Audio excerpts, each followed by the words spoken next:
We hope for your participation in making this event a safe space for everyone. Please also kindly switch your mobile phones on silent mode. We will be starting our program in just a bit. Thank you very much.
I get those goosebumps.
Bench.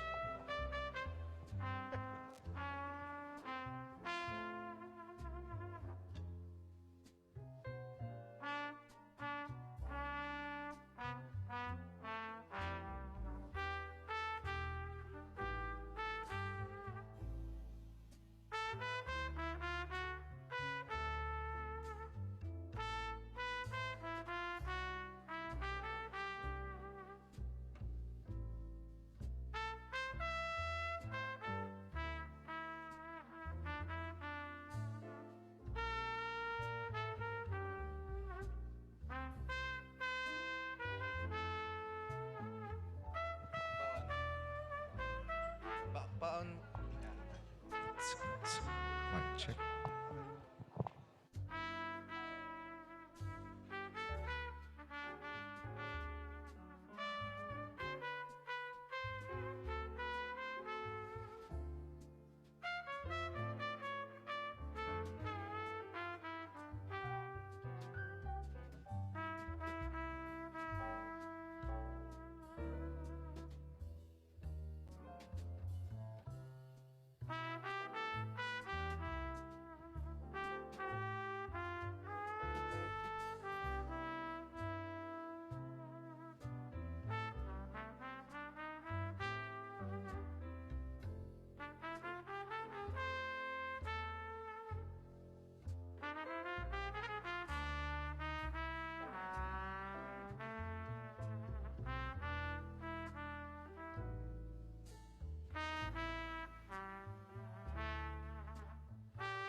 Good morning, ladies and gentlemen. Welcome to the National Export Congress 2022. Please direct your attention to the screen for our Emergency Safety Procedures Advisory of the PICC.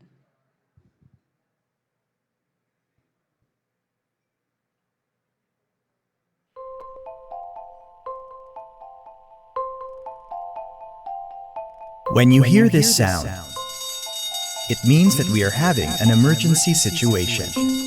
But there's no need to panic. Keep calm, take deep breaths, and follow these safety reminders. First, find your nearest exit. Exits are located at the following points. If you are seated at the west wing of the reception hall, your nearest exits are the two doors located on your left. If you are seated at the east wing of the reception hall, your nearest exits are the two doors located on the right. If you are on the second floor or the mezzanine of the reception hall, you may exit by going down the stairs leading to the ground floor or through the exit doors leading towards the lobby.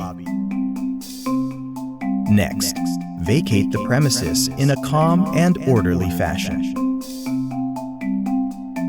Please avoid running, pushing, and shoving. Security personnel will be on hand to assist you. Once you are outside the building, walk calmly towards your designated assembly area. Our assembly area is the empty lot across Magdalena Halandoni Street. Kindly wait until the area is secure and safe. If it helps, you can take deep breaths while you wait. For your safety, always remember to keep calm and keep these steps in mind.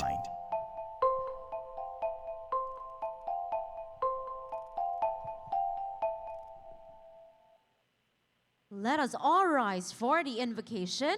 We would like to invite PhilExport Trustee Ms. Cecilia Ramos to lead our Catholic prayer, and Imam Council of the Philippines Chairman Alim Said Ahmad Bashir to lead our Muslim prayer.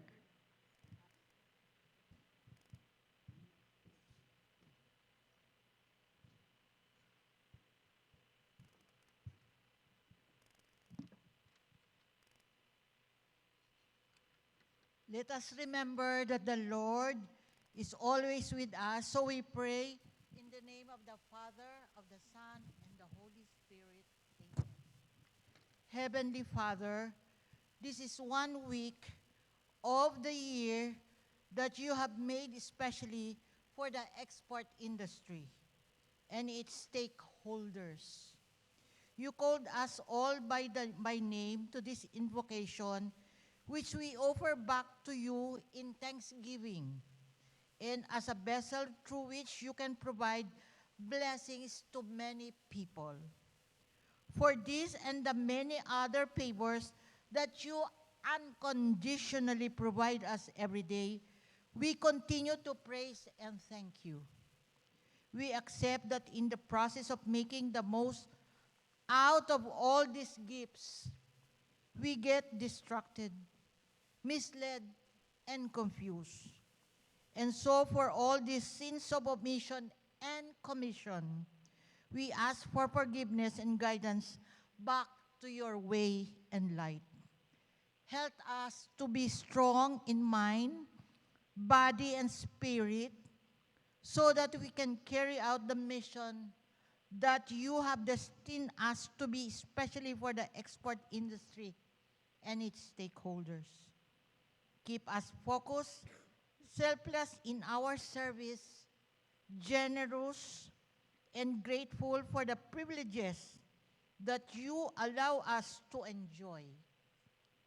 It has never been an easy journey for us, as we acknowledge that only through your grace and provision that we are alive and well today.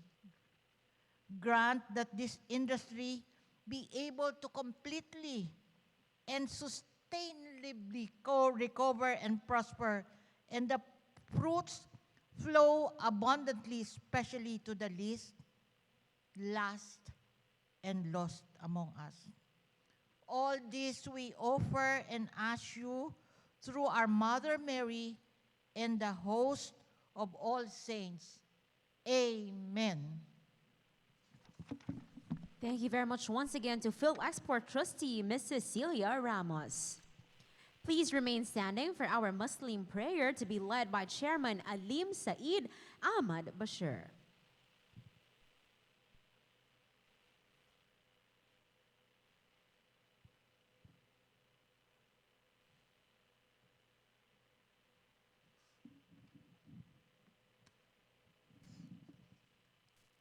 بسم الله الرحمن الرحيم قال ربكم ادعوني أستجب لكم. Allah said, call on me and I will answer your call. دعونك يا ربي, we call on you. اللهم بارك لنا هذا المناسبة, the National Exporter Week and the National Export Congress 2022. Bless this gathering and make it more fruitful for us, for our children, and the children of our children, and the Republic of the Philippines. As you said, in Shakartum la'azidannakum, which means if you are very thankful, and I will give you more. Please give us more and make our Philippine economy be more stronger and stronger, particularly the DTI, Department of Trade and Industry. Walhamdulillahi Rabbil Alamin. Praise to Allah. ربنا آتنا في الدنيا حسنة وفي الآخرة حسنة وقنا عذاب النار وادخلنا في الجنة مع الأبرار. Ya Aziz, Ya Ghaffar, Ya Allah, we wish that we'll be in paradise with our companions, the one who pray for you. Walhamdulillah Rabbil Alam. Thank you very much. Thank you very much. Please remain standing for the singing of the Philippine National Anthem.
Please be seated.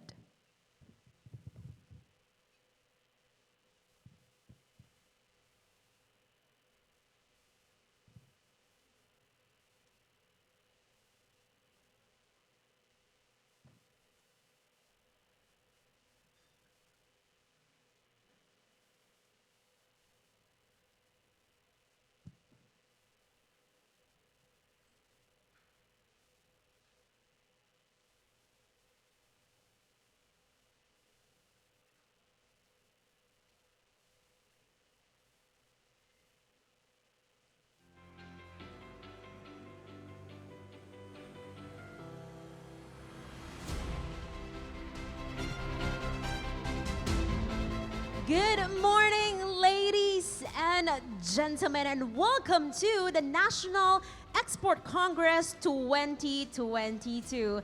It's really great to see everybody gathered here today, here at the Philippine International Convention Center. And yes, I know everybody, the holiday season is here, but everyone took the time to be with us this morning. So on that note, why don't you guys give yourselves a big round of applause first? A big hand, ladies and gentlemen. Thank you very much for taking the time out of your busy schedule to join us today. So before anything else, please allow me to introduce myself. My name is Mary Grace Quinn. It's my honor to be your host for today's program. The National Export Congress is the culminating event of the National Exporters Week, which is held annually, that is every first week of December, that is to obtain the total commitment of the government and the private sector as well to continuously work together to sustain export promotion and development. And this year's theme emphasizes the need to harness the experience, expertise, and knowledge of both public and private stakeholders in the international trade, build on the Philippines' competitive advantage by pursuing innovation, gain flexibility and resilience through diversification and market access, and cultivate as well a competitive mindset among all stakeholders in order to achieve exporting breakthrough. And I believe everyone is set to begin with our program, so please allow me to introduce you our first person who will be sharing her welcome remarks. She is an assistant director of the DTI Export Marketing Bureau. Prior to her role, her initiatives under the Industry Development Program of the DTI Board of Investments, these included policy analysis and formulation, industry promotion, and capacity building programs. She also served as Senior Trade and Industry Development Specialist of the DTI Bureau of International Trade Relations. Ladies and gentlemen, join me as we welcome the Assistant Director and Officer in charge of Export Marketing Bureau of the Department of Trade and Industry. Please welcome Ms. Bianca Pearl C. Kimte.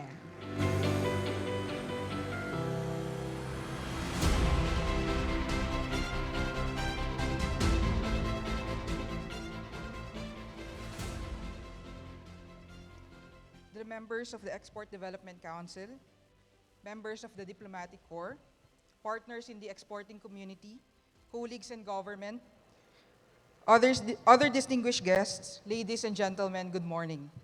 I'm honored to welcome you all in this year's National Export Congress, the culminating activity and the highlight of the week-long celebration of the National Exporters Week, which started last Thursday, December 1, with the theme Paving the Way Towards Exporting Breakthroughs. Over the last few days, the Department of Trade and Industry, the Export Development Council, and the Philippine Exporters Confederation, Inc.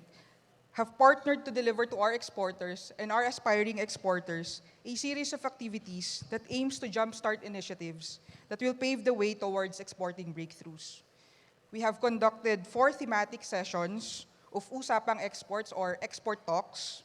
Each session was designed to pave the way towards exporting breakthroughs by capacitating MSMEs throughout their exporting journey, from developing their products, strategizing on how to better penetrate their markets, promoting more effectively, and delivering to their clients.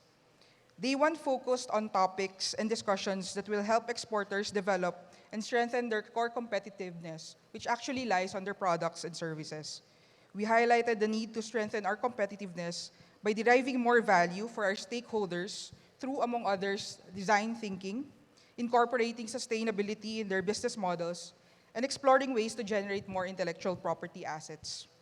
Day 2 focused on strategies for a successful exporting journey. This included discussions on how exporters can use data analytics and market information in mapping out their export strategies, and how e-commerce can enable MSMEs to be part of the global value chains. Day 3 discussions centered on how exporters can make a mark in the global market by leveraging their intellectual property assets, learning best practices in export promotion, including pointers on how to better participate in international trade fairs. Day 4 topics discussed fulfillment or delivery as a component of exporting, which covered logistic services and delivery solutions for growing export businesses. We have also conducted an additional Usapang Export session for aspiring exporters who are interested to know the basics of exporting and explore opportunities in international trade.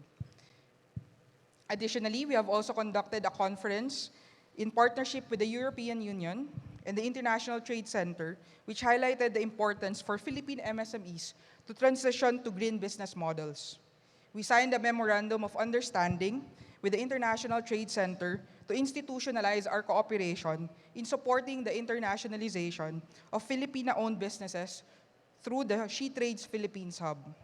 In the last 2 days, we have also conducted a 2-day business matching activity with invited foreign buyers and Philippine exporters and provided a physical venue for the exporting community to connect and reconnect and avail of the services of our export enablers in one physical space through the Exporters and Export Enablers exhibit.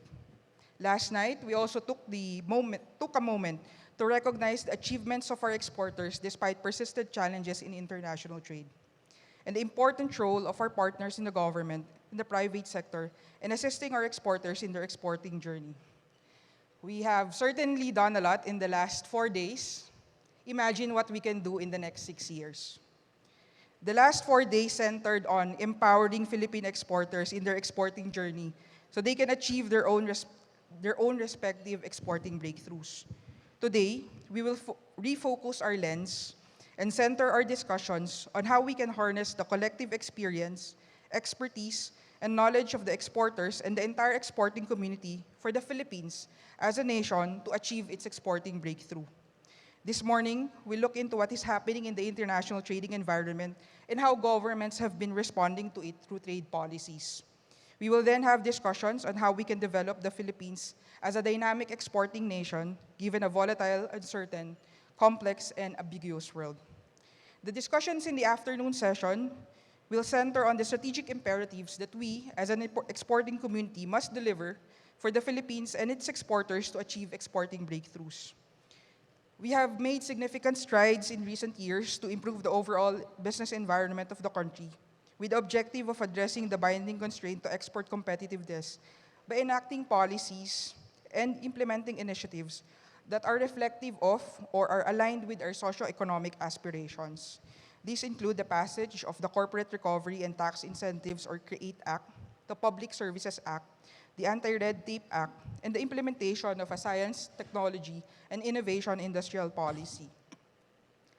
A Congress, by definition, is a formal meeting of delegates to discuss, but more importantly, to take action. This year, we have convened the National Export Congress so we can jointly discuss and take action on how we can better and faster pave the way towards exporting breakthroughs. Thank you, and I wish everyone a meaningful day ahead. Thank you very much once again to EDC Secretariat, Ms. Bianca C. Kim Tae. And yes, ladies and gentlemen, like what Ma'am Bianca have shared, the past couple of days was really jam-packed for all of us. But today, for our culminating event today, we are in for a bountiful discussion. But before we officially begin with our first session, we would like to introduce you to a very simple and effective audience interaction platform that is called Mentimeter. And through this Mentimeter, anyone from our audience will be able to submit questions. And later on, we'll be having a quick panel discussion. So we'll try to accommodate as much questions as we can. And I believe we will be flashing a QR code up on the screen so everybody gets to see. Oh, there you go. I'll say here near the podium. So you can get to see that is www.menti.com, or you can also use our QR code that is flashed now on the screen. So you can grab your phones right now. If not using the QR code, you can open a browser on your mobile phones, type in www.menti.com and enter our code that is 3660-8318. Once again, that is 3660-8318. So once again, for those who want to send in their questions, feel free to log into our Mentimeter.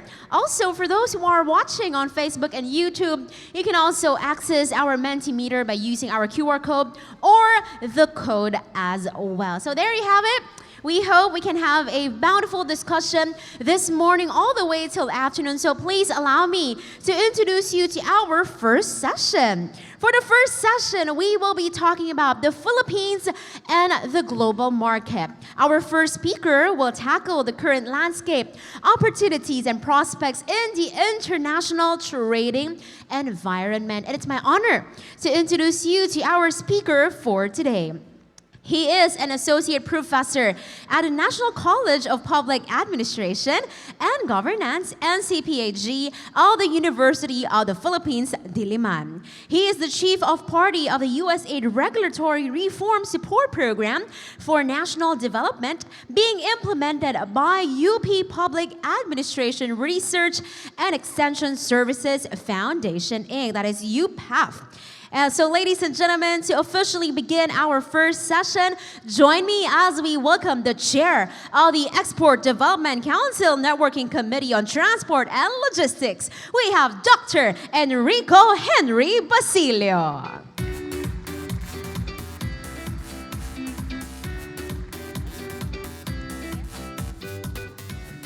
Thank you, Grace, for that kind introduction. Magandang umaga po sa kanilang lahat. Good morning to everyone.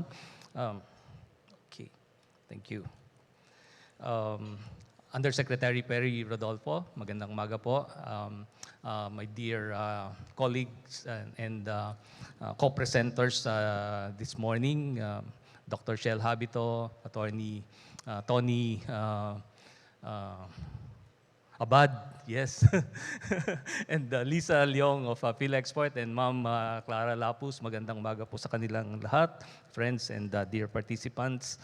I was introduced as chairman of the Export Development Council Networking Committee on Transport and Logistics, so my presentation will be skewed towards transport logistics issues, and I hope that this time I'll be the bearer of good news. No? But let me start my presentation with this framework.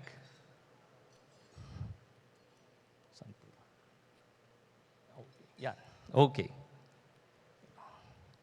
Okay, so this is a flow chart, a framework that was developed by Gamio and Goodman in 2021, basically analyzing the impact of the pandemic on the supply chain and the crisis that unfolded as a result of the pandemic.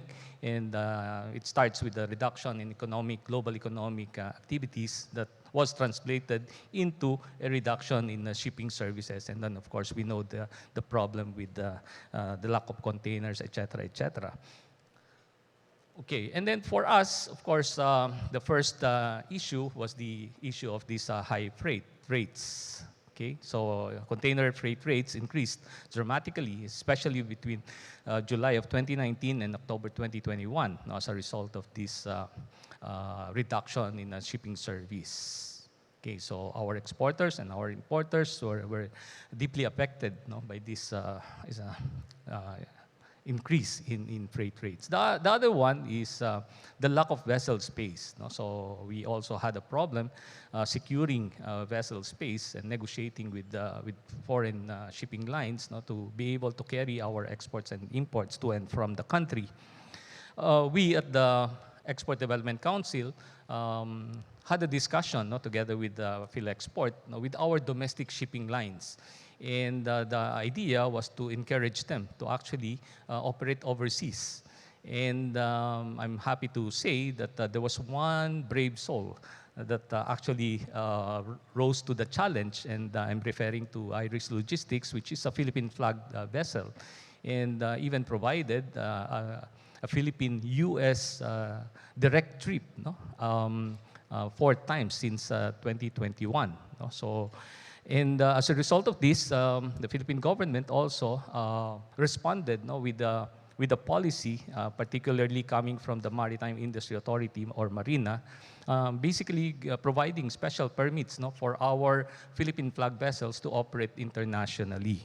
And the good news is that Iris Logistics has expanded its fleet, even acquired a new ship called the Bangkok Max, and it's now focusing its operations here in intra-Asia trade.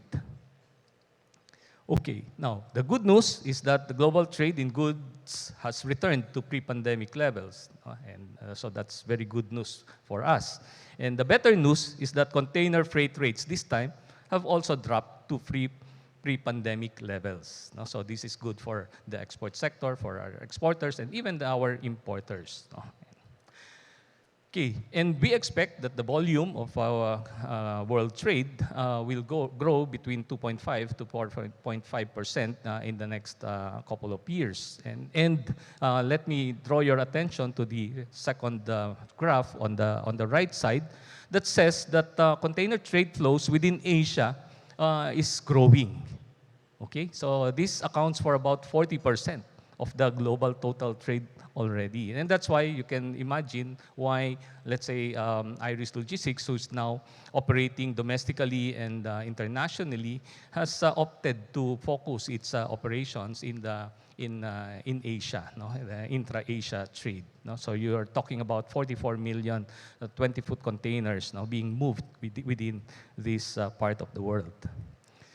Now, the third issue is the high local charges imposed by international shipping lines. So this is over and above the freight that we talked about earlier, the freight rate that increased about 4 to 5 times during the pandemic.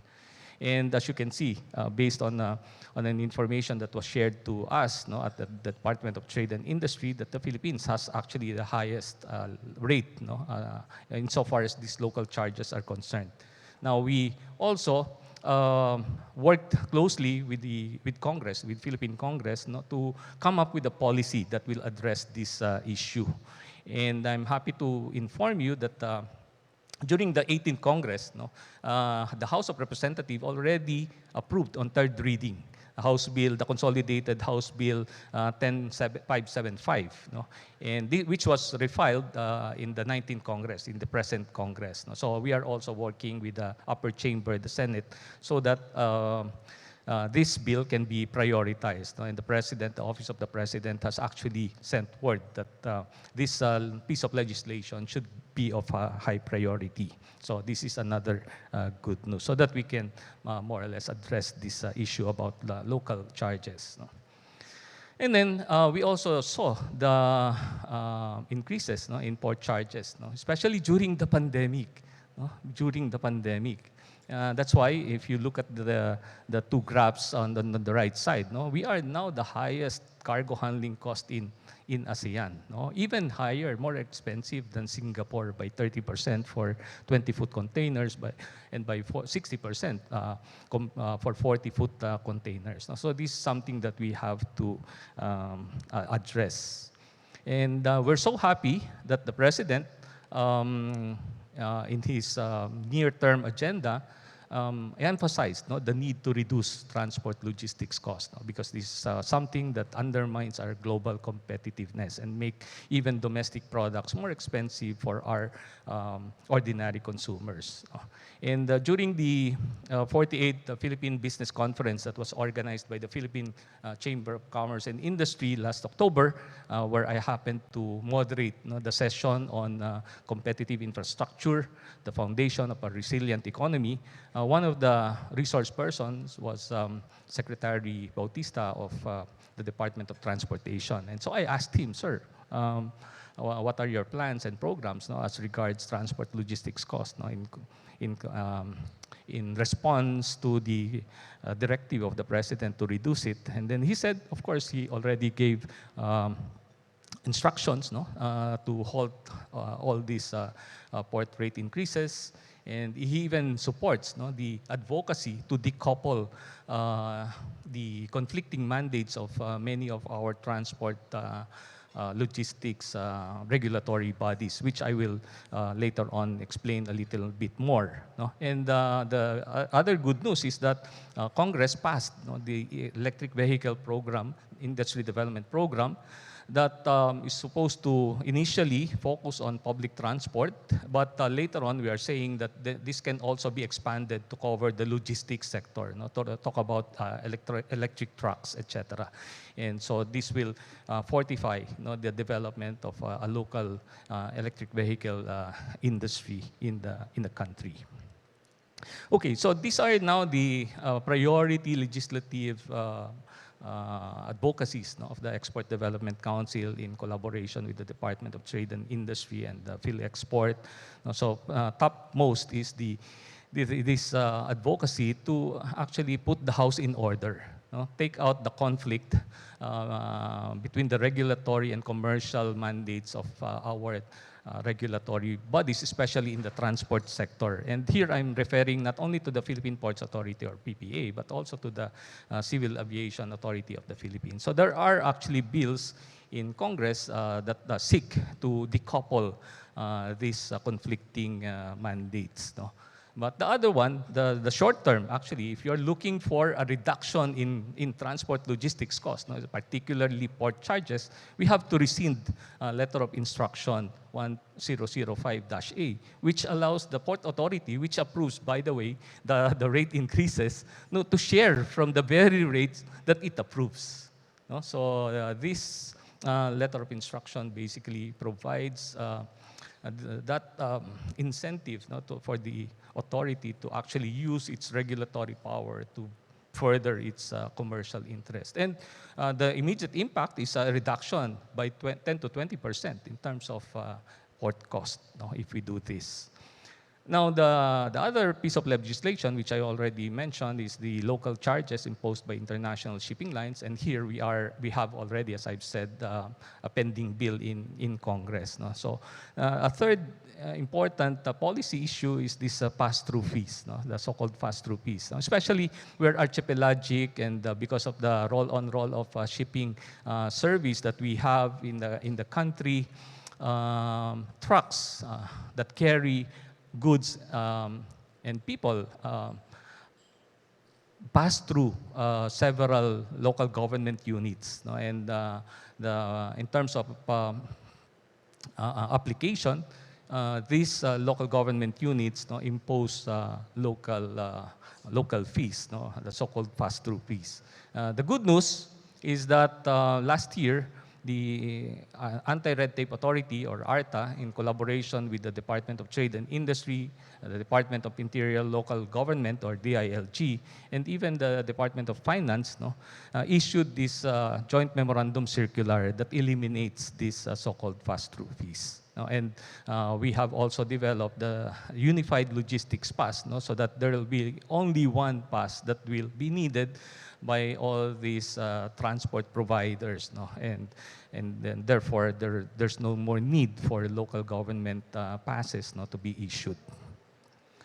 Okay, so I promised that I will be the bearer of good news. I think I've shared some good news already, but let me end with these last 3 slides showing that yesterday I was in Cotabato. I was part of the multi-sectoral consultation activity there at the Bangsamoro Autonomous Region in Muslim Mindanao. And I shared this with them because there's a new service that is being provided now between Singapore, Zamboanga, Cagayan de Oro, and even Cebu.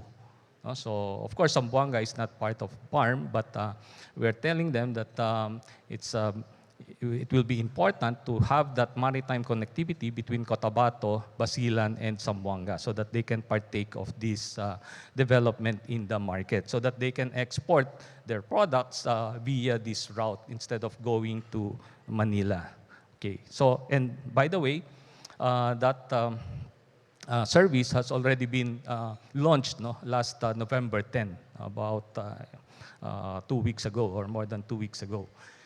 Now, this is the Bangsamoro, Basulta, or Basilan, Sulu, Tawi-Tawi Ro-Ro connectivity that we are trying to establish in BARM. Starting with the connection between between Cotabato and Basilan. And then this will be inaugurated hopefully January of 2023. And two other routes that will be established would be the one connecting Basilan and Jolo and then Tawi-Tawi. And of course, this whole network will have to be connected with the BIMP Iaga as part of our expansion of maritime connectivity and increased trading activities with our neighboring partners. Okay, so with this, I hope I was able to give you some good news. Let me recapitulate. Number one, the freight rates have returned to its pre-pandemic levels. Okay, trade has gone up. Okay, three is that we now have important pieces of legislation in Congress that would address these local charges being imposed by international shipping lines, and also the decoupling of the conflicting mandates of many of our transport regulatory agencies. And there's already a brave soul, and I hope this will be increased. No? We will see an increase of more domestic shipping lines doing international services, especially in intra-Asia market, no? Because I've shown you that 40% of the global trade already happens intra-Asia. Okay, and then these connectivities basically support all these efforts on the part of the Philippines, no, to be able to expand its market through greater connectivity. So with that, I end my presentation, and I look forward to our discussion later during the open forum. Thank you very much. There you have it. Thank you very much once again to Dr. Enrico Henry Basilio. Thank you very much to Dr. Basilio for actually presenting interesting insights on a global landscape. That also includes the opportunities, prospects that our Philippine exporters should and can take advantage of. That is a great way for us to begin our fruitful discussion this morning. All right, but as we move on to our second session or second topic to be discussed for today, we just want to bring back once again on the screen our Mentimeter code and the QR code as well for those who has just arrived. So let's see that on the screen. There you have it. So all you have to do is to grab your phones, scan the QR code you are seeing on the screen, or you can open a browser and type in www.menti.com and type in our code that is 36608318 to be able to send in some questions that later on during the panel discussion we'll try to take as much questions as we can. There you go. And moving forward, I believe our discussion will just keep on going and going as we jump into our second topic. To maximize benefits from international trade, of course, what we have to do, we have to learn, or we need to learn the rules, the mechanisms, or policies that will facilitate or enable the expansion of our businesses in the global market. Apart from learning about these international trade policies, do you know that you can also actively participate in the formulation of these trade policies? Yes. All right. But before we jump into that, we just have some reminders.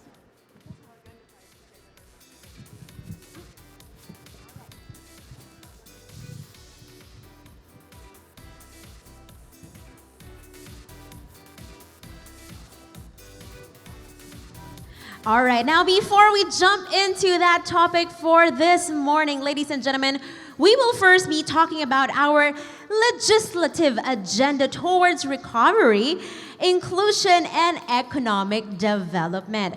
So this next speaker will be highlighting the importance of accompanying trade policies with other policies that enable inclusive growth and development so that the benefits from the international trade will permeate through society as a whole. So ladies and gentlemen, I won't keep you waiting. Let's all welcome, we have Senator Mark Villar. A round of applause, please.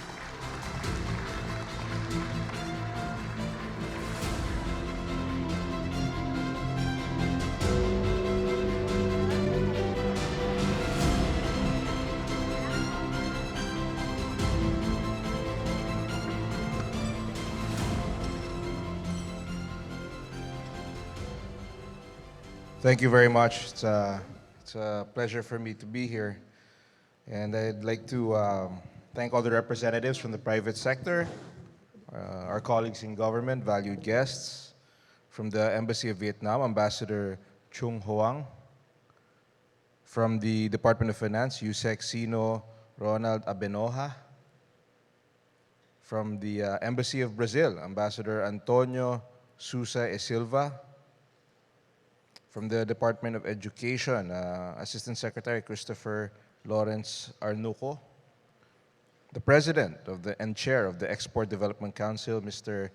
Danilo Lachica, and Undersecretary for the Board of Investments, Dr. Perry Rodolfo, and all the guests. Thank you very much. I wish you all a pleasant day. And firstly, I join the speakers in congratulating the DTI, the Export Development Council, and PhilExport for the successful conduct of this year's National Export Congress, the first under the PBBM administration. I view as a very laudable the launching of the new Philippine Export Development Plan from 2023 to 2028. And I would like to thank you, and I would like to say that I'm honored to be part of this gathering. Recent years have presented major challenges and obstacles to all sectors of trade and export, among others. However, our country is moving towards full recovery from the pandemic, both from a public health and economic perspectives across all business industries. We all here recognize the benefits of exports in our economic recovery, influencing the level of our country's growth and balance of payment. Export growth creates employment, especially in the manufacturing industries, which is a significant source of employment in our country. Further, the strength of exports has a big role in determining the current account balance. Per the Department of Trade and Industry, the total Philippine exports in 2021 to the world amounts to $74.6 billion. I would also like to recognize the importance of MSMEs to our development. In fact, the commitment to attain the Philippine Development Plan, specifically Chapter 9, seeks to expand economic opportunities and build back better micro, small, and medium enterprises in the new normal, which remains of national importance to this new administration. As chairperson of the Senate Committee on Trade, Commerce, and Entrepreneurship, we have filed bills directed to strengthen and protect micro, small, and medium-scale enterprises in our country. And we are also studying possible measures to help boost exports. One of which is our bill that seeks to institutionalize the OTOP, or the One Town, One Product program. And this is a priority program designed to help our MSMEs. It caters to the development, support, and promotion of products and services of local communities rooted in their culture, creativity, connection, and competitive advantage. Through these years, OTOP, through the Department of Trade and Industry, has remained a strategic tool providing opportunity and assistance to local communities. It consistently championed the culture, history, and tradition of these communities through its products and services, while at the same time boosting the economic growth of MSMEs in our country. I emphasize again that MSMEs are the backbone of a country's economy in terms of sustainable growth, employment generation, increasing trade, and contribution to export earnings. Given the extraordinary challenges brought by the COVID-19 pandemic, especially affecting MSMEs, it is imperative for the state to provide the necessary assistance for the recovery of the MSMEs. It shall be the commitment of this government to embrace and support homegrown talents, artists, craftsmen, making it known to the world that Philippine products are nothing short of excellent. Through the recovery and strengthening of our local products, we can help them stand up and hopefully boost them to be able to share them with the whole world.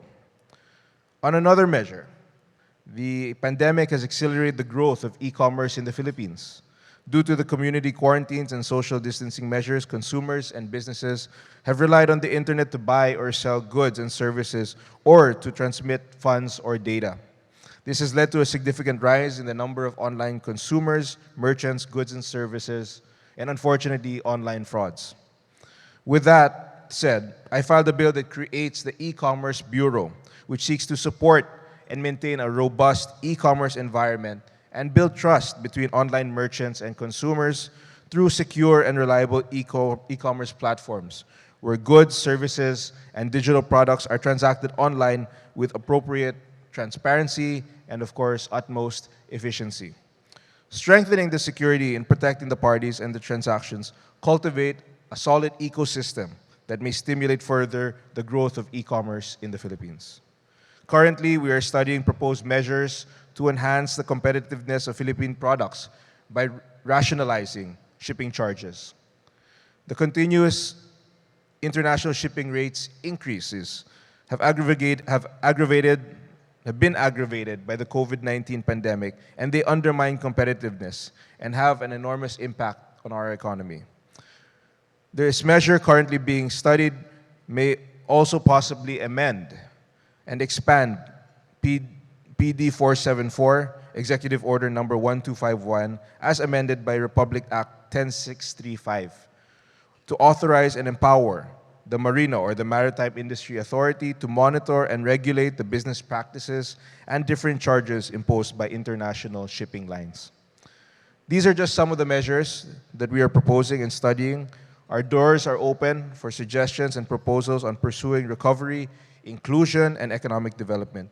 We in the Senate are here to help.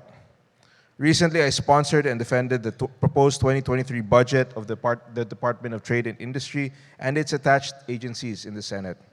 We worked hand in hand with the DTI to ensure that the programs and initiatives on exports and investments, industry development, and consumer protection will be funded and therefore be appropriately implemented.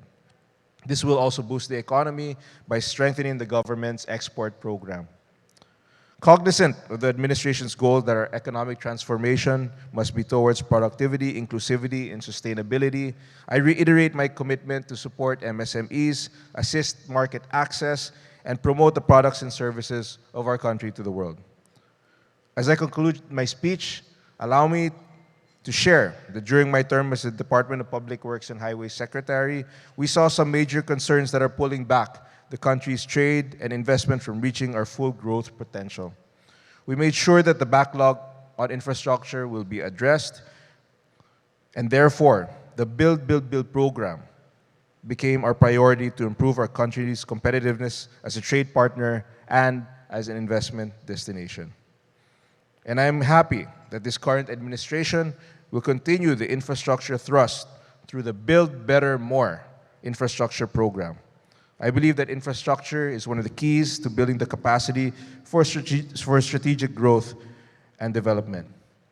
It was during my term as Department of Public Works and Highways Secretary that we first instituted what we call the Roll It program, which is a convergence program with the DTI, wherein the DTI identifies roads leading to industrial parks, leading to manufacturers that will also help our export industry. So this Roll It program was a major component of the DPWH and continues to be a major component. So for our exporters, for our manufacturers, they can expect continued support in terms of infrastructure.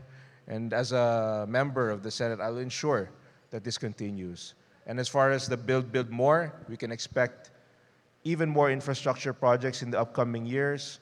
The Metro Manila Subway is already starting construction. Continuing is our Luzon Spine Expressway network. It's continuous all the way up to Bicol, which when finished, the travel time from Bicol to Ilocos will be reduced from 18 to 9 hours. Very soon, they'll be opening the NLEX-SLEX connector, which will further decongest the traffic in Metro Manila, wherein it was estimated that we lose billions of pesos per day of productivity because of the lack of traffic. And of course, this affects our business. So we have a lot to be hopeful for, not just in terms of our trade and industry, but also in terms of our infrastructure. So I'm very happy to report that there's a lot of reasons to be optimistic. And rest assured that all of us in the Senate are working hard to ensure that the momentum of our economic growth will continue. So may we continue our efforts and excel even more as we go beyond our borders. May this National Export Congress serve as a reminder that we have come so far in exports and trade, and we still have more to do as we serve more Filipinos in the next few years. Once again, I'd like to thank all the organizers for the great work you have done and you've done to ensure the success of this very important event. I think it's great that we have these dialogues in order to share ideas, and also it will help us as a legislator to fine-tune the legislation and support that you need in order to succeed. So again, it's my pleasure to be here today. I congratulate you on this very successful event, and I reassure you on behalf of myself and the rest of the Senate and this administration that you have our support, and we will continue to work hard to ensure that the Philippine export industry continues to flourish. Again, thank you very much. Good morning to you all. Thank you very much once again to Senator Mark Villar, our chairman for Senate Committee on Trade, Commerce, and Entrepreneurship. Senator, please stay on stage as we will be having a quick photo opportunity. Would like to invite here on stage, we have our panel and our speakers for this morning session, Dr. Enrico Basilio. We also have Attorney Anthony Abad. We have Dr. Cielito Habito. Would also like to invite EDC Secretariat, Ms. Bianca Sikimte, Ms. Flor de Liza Leong, our moderator for the panel discussion, and also Mr. Sergio Ortiz Luis. And thank you very much, Senator, for actually sharing with us your legislative agenda towards recovery, inclusion, and economic development. Truly something that we look forward to, and as what we have begun our day this morning. For the past 4 days, we have accomplished so many things. So what more we can do in the coming years? All right, please join us for a quick photo opportunity. We would also like to invite Undersecretary Perry Rodolfo to join us for this photo opportunity. Please join us, sir. Also, Undersecretary Zeno Ronald Abenoja.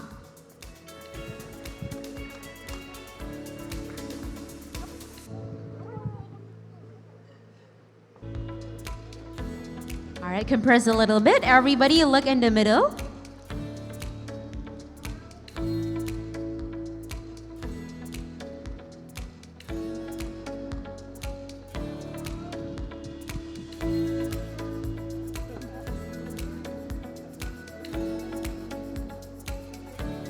There you have it. Thank you very much once again, ma'am and sir. Thank you. Thank you also to Senator Mark Villar for sharing your insights for today's program.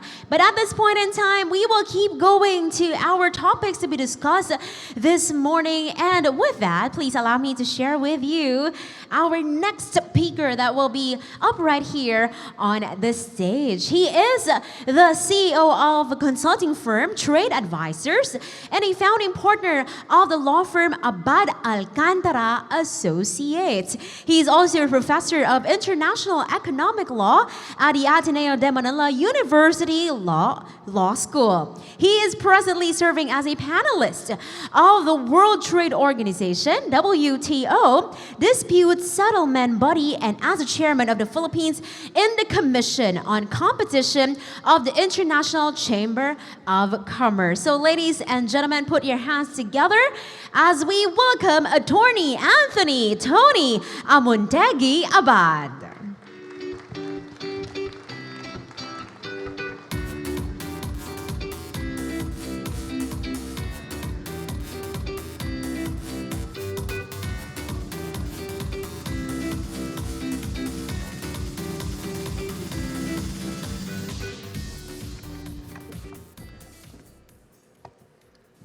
Hello, good morning.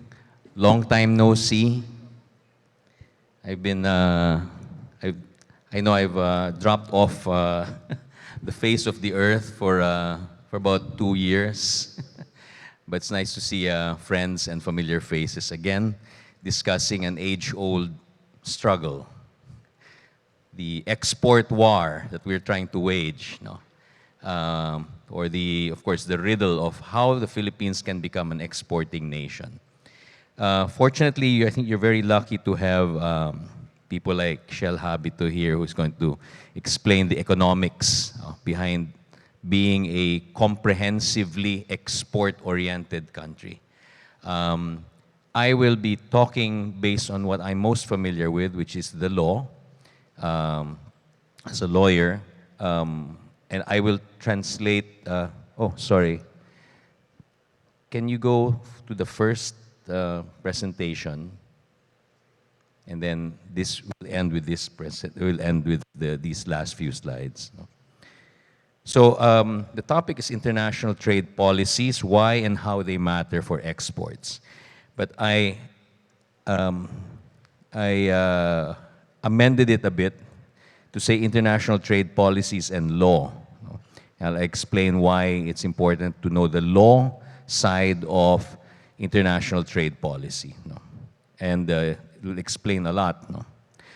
Now, I understand that the ambassador of Vietnam is here. And it's good. Maybe you can also be a resource person. And I'm sorry if I know we like to make the comparison, but it cannot be helped. We must follow the good example of Vietnam. Okay? And this is my own anecdote, my own experience. 2015, I was actually asked to assist the government of Vietnam. It was an EU facility, but I had to go to Da Nang, and I had to speak with the National Assembly. The National Assembly had a very important challenge ahead of it.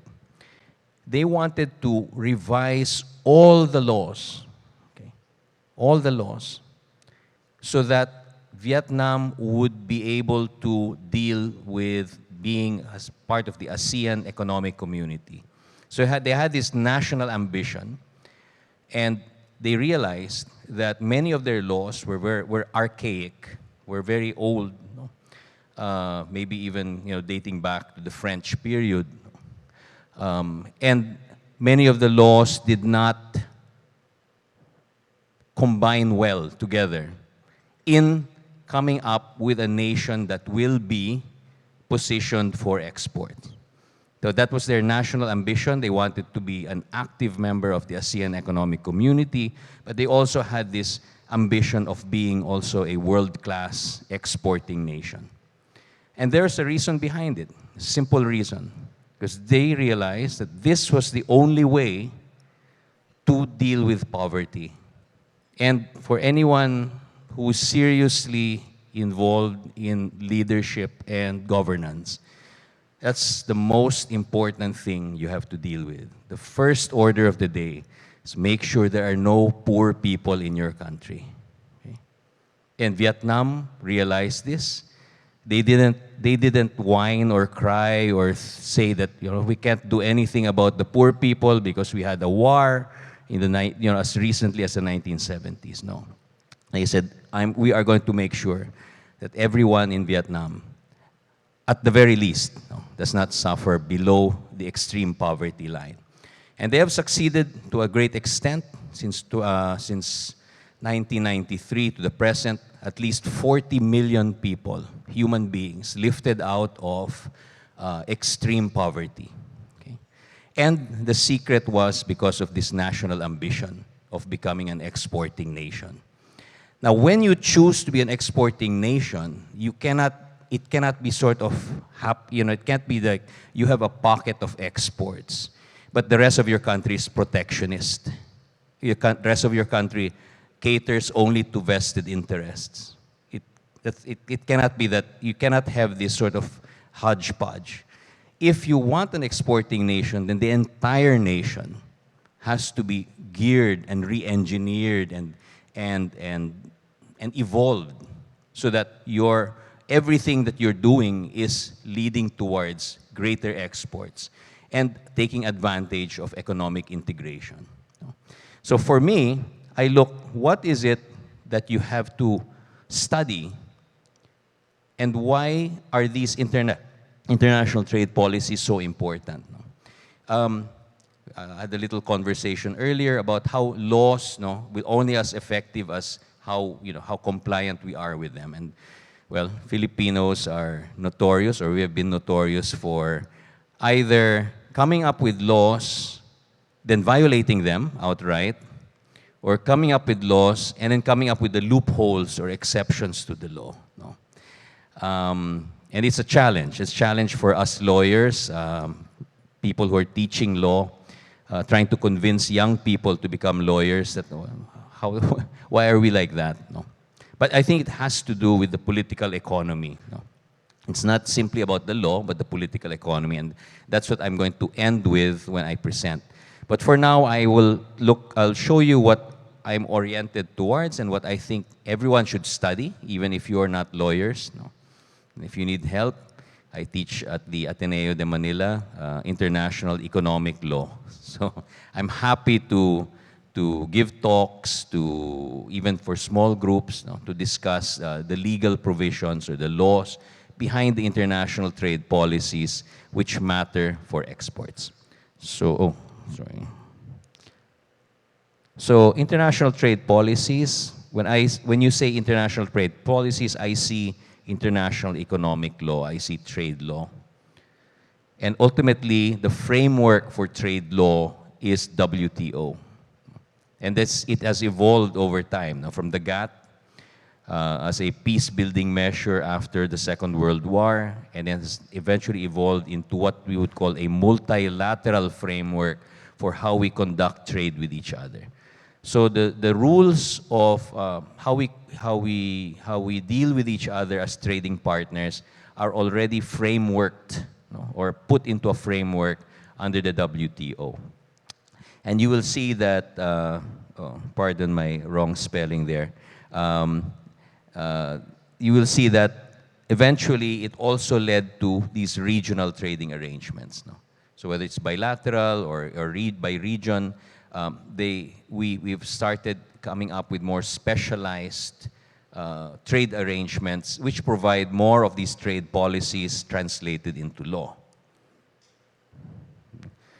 I won't read this, but international economic law is a super subject of law because it is comprehensive. No? Everything that is cross-border in nature and of an economic or business nature is international economic law. And that's why I teach it and I emphasize it to my students that this is, everything from taxation, or even the ordinary transactions that we have every day. When we're buying from Shopee and the goods are coming from China, okay, there are steps taken which involve international economic law. No? And that's why it's important to understand and to know it. No? International trade law, okay, is a more specific subset of international economic law. And it is what we study, no? Especially exporters have to know this very well. No? Exporters and importers. No? So I study both directions. No? And all the rules, customs, everything that goes into our agreements or what has been standardized is part of international trade law. As you know, international trade law can be broken down into specific types of regulation. We're familiar with these: tariffs, customs duties, our beloved QRs. No? I think we are supposed to have, at least we were the last country in the world to have a QR, which is not encouraged or which is discouraged by the WTO. And of course, it is on our favorite carb, rice. Non-tariff barriers and TBT, technical barriers to trade, as well as SPS, sanitary and phytosanitary standards, now become even more important as tariffs go down. And customs administration, or what we call trade facilitation measures, are also something that we have to study. Okay? Think about your daily transactions, your trade transactions, and how many problems or how many successes you have achieved. No?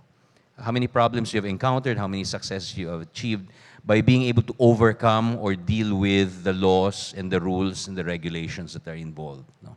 But all of this, unfortunately, these are the details that the devil is in, and how well you deal with it is also going to mean how well you're going to succeed as a trader no, as an exporter or as an importer.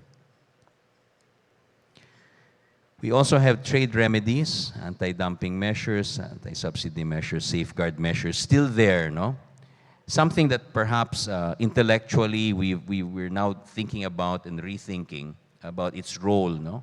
But the reality is, as a political measure, many countries still use trade remedies. And, well, to deal with what is known, well, what we call unfair trade practice, or to give an escape clause or give time for certain countries to deal with liberalization. And that's why we have trade remedies. Okay. National laws and regulations also, with regard to trade, are important to understand and to study. So you have to study your CMTA, you have to study your TCC, you know, all of these laws and regulations. No? Procurement, health, FDA, sanitary, phytosanitary regulations on food, no? Technical barriers to trade, and then even exchange controls. No? The way we deal with currency also affects our ability to trade. I mention this because when it comes to disputes, no, the sources of WTO law are important to those who are involved in making decisions in the dispute settlement process. But it also gives you a framework to study. If you study these sources of WTO law, it will also be able to teach you what are the most important or cogent legal principles that apply to the product that you're dealing with. The WTO, or the legal framework for international trade, really focus on these particular areas. No? Non-discrimination, market access, no? Deal with market access, rules on unfair trade and trade remedies, trade and other societal values. As you'll notice, there's more and more discussion on climate change and trade, no? Or labor rights and trade. Developing country measures, no? Special and differential treatment, and then of course the decision-making process, which is a new feature of the Uruguay round, and the dispute settlement process, which I think is one of the bright spots of the WTO. Unfortunately, as you know, or as you don't know, there's been a problem in being able to put together the appellate body. No? So there's a layer missing in the dispute settlement system, which is the appellate body. No, there are no new appointments. No? So there are no new judges there. So all our decisions are only at the panel level. No? Regional trading arrangements. Why are they important? Remember, when you talk about an FTA, it's not really about the free trade. It's about the relationship that you build with the country that you're signing on with. It's not just a signal, but it is really a contract of doing business with this country. And in a sense, no, from a political point of view, it becomes it signals a partnership between that country. So there's a strategic reason why the US and the EU choose certain countries to be partners with. So we have to be conscious of that. And of course, that partnership, no, facilitates the trade. That is why Vietnam, again citing Vietnam, has been one of the most aggressive bilateral partners. I mean, they go looking for partnerships. No? And one time I asked, we asked them, sir, don't you, in the Philippines, we can't move until we're ready. No? So how come you just seem to be going into your trade agreements without being ready? Then he said, we will join the agreements first, then we will become ready. Okay.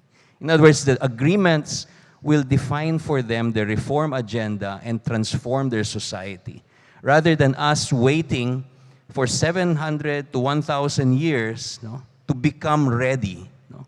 But actually, it's just about how much we pander to protectionist interests, if I may be blunt about it. No? So, Johan Norberg, a Swedish economist, talks about how empirically he's proven that the countries that are most open and that are most integrated with the international economic system are those that were able to lift most people out of poverty and at the fastest growth rate, meaning that you're able to eradicate poverty within 10 years, which is pretty fast. But they only did this when their economies were opened up. When Japan, Korea, China all chose to become open, okay, they did not adopt a mercantilist approach, no? That they want to export but they cannot import. It's a two-way street. If you want to export, then you have to import also. You have to open up to that system. You have to be plugged in. No? It is a system. No? It's not just a static set of transactions that you sell and that's okay. But at the same time, we are protectionist. We don't allow imports of whatever, white onion, sugar, salt. No? It doesn't work that way.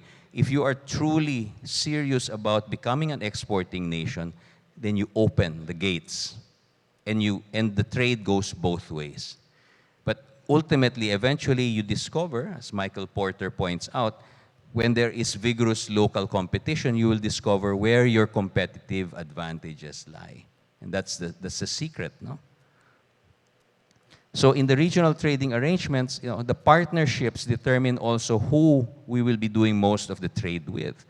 This is just, of course, the top super expert of regional trading arrangements negotiation is here, there in the table, Professor Undersecretary Perry, and you all know him.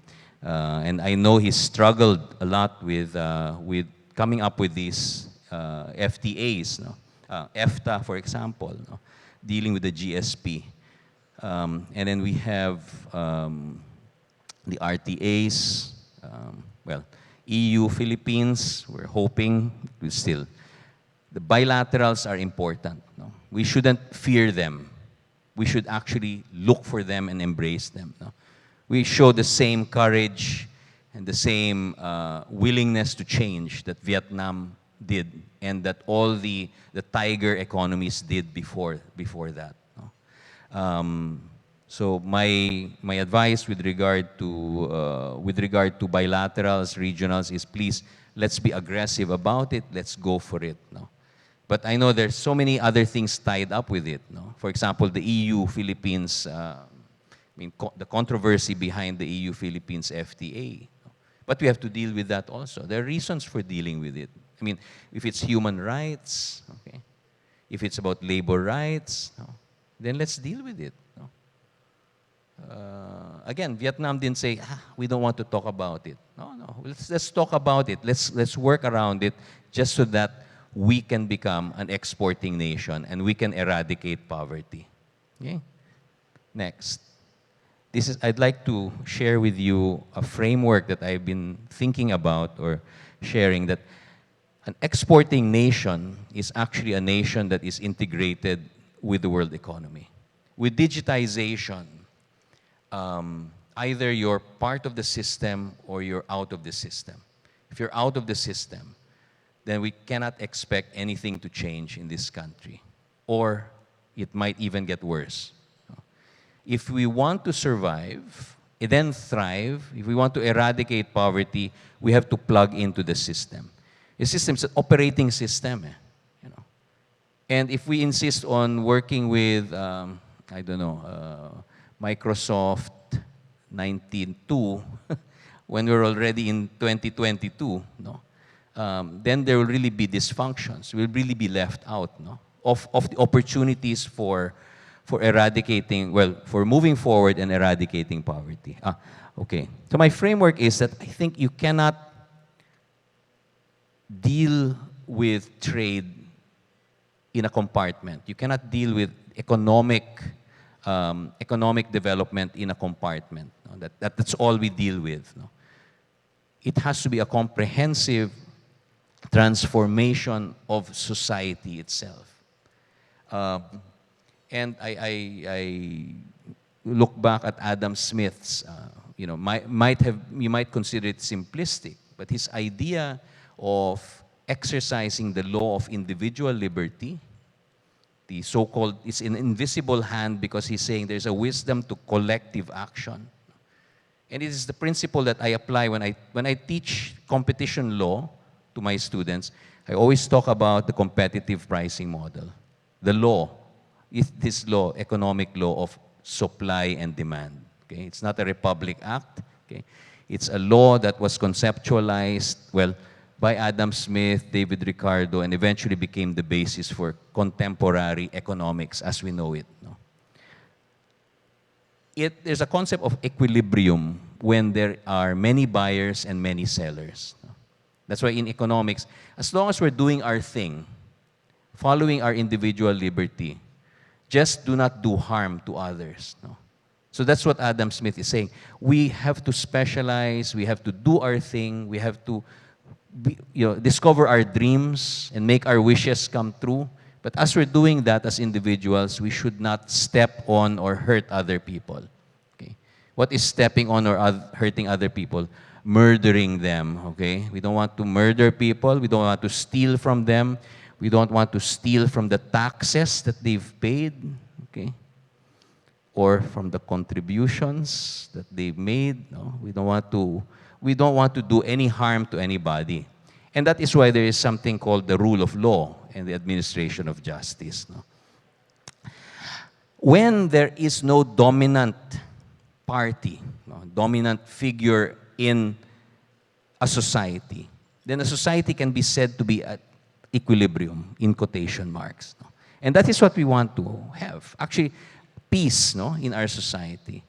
But that can only happen when you don't have any concentration of economic, political, or social power.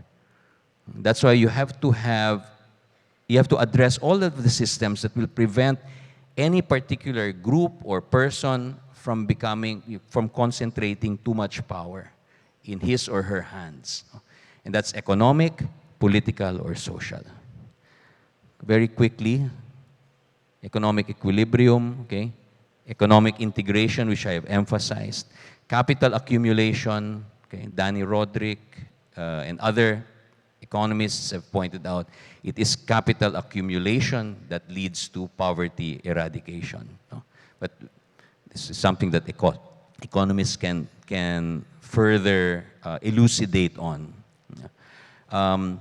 Science, technology, and innovation is how you're going to solve problems like hunger and disease. No?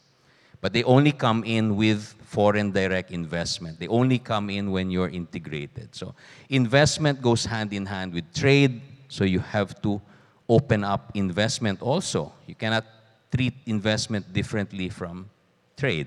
No? And finally, competition. I emphasize competition because, again, many buyers, many sellers. No single buyer or seller must dominate the market. That's why competition is just about a level playing field. No? Everybody can pursue the profit maximization that business should do. No? But again, do no harm. No? So we cannot do it as a monopoly. We cannot do it as a cartel. No? We do it in a level playing field. For political equilibrium, well, I'm thinking about issues like political competition. No? Again, you have to have a system in place which allows for more participation of society. Why? Because as you're applying more artificial intelligence, AI, more digitization, there is actually this paradox where you actually have to have more citizen participation, no, in the decision-making process. Your democracy becomes more direct. And it can be done through technology. But you also have to have the proper structure in place. So is your constitution the kind of constitution which allows for more citizen participation? Or something that must seriously be revisited after more than 30 years? And that it's already 2022, perhaps it's time to revise our own political system.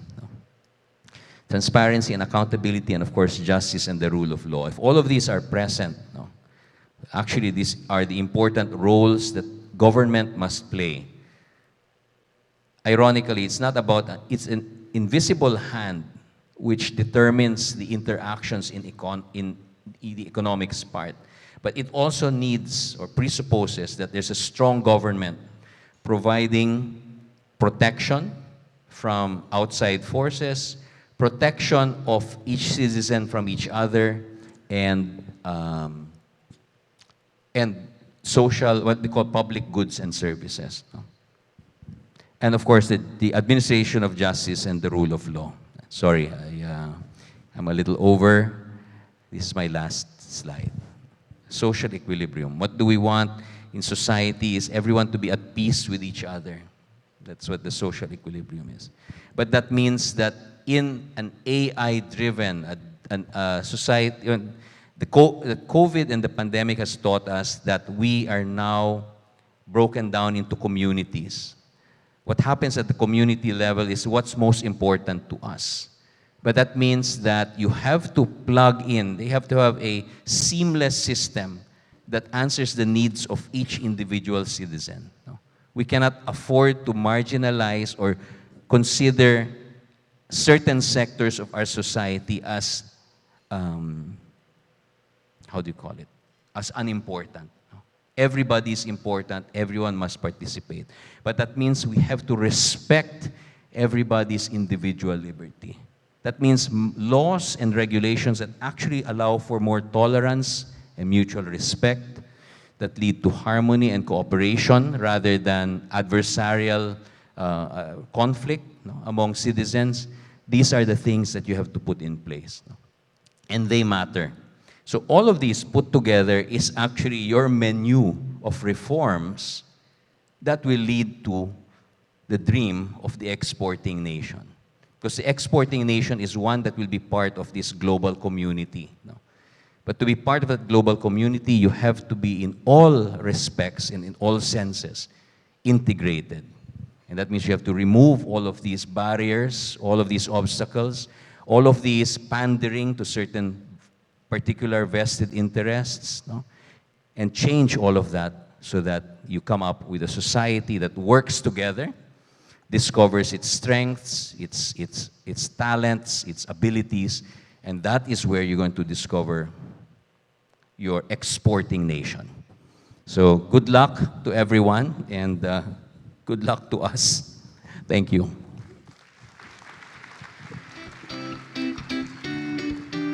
Thank you very much once again to Attorney Tony Abad for that very timely and relevant discussion and for sharing these developments in international trade policy, and at the same time for emphasizing the need for exporters, for us to be actively participate in trade policy formulation to achieve the best results towards realizing breakthrough in export industry. And at the end of the day, that is our theme for this Congress, that is exporting breakthroughs. Now, moving forward to our final or last presenter for session number 1, he will be discussing the country's plans towards developing the Philippines as a dynamic exporting nation. Please allow me to introduce you to our last presenter for this morning. He is currently a professor of economics at the Ateneo de Manila University, where he is the director of the Ateneo Center for Economic Research and Development. Ladies and gentlemen, please welcome the chairman of Brain Trust Inc., Dr. Celito Habito.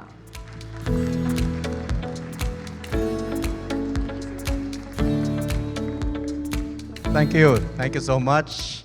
Good morning, Undersecretary Perry Rodolfo, Undersecretary Zeno Abenoja, other dignitaries, especially our guests from the Diplomatic Corps, our officers and officials from the National Export Federation, PhilExport, and of course the Export Development Council. Ladies and gentlemen, friends, magandang umaga po sa inyong lahat.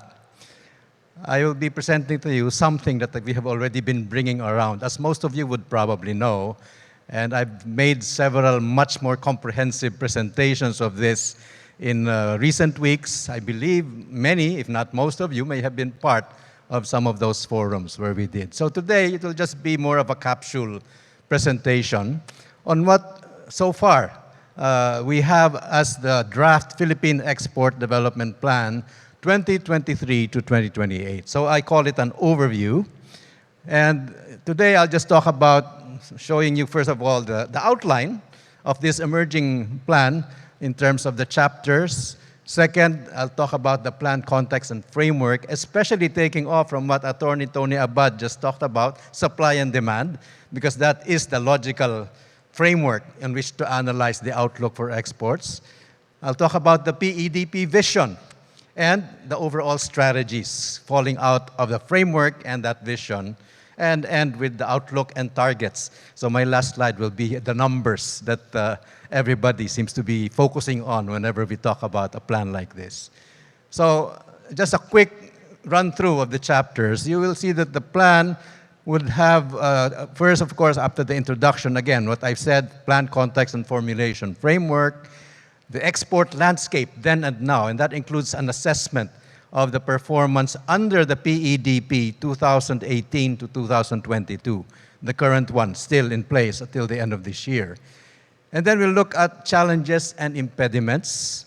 And this we all know. In fact, throughout the year where we have been doing this, we've been hearing an earful, obviously, from everybody about what have been the challenges and impediments to further export development in the country.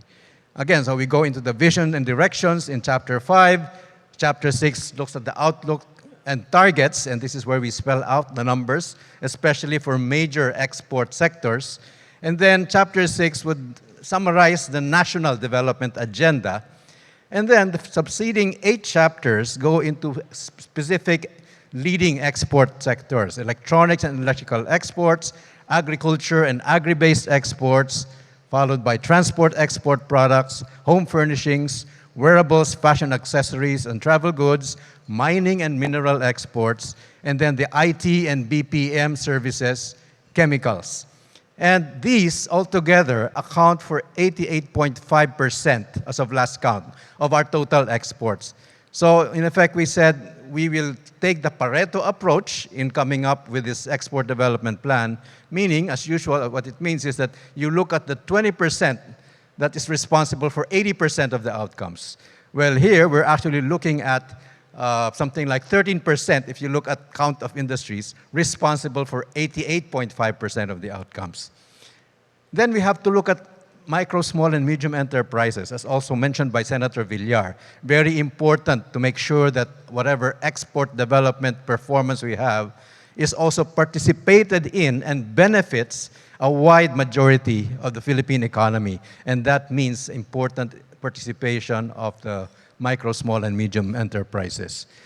And then we cannot escape, in spite of that so-called Pareto approach, there are some important export winners that are emerging and promise to be among that 20% driving the 80%. So we have a chapter identifying what these are, coming out from your own contributions to various focus group discussions we had. So finally, we have to talk about how to implement the plan properly, which is often forgotten. As you know, we always lament we are good at making plans, but we are not so good at implementing them. So we pay a little bit of attention to that. And then, of course, we end with a synthesis and conclusion. So let me walk you through briskly again. As a background, after the Export Development Act was passed in 1994, which is what mandated the formulation of these Philippine export development plans, from 1994 to 2000, we actually had the fastest growth rate of exports in the Philippines. I must say, however, that we also had the lowest. But in terms of growth rate, we had the fastest. Look at that line that shows how the ratio of the 2000 exports to 1994 exports was almost 3 times for the Philippines. It was smaller for everybody else. Vietnam was not too far behind, 2.6 times. But clearly, we had the fastest growth within those 6 years. However, the ratio, if you divide 2020 by the 2000 figures, the way our exports grew suddenly fell back so far behind. Oh, by the way, let me just explain.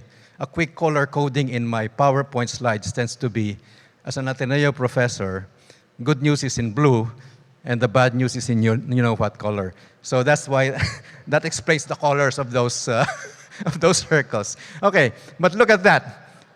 Our exports multiplied by only 1.7 times over 20 years, while those of our neighbors multiplied anywhere from 2.38 times to almost 20 times. And of course, 20 times our very energetic and dynamic neighbor, Vietnam. So of course, again, we congratulate our Vietnamese ambassador for this sterling performance. So, yes, indeed. So you can see that in the last line, the ratio of our other neighbors' exports to ours has ranged also from anywhere from 2.5 times to as much as almost 6 times. So we are, in other words, others are a multiple of ours. We are just a fraction of everybody else's exports. So having said that, the implication for the PEDP is that, okay, maybe the problem is not just in the export sector, but it may be rooted in overall policy, governance, and institutional concerns. And so clearly, we have to go well beyond looking at the export sector. Now, our laggard performance in exports mirrors our inability to attract foreign direct investments. And Secretary Fred Pascual firmly believes this, because if you look at the first graph, that's of course our export performance, our annual exports, average annual exports for the last 5 years. So we are only doing 68 billion. This is merchandise exports only, not services included. But you can see how far behind we are. But the second graph is the foreign direct investments that we have accumulated over the last 20 years. And this shows again, we are so far behind. We are 103 billion according to this measure by SantanderTrade.com. This is where we found this cumulative data, which is very hard to find. No? And so we also point out that it also mirrors the weakness in our agricultural sector, particularly our ability to export agricultural products. You look at the lowest graph there, the agricultural exports of the Philippines as of last count, I think that's 2019, $6.7 billion worth, while Malaysia has 25 billion, 39.5 for Thailand, 41 for Vietnam. And I looked at the Vietnam figures, by the way. Their exports of dragon fruit alone is already about equal to our total agricultural exports. So this is the kind of situation we're in. And clearly, we have to do some catching up. We have to be much more ambitious, more creative, and more aggressive in our PEDP. Now, again, the planning framework is a simple supply and demand analysis. Naturally, as Attorney Abad has pointed out, this is an immutable law. It's not a legislated law that can be repealed. Whichever economic system you're talking about, the law of supply and demand will hold.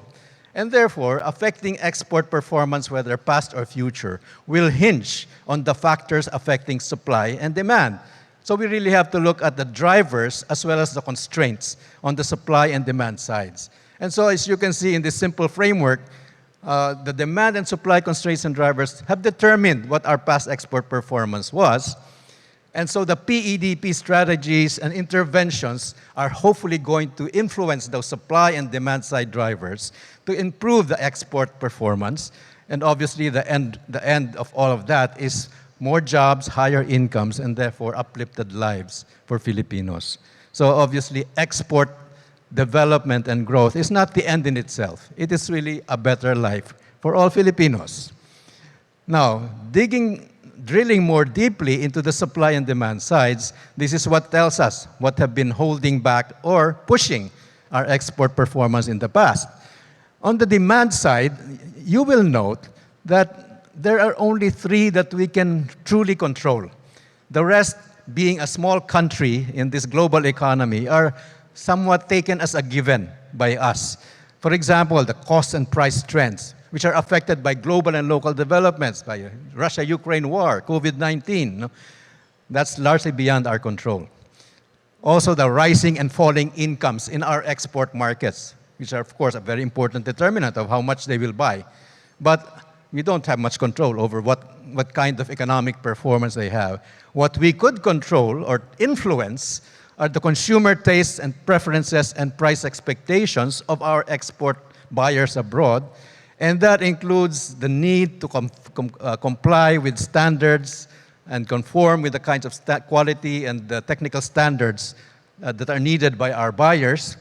And second, of course, we can influence it through branding, which are meant to actually improve the attractiveness of our own products relative to other countries' exports that are similar. The other thing we can influence is our participation in free trade agreements, or more generically, preferential trading arrangements. And so the kind of things that Attorney Abad was talking about are very, very important.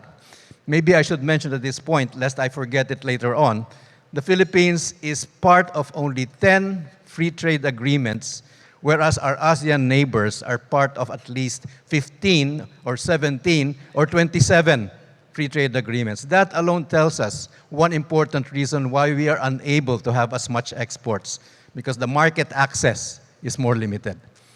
And then finally, a conscious effort to do market diversification, to sell to more countries, more markets, is something we can have some control on. And that will therefore increase the demand for our products. But a lot of the problems, to be honest, are really more on the supply side, on our end. And here we have a whole list about unattractiveness to foreign direct investments, our public investments in infrastructure, human development, and even research and development, access to financing, land availability and accessibility because of, again, the highly fragmented structure of our agricultural lands especially, and we all know why. Labor supply and productivity issues, value chain gaps, coordination problems, and this coordination is somewhat weak, whether we're talking about coordination across firms, across industries, within the value chains of our export products, within government agencies and across government agencies, and of course between government, private sector, and civil society. Coordination across all of these fronts is very important, and sad to say, we are very much challenged in all of this. No? And then, of course, the whole slew of government policies and processes, which deserves a box of its own on the right. So I will not read them one by one anymore, but that includes things like monetary and fiscal policies down to the need for a national quality infrastructure, which continues to be a pending bill in our legislature after at least a couple of Congresses already.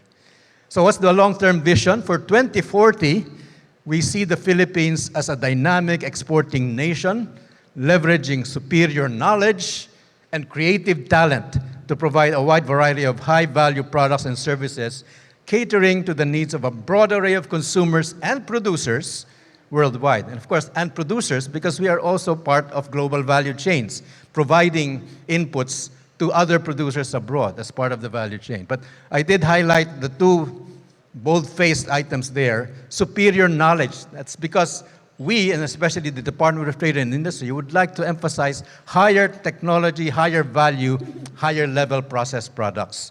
In other words, higher value products in general. But we also know that we can capitalize so much on our creative talents. And this is something that the Koreans, for example, have shown how they can really cash in on it. And many of us Filipinos perhaps think we're probably the most talented, supposedly, in Asia. Why can't we capitalize on it as much? And so that's the reason why we have to look at creative products and services based on unique Filipino artistic design and excellence. So the overall strategies that will fall out of that framework are logically coming from that supply and demand analysis. So the first batch of strategies would be things we can do to expand the demand for Philippine exports. So that includes intensifying trade promotion, marketing, design innovation, and branding initiatives. Second, pursuing active membership in regional and bilateral preferential trading arrangements, starting with hopefully immediate ratification of the RCEP agreement, which is still pending in the Senate.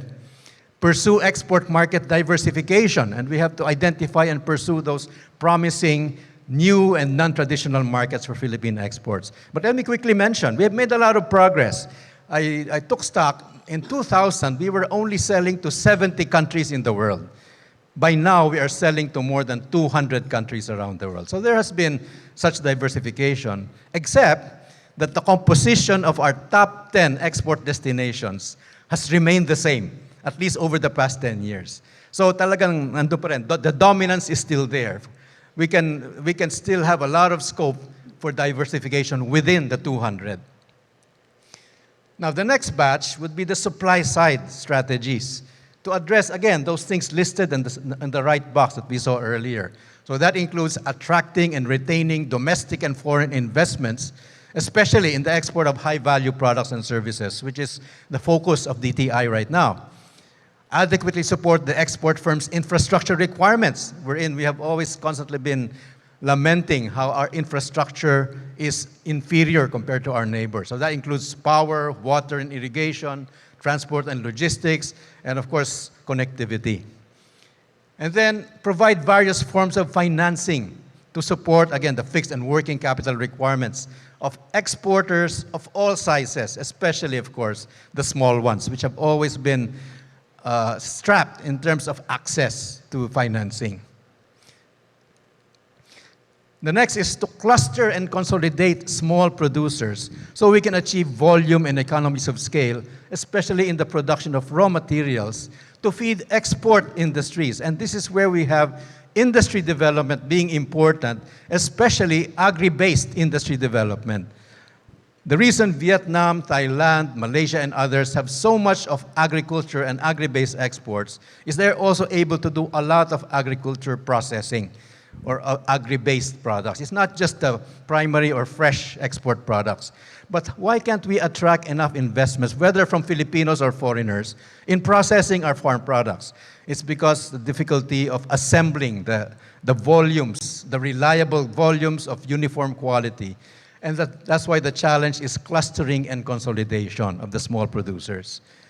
8 is to match available skills with the export industry's human resource requirements. And we all talk about the job skills mismatch in the country and the need for academe to be in more coordination with our industry, especially our export industries.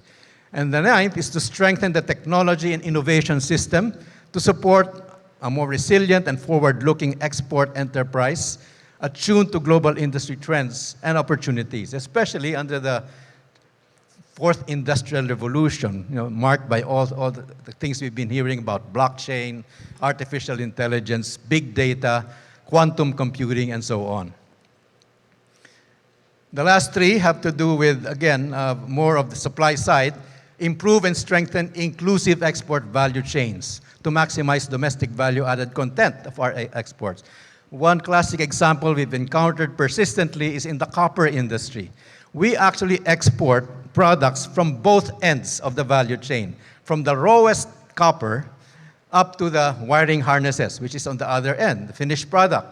But we are lacking in terms of domestic enterprises able to do the things in between. And therefore, the value chain for copper in particular has so many gaps that have to be filled. So this is what we mean by the need to look at more inclusive export value chains. Now, next, this is now towards implementation itself of this plan. Strengthen coordination mechanisms within government, across links in the export value chains, among export producers within and across industries, and across government, private sector, and civil society. Now, let me talk about that for a while. Many years ago, I encountered somebody, in fact, I can mention his name, Frank Isaac, who then was chairman or president of Finex. He was telling me he was in the business of producing those wooden knife blocks, those butcher block things where you insert the knives. No? And then he suddenly got an order for 1 or 2 container loads of this, which he obviously could not serve as a single, small, I don't know, maybe he was medium exporter. So what he did was to try to export, to recruit his known competitors producing the same thing. And he said, nobody wanted to collaborate. Nobody wanted to team up. And so he was saying maybe this kanya-kanya attitude, this lack of ability to coordinate and work as a team with fellow exporters, competitors, but potential cooperators as well, is one of our downfalls in being unable to have our small producers get into exports. So that's why I wanted to highlight that, this lack of coordination, even among competitors. And finally, very, very crucial, is to be able to secure a whole-of-government commitment and a whole-of-nation effort towards export development. And here, the ideal would be to have the president himself being the chief export champion, talking about exports every step of the way. And of course, closely supported on that by the Secretary of Trade and Industry himself. We need to have this kind of focus on exports. We all know how Korea in the past had even declared export or die. And this could very well apply to us as well if we don't give exports development that kind of priority and attention. So just a word about what they call moving the needle. As I said, we have had a lot of progress since the Export Development Act was passed, but it slowed down, especially through the last 20 years. Why? Well, it seems that we're unable to move the needle of that export growth so much, but there are two things that have emerged from all the consultations with the export community. Number one is, again, the scale and volume constraints. Now, in terms of manufacturing industry, non-agriculture, we need to actually attract those big-ticket global firms, the way Vietnam was able to attract Samsung and Thailand, General Motors, and all these big-name players in the global industries.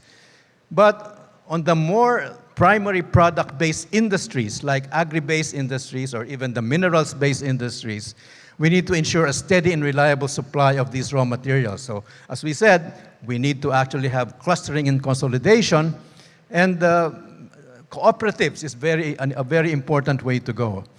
Responsible mining and processing of minerals to complete our value chains is also very important. So we need to have even catalytic investments by government, if necessary, to fill some of those value chain gaps. The other important thing that will move the needle is better integration, and that includes the coordination I've been talking about. So we have to fill those value chain gaps. We have to establish agri-industrial business corridors, a program or a thrust already being pursued by the Department of Agriculture, by the way. And we have to foster more circular economy business linkages. And we've encountered a good number of this in our talks with you, including natural textiles as a base for reviving the textile industry. Like Piñatex is one of those firms.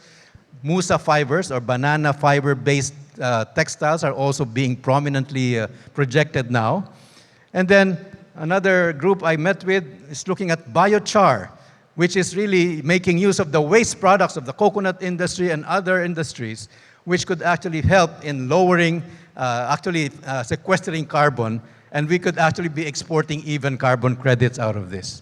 So finally, we just wanted to say we looked at the outlook and targets. We had a benchmark scenario, but we had a PEDP scenario, which presupposes that all these things we said needed to be done will be done, or not all of them, maybe most of them will be done. But the PEDP scenario gives us these numbers. And again, those are the numbers in terms of $1 billion exports for those prominent export sectors. But let me just call your attention to the bottom line. We are seeing that it's possible, if we all do things together and do it right, to get $240.5 billion in export earnings by 2028. That's about, what, 5-6 years from now, from the 113 or so, I think, that we're expecting this year. So that's a more than doubling. It is possible if we do things right. And so we'd like to think that this export development plan would be aggressive, inclusive, innovative, integrative, and regenerative. The last, of course, pertaining to sustainability.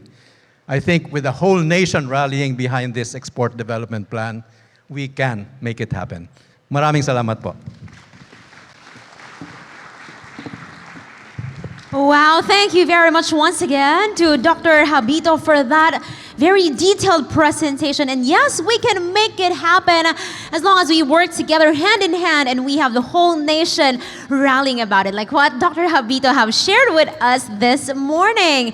And now I believe before we officially proceed to our buffet lunch, we will be having our first set of the panel discussion. So once again, would like to encourage everybody to send in your questions. So earlier we have our Mentimeter code on the screen. You can also scan the QR code that we have shown. And we have selected a couple of questions that our moderator, panelists, and our speakers for today will try to address. And for those who are watching online, if you're also sharing this event online, please don't forget to use our official hashtag. That is hashtag NEC2022, hashtag National Exporters Week 2022, and National Export Congress 2022. So to officially begin our panel discussion for the first session, that is Philippines and the global market, we'd like to call on stage our moderator, Miss Maria Flor de Liza Leong.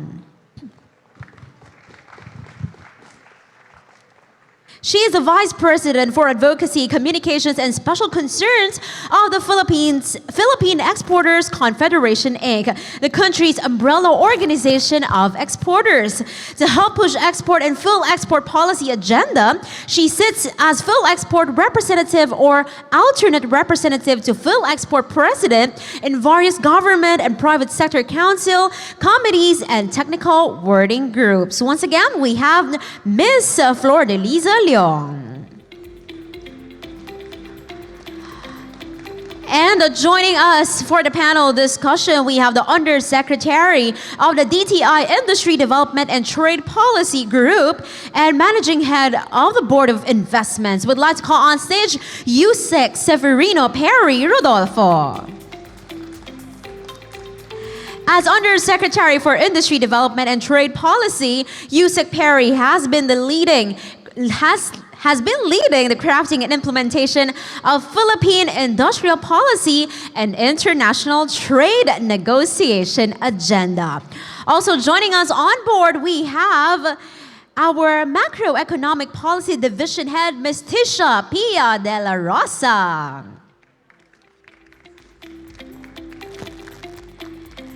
She spearheads the core technical support group that handles the department's engagement in free trade negotiations. She also manages the trade remedy unit that monitors imports considered injurious to domestic industries. And at the same time, she supervises the review and provision of recommendations on legislative issuances relative to tariff and other trade-related issues. Once again, we have Ms. Tisha Pia de la Rosa on the stage. And to join them, would like to call back once again our speakers for the early morning session. We have Dr. Henry Basilio, Attorney Tony Abad, and Dr. Ciel Habito to join us as well.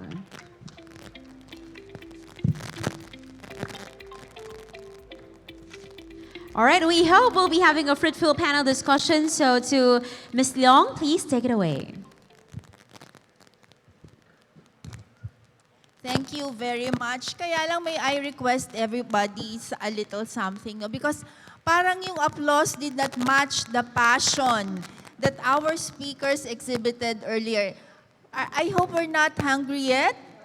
We're ready to listen to the panel discussion. Isang masigabong palakpakan from everyone. Yan. That's the energy I'm looking for. Thank you very much. And I'm a bit overwhelmed here. Nagpapakalma lang po ako because I am with some of the best and the brightest trade policy makers and economists in the country. So I'm here, I know, just to comply with the ILO gender sensitivity guideline with Tisha. Okay, so let me start with Dr. Habitono because he brings in a major part of the context in this discussion, the Philippine Export Development Plan. From 112 billion this year to more than double in 6 years, Dr. Habito, ang taas ng confidence level ng plan. So you mentioned a host of factors to make that happen. Supply side, demand side. Attorney Abad was talking of an equilibrium.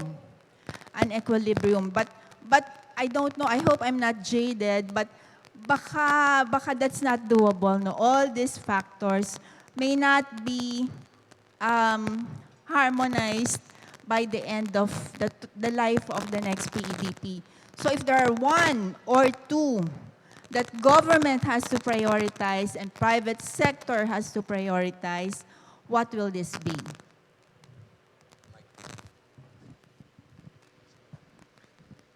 Well, I guess I would call everybody's attention back to that slide on what will move the needle.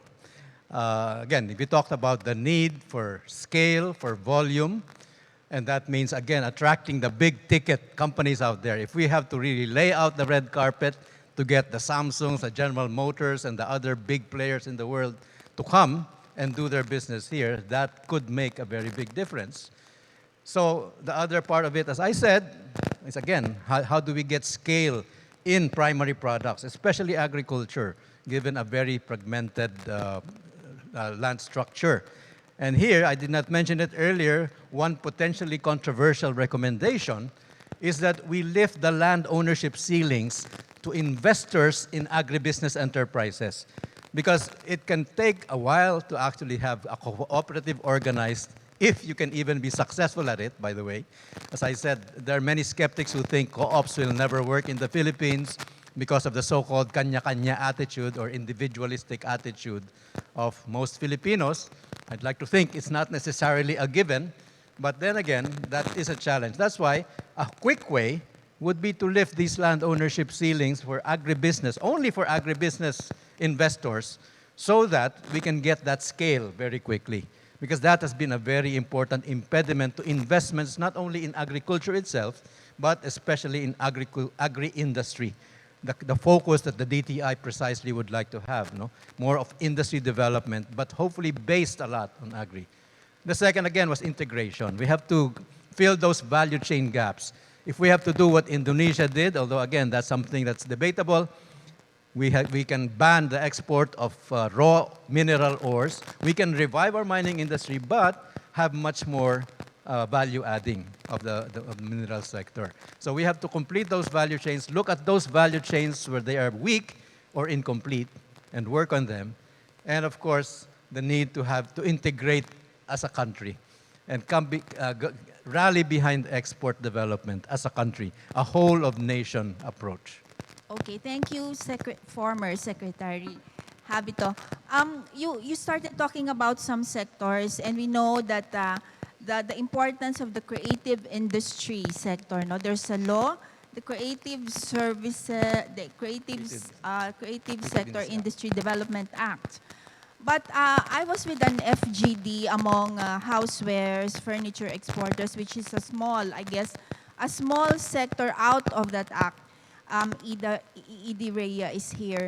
And they're saying that the interest towards handicrafts, carpentry, handmade things is declining.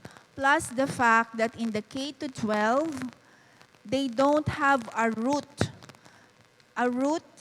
to harness these skills.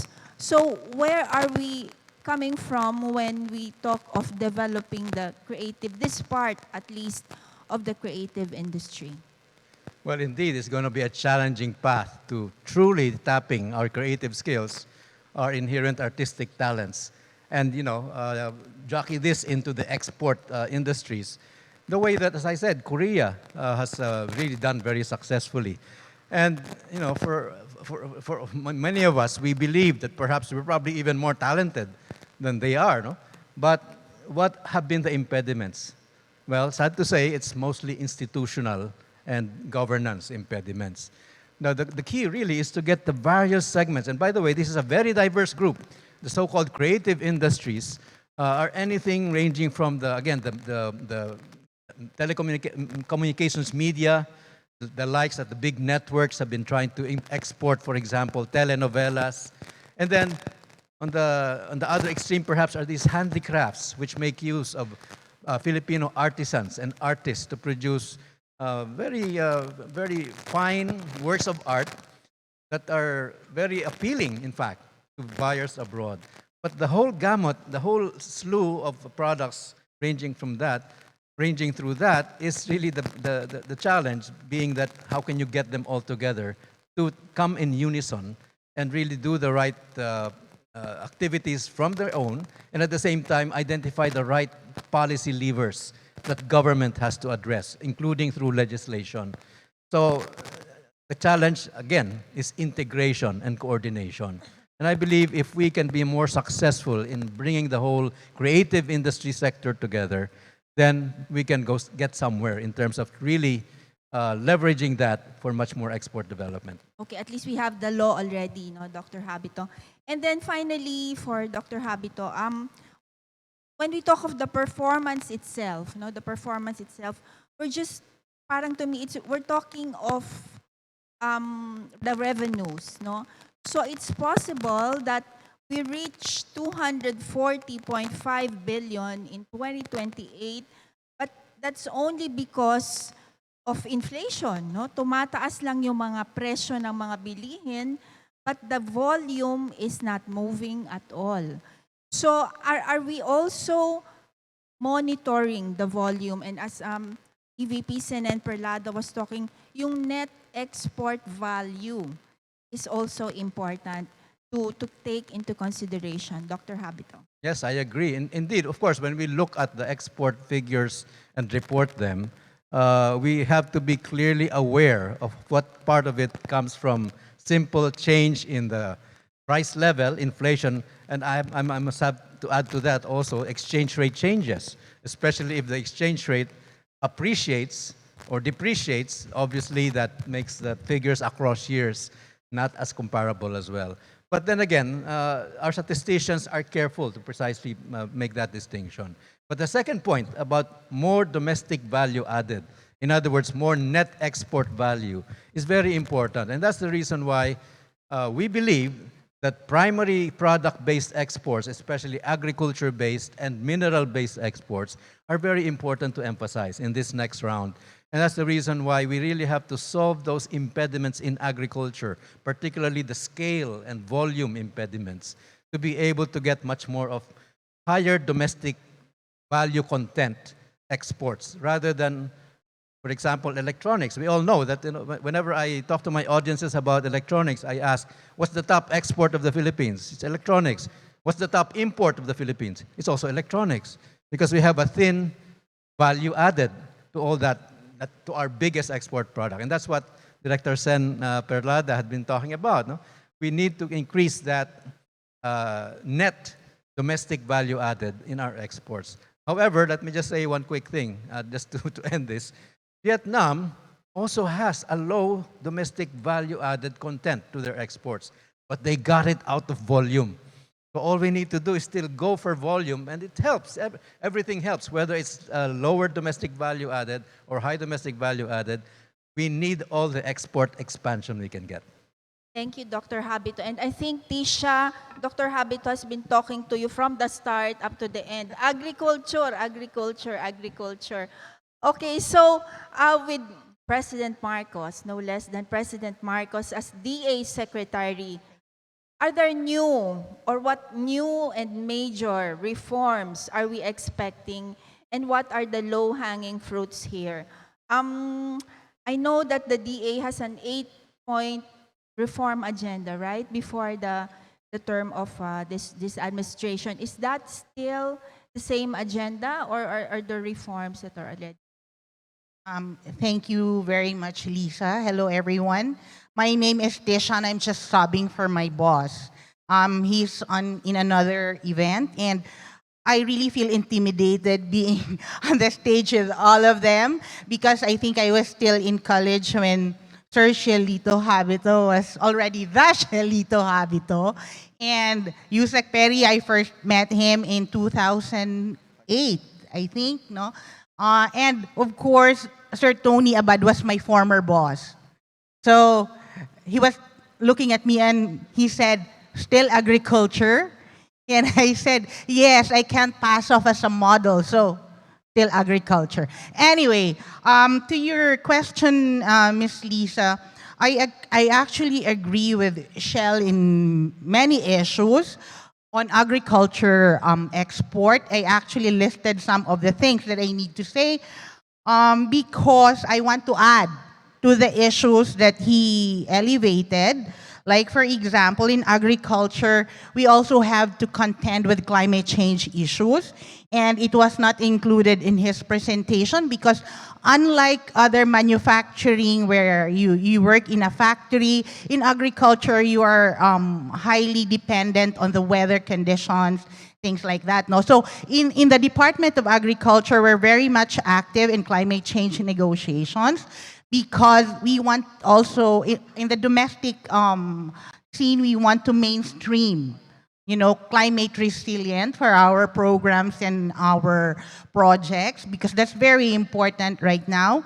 And we're also, another issue is market access. When we say market access with DTI, it usually means tariffs, no? But in agriculture per se, when we talk about market access, it usually involves accreditation to a partner country or a trading partner, meaning we cannot just export to a particular country if we're not, they don't check if we pass their SPS requirements, things like that. And usually, these things, SPS, is used as a trade barrier by many other countries. For example, it could take years for our trading partner to approve our accreditation.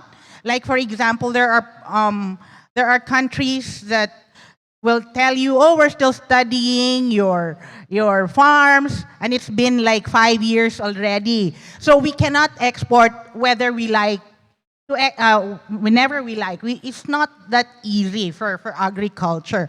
But with the help of DTI and the other, other government agencies, we're already pushing for that because, as Sir Shell said earlier, we need alternative markets. We cannot just rely on our traditional markets because we need to diversify our markets. And in fact, I was talking with my bosses about penetrating the CIS countries like Uzbekistan, Kazakhstan, and all these other TAN countries. I am not sure if they are ready for us, but hopefully we can only do that if we can also increase our production. And that is, again, what Sir Shell has been saying. But increasing production is also constrained by many things, one of which is lack of land. Or how do you say? I cannot say lack of land, but we need more land if we want to increase production. We also need expanding. We have a lot of land in the Philippines, but expansion in other areas also involves security, peace and order. We need that because some of our investors are scared to go to other far-flung areas because of security reasons, and some of them are being harassed, so we cannot expand to those areas. And then another thing is, I listed it down, sir. Okay. And of course, we also, as we've been hearing, we cannot just expand production of agricultural products because we also need houses or buildings or our increasing population. Saan ka titira, di ba? Yeah, so we also, government has to balance things out. But of course, it's not my concern anymore. But another thing, sir, that is also a problem for us is, for example, informal taxes. What are informal taxes? In agriculture, this is very common because we have our farms, for example, in Tugigaraw. And then you go to Subic or to Manila, you have to pass by many towns. And, in Filipino, we call that lagay. For every town that we pass by, so it becomes more expensive. unlike other commodities that we export, like electronics, for example, you just do it in EPSA, no, in processing zones or somewhere near the ports. But for agriculture, we cannot plant near the ports. So we have to address that also. I have so many problems. Please bear with me. I just want everybody to realize why we're having difficulties, and this is not new. And of course, sir, the very basic is access to credit. We have many credit facilities, or we have many credit programs, but our farmers,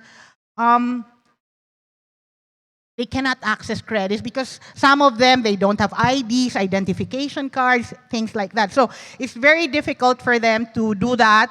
And I don't know, maybe we're actually working to address this. And okay, so then again, what are our initiatives? What are the initiatives of this government? We're gearing towards mechanization. We really want to go to mechanize, but it's a different kind of mechanization again, given that our lands are fragmented, as Sir Shell said. In terms of economies of scale, you cannot just do that because our farmers don't own like 10 hectares of land. Usually it's even less than a hectare, our small farmers. So we go consolidation and clustering. So we have a program in the Department for Land Consolidation and Clustering. So we're gearing towards that now, Sir Shell, and hopefully it will be successful. And then we're also gearing towards digitalization. Like right now, we're one of the first agencies that fully integrated itself in the national single window of the country, of the Philippines. So we're doing that.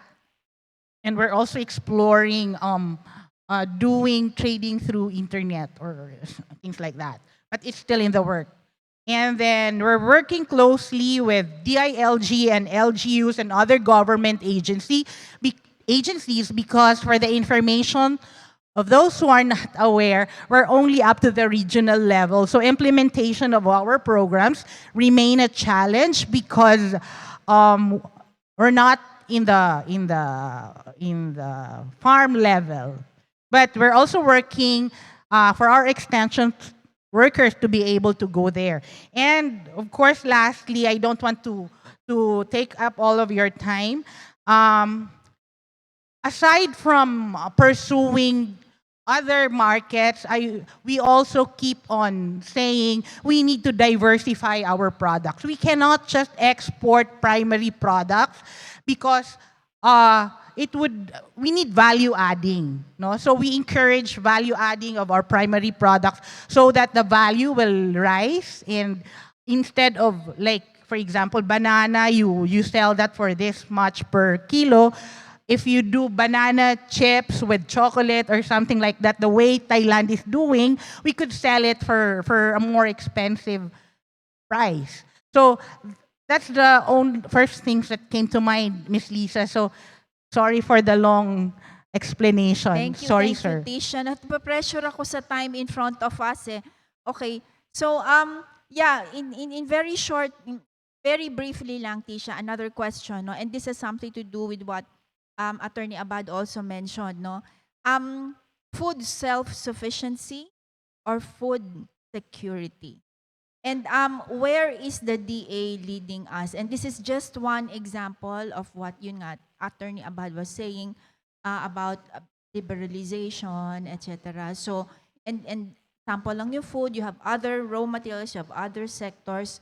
So, Tisha, in a few words. I think we're working on food security, but we're also ramping up our production so that we will be less reliant on imports.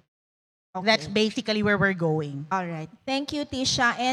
And now we set aside the sectoral issues, no, the discussions for a while. We go cross-cutting. And let's go to Dr. Henry Basilio, no? Logistics. And ito matagal ng advocacy natin to, Dr. Henry, and we're getting positive signals now. No, we're happy. We're getting positive signals now from Secretary Bautista, no, about the support to streamline, to lessen costs. One is by decoupling, no, the regulatory and developmental powers of PPA. And the impact, you said in your presentation, is about 20% less in cost immediately when this happens. What are these charges that you're talking about, Dr. Henry, that will be eliminated once the bill, what is that bill? PhilPorts and the CAAP bill. Okay, thank you, Lisa. No? Let me clarify first. No? So I mentioned two interventions. One is an intervention that can be had with an issuance of an executive order, that which rescinds Rescinding. letter of instruction 1005-A, which basically allows the authority to share from cargo handling revenues. No? But the cargo handling rates, mind you, is being approved by the same authority. No? So it is, in economics, we say this as a classic case of the regulator benefiting from its own regulation. No? So, Dr. Henry, it's not enough that that bill passes, you also have to rescind. Yes. Okay. So, and that is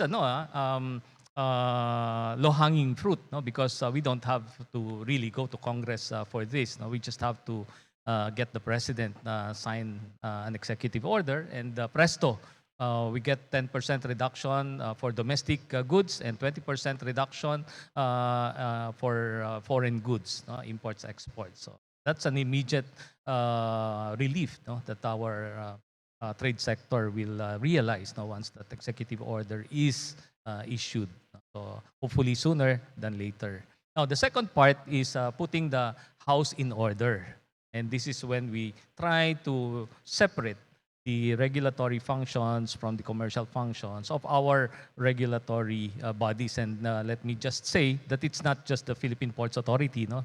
It's also the same model for the Civil Aviation Authority of the Philippines, or CAAP. No? So there are bills already filed in Congress, and in the program, I saw the name of Congressman Marvy Marino. No? So he is one of those who actually filed the bill, no, on PhilPorts, which basically tries to decouple these conflicting mandates. And also, we added that it's not just trying to address the conflict of interest, but also the violation of the principle of competitive neutrality, no, which is very, very important, especially for OECD and WTO, that when government goes into business, it should not have undue advantage over its private sector competitors in the market. No? So that's why. And right now, we know that there are already a lot of interest or appetite so far as the private sector is concerned, no, in going into port development, for example, infrastructure development. And so the government must be open to actually allow and even support this. So now, if we are able to decouple the conflicting mandates, no, and then make the regulator just be a regulator and another agency or entity to handle the commercial functions, then we take out that incentive, no, to actually make the services more expensive. Diba? Yeah.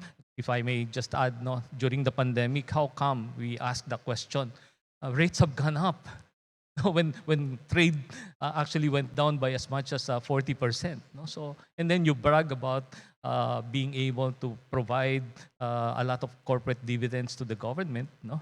But on the other hand, the question is, where are you getting all this, no, from the competitiveness of your economy? So you make the economy uncompetitive, you make exports and imports expensive, and ultimately, no, even the domestic produce being transported in the various islands comprising the country, no, are being made expensive, no, for the consumers. Okay, thank you, Dr. Henry. One more question. Logistics, the logistics sector, no? I think that out of the explosion, the e-commerce explosion, all this happening, there is one sector that's having a bonanza, and that is the logistics sector, supposed to be. What is the state? How do you assess that sector now? And how is this able to cope up with all this development, with all the increases supposed to be in volume because of commerce, cross-border especially, and where should they improve? So the new normal is the so-called digital economy. So we saw this during the pandemic. E-commerce had a tremendous growth. In fact, if you look at the data of the Department of Trade and Industry, the number of registered online businesses were just, let's say, 1,700 prior to the pandemic. And it shoot up to about 85,000 during the pandemic. So you can see that all these online transactions being done. But at the end of the day, you can transact online, you can buy, you can pay online, but the physical delivery will still have to be done physically. So, and this is where the last mile logistics come into play, and we saw also the growth of this sector. Okay, so you're right. It provided a lot of opportunities for these last milers to take advantage of this opportunity. And I assure you that even after the pandemic, and we are already about to go beyond this period, so that this service will continue to happen. It's not as if we are now going out and eating out, etc., and that we will no longer buy online, etc. No, I think we will continue to do that, and therefore there has to be that push that we have to give to the logistics. That's why the Department of Trade and Industry, and after this I have to rush up because we will present to Secretary Alfredo Pascual of the Department of Trade and Industry the draft National Logistics Strategy. And here it was outlined the need to invest more on infrastructure development, because at the end of the day, we are talking about infrastructure that support transport and logistics. And just to give you an idea, the primary roads, under the purview of DPWH is already 97% paved in terms of quality. But this accounts only for 16% of your total road network connectivity. So the 84%, these are the local roads, are still needs a lot of investment. For example, provincial roads, the FABE ratio of provincial road is only 35%. City road is higher, because it has more era, 62%. Municipal roads, 31%.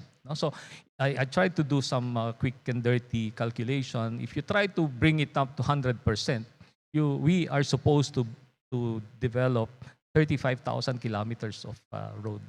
And times, let's say, 20 million per kilometer, which is the national standard cost of DPWH, that's about 700 billion pesos. Is it a very high tag price? I don't think so, because if you look at the budget of DPWH, that's about it. So just for 1 year. So our suggestion is let's divide it into 6 years, 125 billion, and it can be done in one administration. But see, the economic loss if we don't do it is higher than the tag price of the entire project. Okay. Thank you. Meron pa palang isa, Dr. Henry. What is top of mind when you say logistics and I have a problem? Who do we call? Which agency? Top of mind, which agency should that be? Kasi you remember in 2013 yung congestion, I think it was the executive secretary who was tasked to address, to put together all the agencies. Who should it be? Or should it be just one agency? The sector itself should be DTI. It's the logistics sector under the Department of Trade and Industry being supported by infrastructure facilities under the Department of Transportation. Okay, thank you very much. Now, Attorney Abad, export or die, export or die, Dr. Shell mentioned that, and in so many words, that's also the mandate of PhilExport, export or die. Export to live. Export, oh yeah, mas positive nga naman yun. Diba? If we want to Export live, to then we must live. export. Napakaneg ako. All right, export to live. All right, so we to eradicate poverty, this is one route, no? And this has been taken by our neighbors and proven right. But now we see a trend towards reshoring. Reshoring. And we are beefing up our exports, and now we are facing this trend, no? I think economies are using this as parang for self-sufficiency. So what do you see in your crystal ball? Is this materializing? What will be the impact to Philippine exports, and how do we position ourselves in this trend? I don't know if my crystal ball is qualified for that, no? But reshoring is really an insurance measure, no? It's mitigating certain risks that are given because there's a logistics challenge, no? In this case, let's say the pandemic has caused certain uncertainties in the supply chain or the global value chain system. So certain countries actually consider bringing back their manufacturing or onshoring their manufacturing so that it mitigates the risk. But the mitigation of the risk, again, has to be done. You have to realize when people make these decisions, it's a business decision, no? So there's a cost involved. If the cost of mitigating the risk is too high, I think you'll still see the world as it is, no? It's a global value chains, no? That investors seeking that place that is most stable and that brings back the most returns, no? And that takes me to that when we talk about exports, it cannot be disentangled from investment. No? Investment policy has to go hand in hand with export policy, which is all part of international trade policy, actually. So when I observe the people who want to invest, no, make an investment towards export, they'll choose, let's say, Vietnam or the Philippines based on what they see as least risk, highest return place. No? They will move back to their own country if they think it's going to be most beneficial to them. Now, I think what you're driving at is, why don't we have our own sort of manufacturing and exporting base here in the Philippines? No? When Shell was talking about agriculture should actually evolve into more processing, no? In other words, the end product, no, is actually the one that's going to give the highest value. And what I think about now is Korea, no? That Korea, they're not just selling sweet potato. They're actually selling you japchae with all the fresh ingredients, and it's frozen. So it's companies like Bibigo and No Brand. They're the ones actually at the forefront of their export drive, no? So you're not just selling sweet potatoes or beef or cabbage, no? It's kimchi, it's all of these things, but ties in also with the creative aspect, no? That they actually invested in the creative side of Korea, the cultural side of Korea. But it's a business decision. They want to sell. So there is a valuation involved, no? So whether it's a creative or a service or an agricultural product, you have to really look at the end game, no? That's why you can't build a road and then just hope that that we will export someday. I mean, this is the difference between amateurs and professionals, and I think that's the whole problem. Is we've been dealing with this whole export challenge in a very amateurish way when countries like Korea and Vietnam have really got it down pat. No? They want to sell Hallyu or K-drama. Okay? But it's not just selling K-drama. There's a profit involved. There's a return on investment. So they'll actually invest in making sure that one of their movies wins the Oscar Awards. No? That it's that strategic, and that is a professional act. No?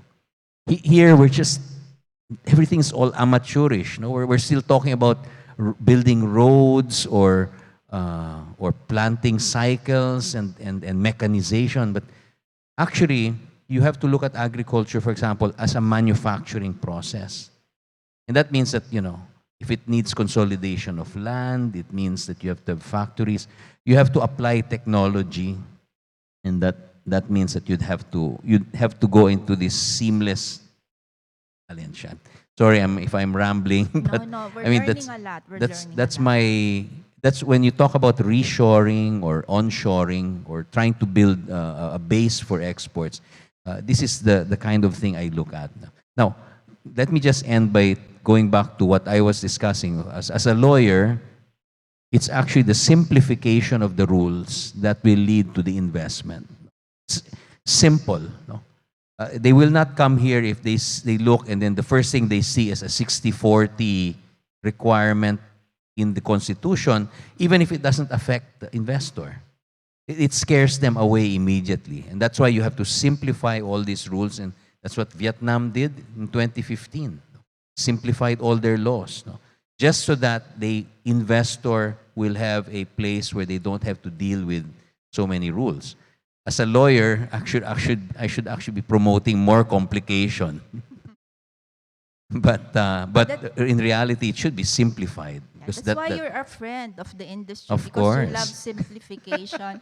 All right. You know, Yes. at one point, I was almost relieved or comforted that we're not too invested yet, no, in regional or global value chains, because when a financial crisis happens or a major crisis happens, somehow we are shielded.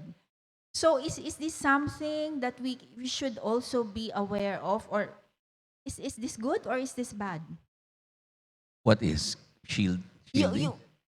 We are spared from the effects of a global crisis because we are not too invested yet in global or regional value chain.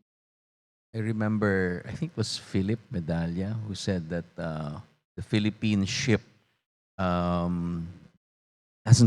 didn't have to worry about the crisis, no, because it never left the it never left the port, no. Parang and then there's that other thing about the Philippines, never missing an opportunity to miss an opportunity. No? So I think, well, honestly, I don't see an advantage in being the latecomer, but that's my crystal ball. Is eventually, the old guard will die out. Eventually, smarter people will be at the helm, no, here in the Philippines. Eventually, we'll be a latecomer in the game, but we will start simplifying our rules. We'll start becoming like the rest of ASEAN, but we'll probably be the last. And it will take a long time. No? But that's the way I see it, and that's the only way to go. Yeah. Now that's negative. What's- Kailangan you end on a positive A positive. note. Wait, I was thinking. Oh, sige. There's Rephrase. well, I just wanted to add. No, when you're talking about creatives, it just popped into my head. No, there are things like that's why when you look at it as a manufacturing process, wherein you're really looking at the profits at the end. That's why you have to take care of things like intellectual property. You have to have a proper valuation of the creative product. No? Same thing with agricultural products. No? Don't look at a sweet potato, but you see it as noodles or bread or something else. No? They say that even rice gives certain chemicals that are in cosmetics, that are in pharmaceuticals. No?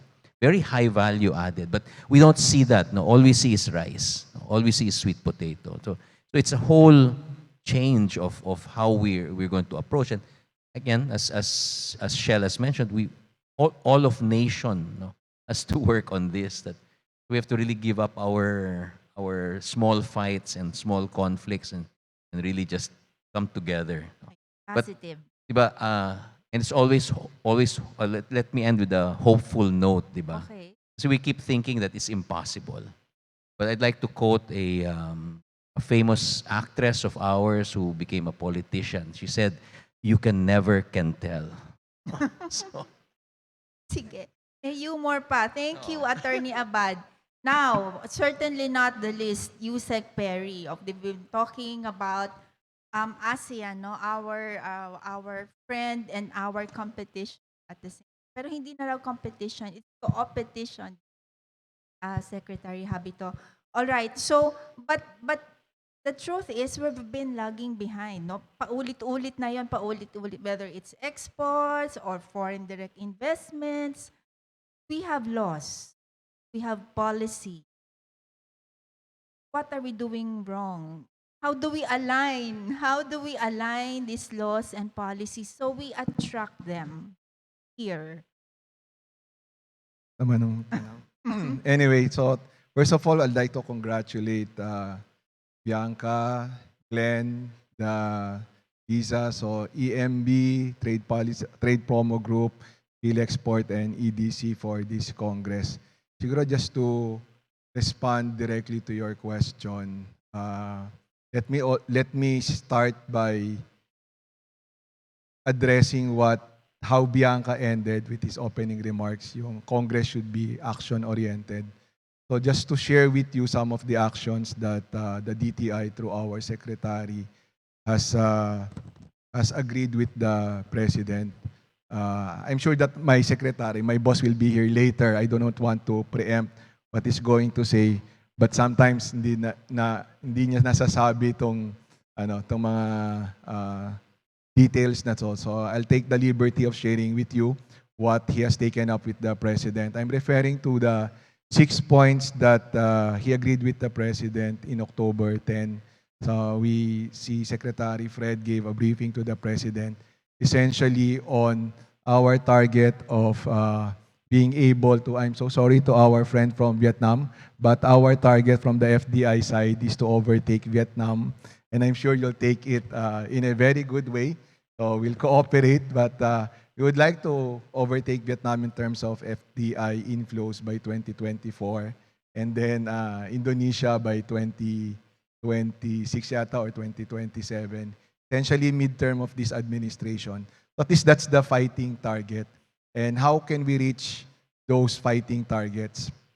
The 6 points were, number one, and you've already been reading this in the newspapers, yung issuance of an executive order for green laning projects of national significance.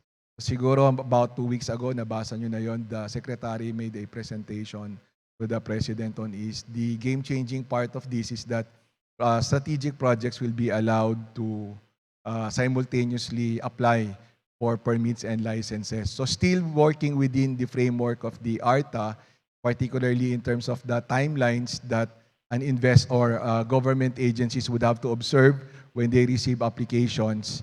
But ngayon yung difference would be something similar to what we're doing now or what has been done for energy projects of national significance. Hindi na sequential kasi that is leading to some delays. Diba pag mangyayari, I'm very sorry for the foreigners here, but I'll translate what I say in Tagalog to English in the very next sentence. So di ba nangyayari pagka kaya nag-delay yung ating mga permits is, bago ko entertain to, bakit wala ka pang ganyan, kailangan mo mag-apply sa ganon, sa ganyan. So what we'd like to do now is, okay, each agency should accept the application simultaneously, tapos just look at it from the perspective of your mandate. Assume that the other agencies will already approve this project. From your perspective, does it deserve to be approved or not? And then we apply the ARTA mandated timelines on that particular transaction with you. Tapos the proponent will have to just submit an affidavit of undertaking that they will be submitting all of these requirements in one go at a certain time. Sorry, when I said that our target is to overtake Vietnam, just for the information of everyone, about 6 years ago, the Philippines was number 6 among all of the ASEAN countries in terms of net FDIs. So number 6 tayo, medyo malayo. But we ended 2021 being number 4. So we finally were able to overtake Malaysia and Thailand. So the number 1 in ASEAN in terms of inflows of FDIs, number 1 is Singapore. It's doing about $80 billion per year. Kung minsan nag-hit sa $100 billion per year on a good year. Next follows si Indonesia, $20 billion. Then si Vietnam is $15 billion. For last year, it was actually despite everything that has been said, how we have lost, etc., we actually did very well last year in terms of net FDIs. It was a record-breaking year for us. We did $12.4 billion, the highest on record. So we bested what we were able to achieve in 2017, which was about $10.5 billion yata. So even on a pandemic year, we registered the highest ever net FDI inflow to the Philippines. So please don't give up on the Philippines because we are getting there. So our target is to be the second at the end of this administration. So aside from the EO on, sorry, I'm in the way of your lunch. Dapat nga hindi lang export to live, but eat so that we won't die. And I'm so hungry, but at the same time so agitated and excited. Because every time I hear certain words kanina, I really just want to butt in and inject a few things. So anyway, still have 2 minutes, sabi dun sa monitor. Next is, ano ba to? Di ko na mabasa yun. Okay, this is a welcome news for all of you. Si Secretary Fred Pascual has really been working very hard and I'm very happy that my schoolmate, si Undersecretary Zeno, is here from the Department of Finance. Si Zeno, siya yung Carl Chua. Kung si Sec Sani Dominguez may Carl Chua dati, si Sec Ben Diokno merong Yusek Zeno. So siya yung Chief Economist ng Department of Finance. So importante nga na nandito siya because he has heard all of this and we've been discussing. Si Sec Fred Pascual, number 1 priority niya really in terms of policy, and we want to have this settled by the end of the year and discuss this with the President, with the FIRB, is to settle all of your issues with respect to your VAT complaints. Diba? Yung mga inconsistencies between the CREATE law, the CREATE IRRs which have been issued, and the BIR revenue regulation. So that's number 1 in his priority. And in fact, he said that at the very beginning, very first meeting of the FIRB in August 4. Tapos he followed it up again. And then magkakaroon kami ng technical committee meeting of the FIRB to discuss all of these issues sa December 14. So hopefully we can settle everything. So but we've been hearing you. Lahat ng investor na kausapin namin, number 1 complaint really is the VAT issue. And then, so aside from that, yung number 3rd point is on renewable energy. Aside from the VAT, yung more long-term problem that we've been facing is in terms of power cost. So that's very well known. Of course, yung isa pa is the logistics cost. Nandiyan naman si Henry. Sabi na niya, na-expound na niya. But when it comes to the other big problem is on the terms of the power cost. So over the past 2 months, we've gone around East Asia to talk to investors, particularly those in export manufacturing. And the biggest issue, the biggest problem that they are all facing now, even those in Vietnam, those in Indonesia, those in Thailand, pagkausap namin, sinasabi nila, we need to help us in terms of transitioning to renewable energy because of the net zero commitment of all of the buyers. Siguro, mababasa nyo naman yun and you are well aware of this. Sila Apple, sila Amazon, everyone has made net zero commitments. And that goes through their supply chain. So their biggest problem is that they should already be using 100% renewable energy. Some is as early as 3 years, some sinasabi nila until 2030.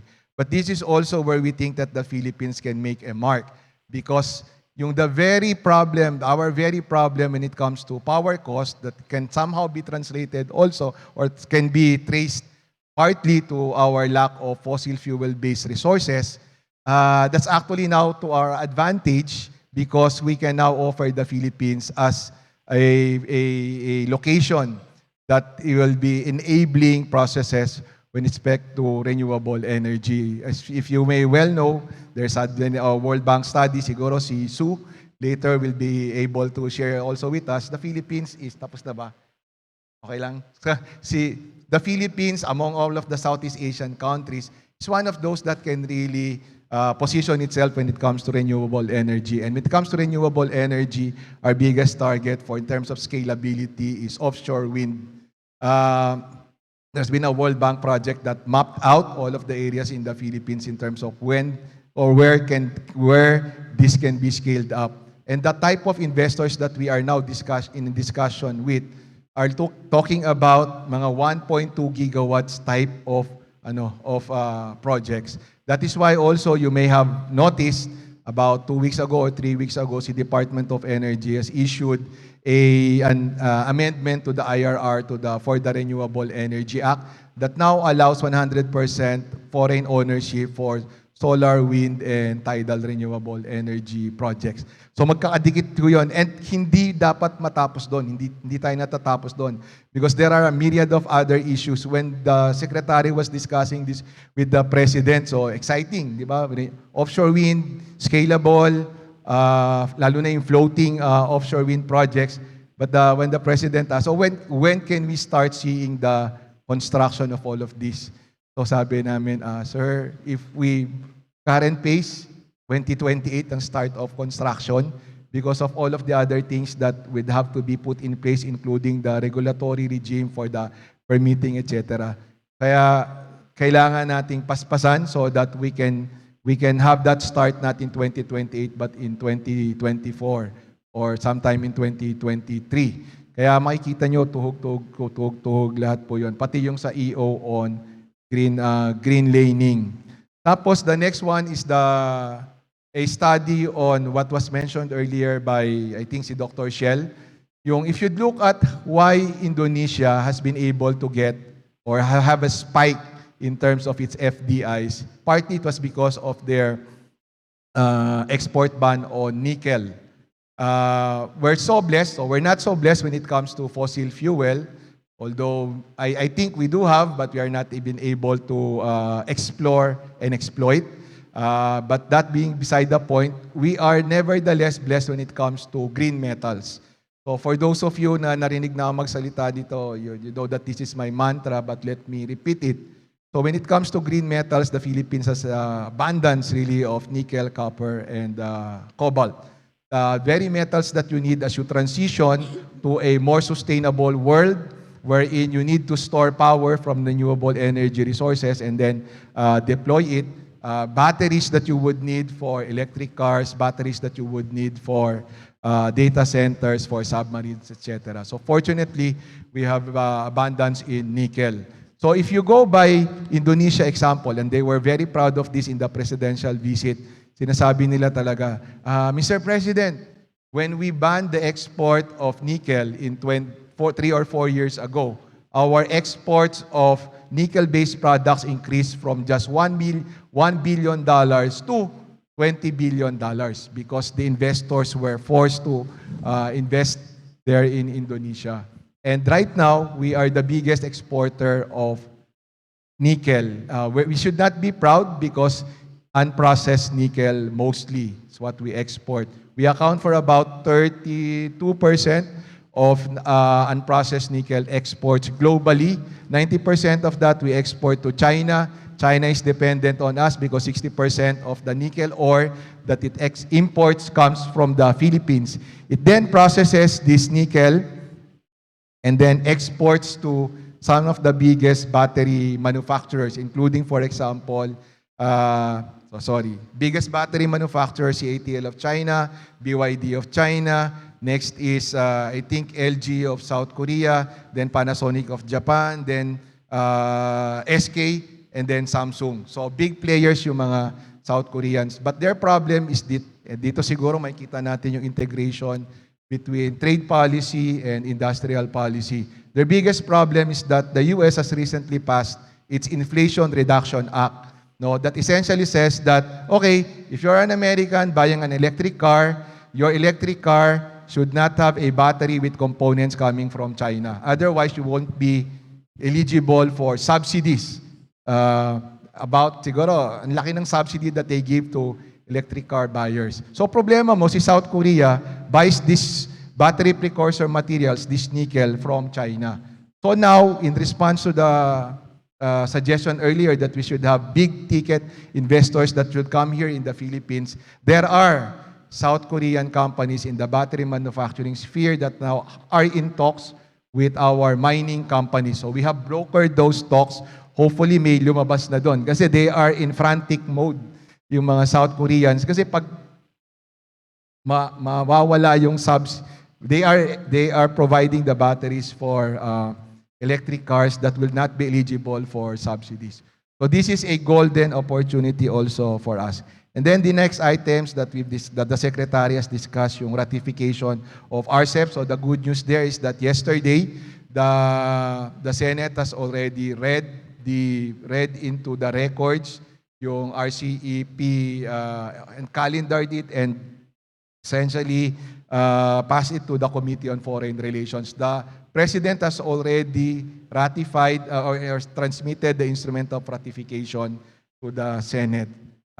Tapos diniscuss din ni Secretary Fred yung other FTAs, including the Philippine-South Korea FTA. That's very important because our export interest there is our agricultural products who are being competitively disadvantaged vis-a-vis Vietnam because Vietnam has an FTA with South Korea. Then the other items that he discussed, the last item is with respect to health and defense security. So, yun yung game plan namin in the very, very short term. So, yung last item na nandito, I think yung pangako ni Sec Fred is by mid of next year, matatapos natin yung mga to. I wish I'd have more time because, as I said, I'm agitated, excited, dami kong gusto ikwento, but for those of you who will be staying on, I'm just in table 37. Thank you. Thank you, Yusek Perry. So I think that's a good appetizer, no? One, the DTI hasn't given up on CREATE yet, and things are moving. And then investments are key to value adding, no? And then just a tiny bit, roll it because Dr. Henry also mentioned about the roads that we need, no? Is that still part of the BOI projects programs? To the Competitiveness Bureau, but we're still working closely with the Competitiveness Bureau. But the thing is, I think in terms of new funding for the Roll It projects, it was also mentioned by Senator Mark Villar, who has been very, very proactive really reaching out to DTI as to what we need. Yung sa Roll It yata, hindi na kami nag-endorse ng new projects, pero the focus now is on completing the previous projects which has been endorsed already to the DPWH under the Roll It. Siguro, when the fiscal space, pag sinabi na ni Zeno na okay, pwede na ulit na may mga bagong Roll It projects, we can start again. But I think the focus now is on completing the projects which have been endorsed. Okay, thank you. Ladies and gentlemen, your first group of panelists, I think that deserves a big round of applause. Thank you so much, everyone. Thank you so much. And I think we're ready for lunch. Baka mukha na kaming mga salad dito sa tingin nyo. I think we're ready for lunch. Yes, ma'am. Thank you very much. To our distinguished panelists, maybe you can have a quick group photo right here in front, ma'am and sir. And yes, to everyone, that is just the first panel discussion. Later, we still have another one. We can move a little forward, sirs. There you go. Yeah, so later on, we'll be having another panel session, and we still have more speakers coming your way after lunch. But if you have any questions, you can email us. That is at exports@dti.gov.ph. And that officially wraps up our first session for the National Export Congress 2022. And we still have a great lineup later on. But for the meantime, we're up for lunch, and the buffet tables are now open. So to everyone, you can approach the nearest buffet stations to you, and we will resume at 1:20 p.m. Bon appetit, everyone.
Exports play an important role in a country's economy.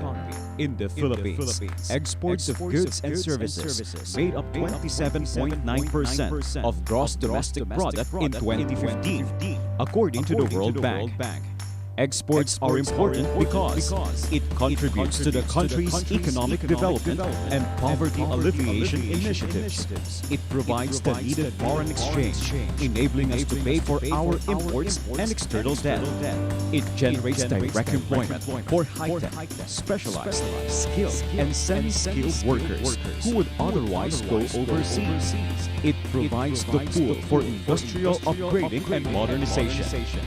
It provides opportunities to harness agricultural and natural resources as foundation for agri-industrial development and expansion, especially in the countryside. It develops and modernizes the manufacturing and services sectors. It presents market opportunities to help bolster a growing economy and empower exporters to become globally competitive. The Export Marketing Bureau, or EMB, has developed TradeLine Philippines, a one-stop comprehensive resource for the global Pinoy entrepreneur.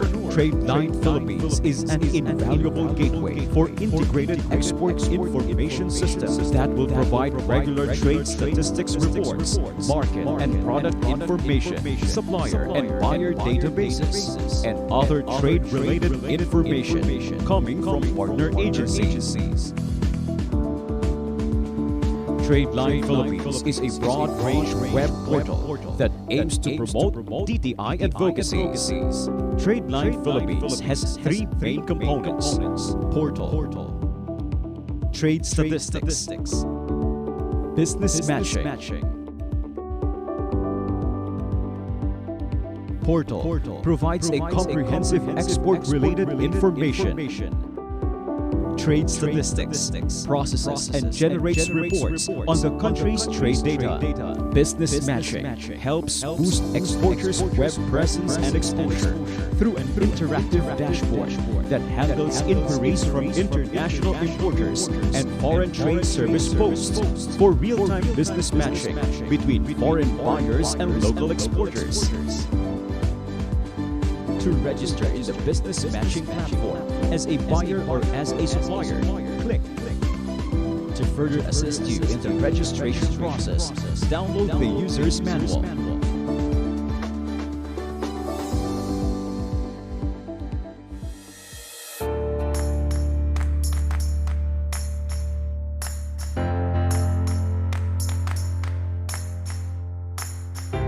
Hand in hand with various export trade-related government and private agencies, institutions, and organizations that work with the promotion and development of the country's exporters.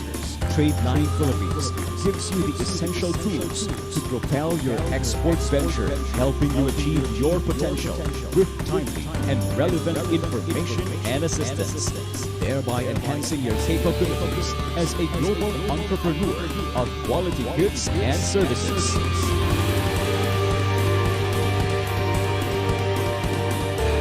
Visit TradelinePhilippines.cti.gov.ph now and start reaping the benefits of using it.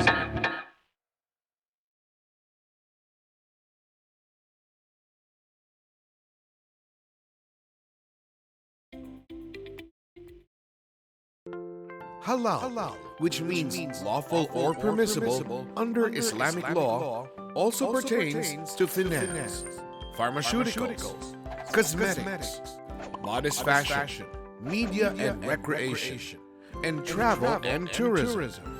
More than just a label, it is an assurance of quality, safety, hygiene, and cleanliness. Not just applicable to food and non-food products, but also to processed and services. And with Muslims making up roughly 30% of the global population, or about 2.1 billion consumers, non-Muslim economies are now into halal as well, making the industry as one of the fastest growing consumer segments around the world. The Halal Export Board is placing its focus on specific products, such as fresh and processed fruits, pharmaceuticals, cosmetics, and fashion, and services such as Muslim-friendly tourism, Islamic banking and finance, and halal logistics. Halal-certified products and services intended for export are identified by the Philippine official halal logo.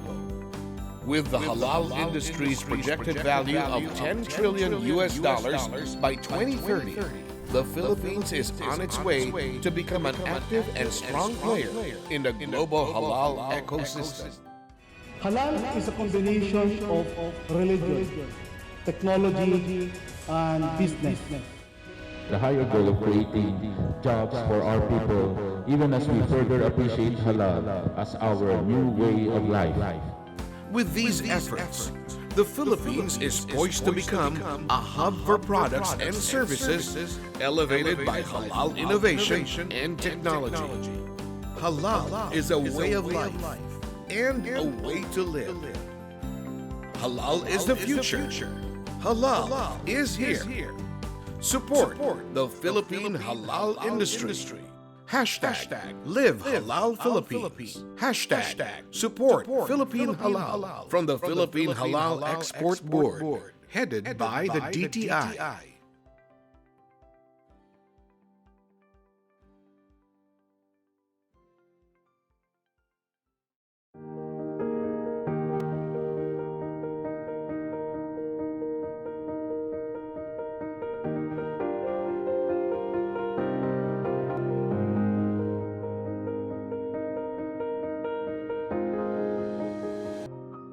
I am Simon Pascual, Sales and Marketing Manager of Marigold Manufacturing Corporation, makers of fine Filipino food sauces and mixes of Mamacitas. We are available in over 70 countries worldwide, some of which are the US, Canada, Australia, a lot of parts in the Europe, Asia, Australia, and even New Zealand.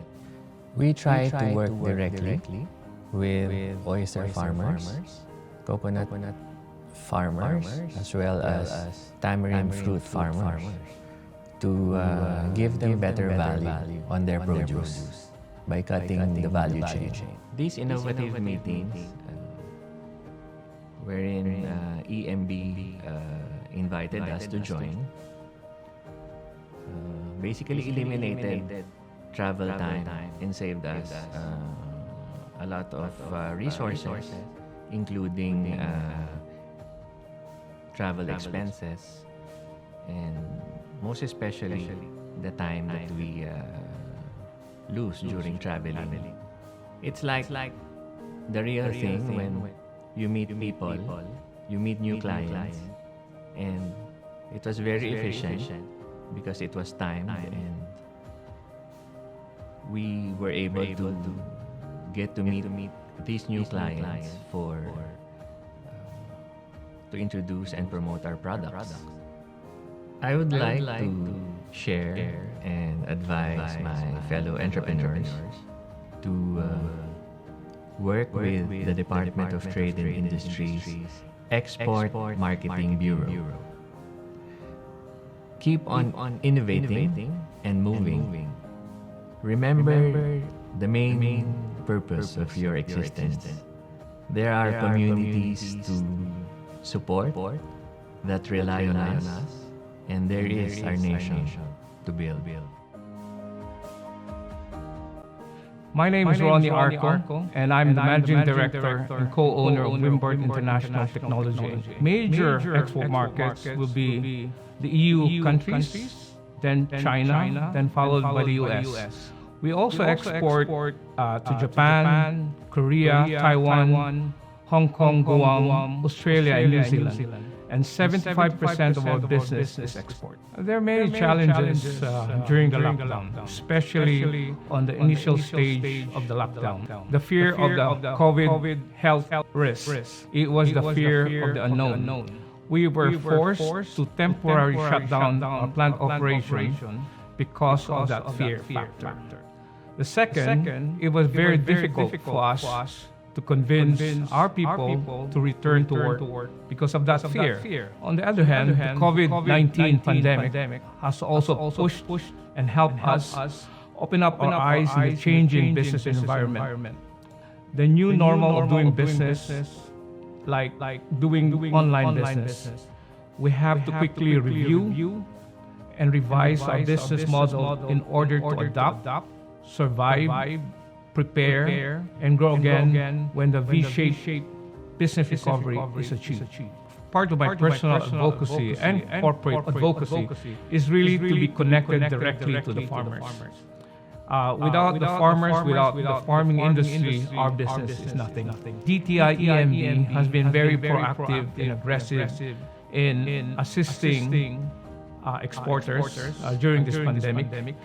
They have organized various B2B business matching via Zoom meetings. And in the past 3 weeks, we've met new potential players in the international market. And this has helped us a lot expand our traditional markets that we will be entering in the next years when we recover after this pandemic. As a government entity responsible for international trade, the reputation of our international commercial attaché representing DTI International is really a big confidence builder for the potential buyers, because it's like giving a government guarantee almost to us private manufacturers, food processors that they have not physically met, but because of the DTI EMB presence in endorsing us to these buyers, it has actually given us more credibility to these foreign buyers, despite the absence of the physical contact. Well, to my fellow exporters and entrepreneurs, the challenges that we have in 2020 is really a temporary setback to our business. Let us not lose hope that the V-shaped recovery will come, especially when these COVID vaccines will be available to us and to the global community.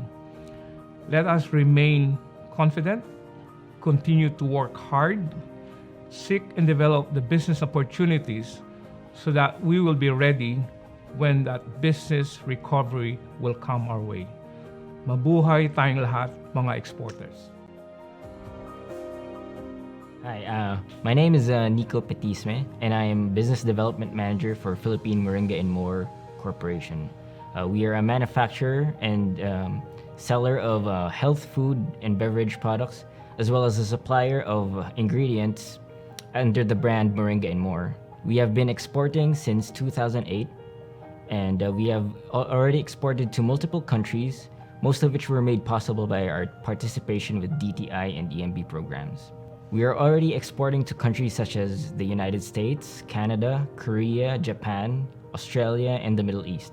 The biggest challenge we faced was the decrease in sales in physical retail. So same in export, since a lot of supermarkets and grocery stores have been limited due to quarantine procedures all over the world. Programs sent to us by DTI EMB were the main focus of our e-learnings, and we were able to quickly come up with strategies which focused on local and international e-commerce, which helped us generate sales. Hello everyone, my name is Cecil Machano. I am the Export and Marketing Officer of Glorious Industrial and Development Corporation. Glorious, the Cibio company, was started in year 2004. It was founded by our CEO President, Mrs. Maura De Leon, coming from a family of farmers in Bulacan.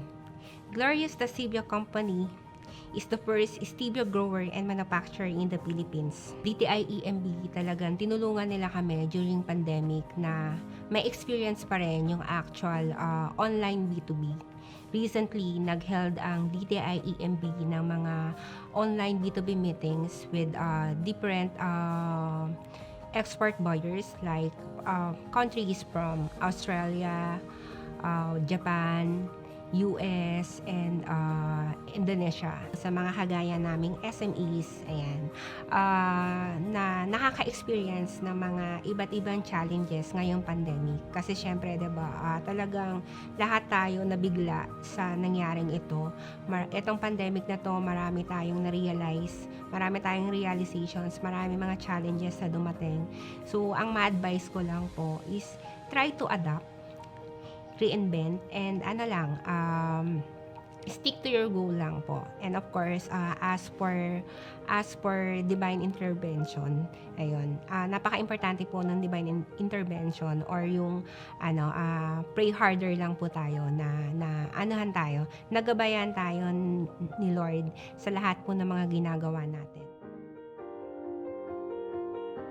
Hi, I'm Nerissa Concepcion Larobis from JNRM Corporation. I'm the COO or Child of the Owner. Before, we only manufacture flavors and seasonings. And then now, they said, we need dahon na saging. Okay, I'll get you dahon na saging. Kasi in that verge of pandemic, kung ipipilit mo yung gusto mo, wala kang makukuhang order. So what we did was find what they want. So ngayon meron kaming dahon ng saging, suman, banana, kamyas, at kung ano-ano pa. We export now to Australia, USA, Middle East, and many parts of Asia. During that pandemic, we learned a lot, and it's best that you have a team that you trust, yung employees natin, yan, and to never give up. DTI EMB gave us a new light kasi challenging times na nga, they challenge us even more dahil tinuro nila sa amin yung other ways like social media platforms, Amazon, eBay, na dati hindi naman namin pinapansin or parang baliwala lang kasi hindi namin alam na possible pala. Hi everyone, I'm Mel Nava and I am the CEO and co-founder of One Export. One Export is a one-stop end-to-end platform helping micro, small, and medium enterprises in the Philippines export. So what we do is we do everything from compliances to selling the products up to shipping and delivering the products to the markets that they wish to serve. And with this, we're able to sell more Filipino products around the world. Given the setback for micro, small, and medium enterprises being able to produce their goods, there was actually a market opportunity across the world because they needed essential products. So if your products were food or if your products helped in terms of making the home better because more people were staying at home, we found an increased demand for these products around the world. And because of this, we were able to connect. Exporting is a way for everybody to grow their business.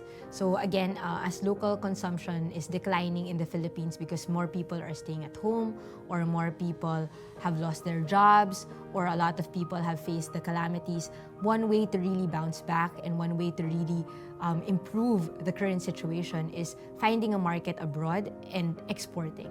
So I know exporting is not that easy, but again, with DTI EMB, you can actually get help in terms of exporting. They have a wide range of services that you could use for exporting. So ask yourself, why export, right? It'll really help you grow, it'll help the economy, and eventually it'll help the Philippines. It's one way for us to be able to contribute. It's one way for us to be able to really bounce back together as one. I'm Alexis Saronga and I'm the Business Development Manager at GameOps. So our relationship with DTI and other agencies of DTI goes a long way back to 2014, but the benefits that we mainly got from working with them is one, credibility of working with a government agency in terms of pushing our initiatives and efforts. Second would be support in terms of joining different conferences and finding other opportunities to get investors to invest in the BPO and video game industry in the Philippines. And lastly, well, having a progressive relationship with the agency to further improve our strategies and initiatives moving forward. Our advice would be have a really good support. So, because if you don't have that really good support, you will be screwed. I'm Nandi Esguerra, and I'm the president of Good Sense Food and Juices Corporation. That's Mapagmahal Foods before. And my product is the calamansi concentrates, London. The challenges we met during the lockdown, number one, we lost our local market. We also lost some people, good people, and also the limitations for us to do exports in the beginning. Number one export was the US and then Canada, and also in the Asia. Supplies and raw materials also came very difficult for us because the farmers and also importation were very limited. Our distribution, right? We have to do a third party because like I said, we lost some people. They couldn't get out of their homes, neither did I. It was a mess. DTI helped us by creating the B2B. The B2B is composing of the buyers and also the manufacturers. The buyers are, the beauty there, the buyers are already pinpointed what type of products they're trying to buy.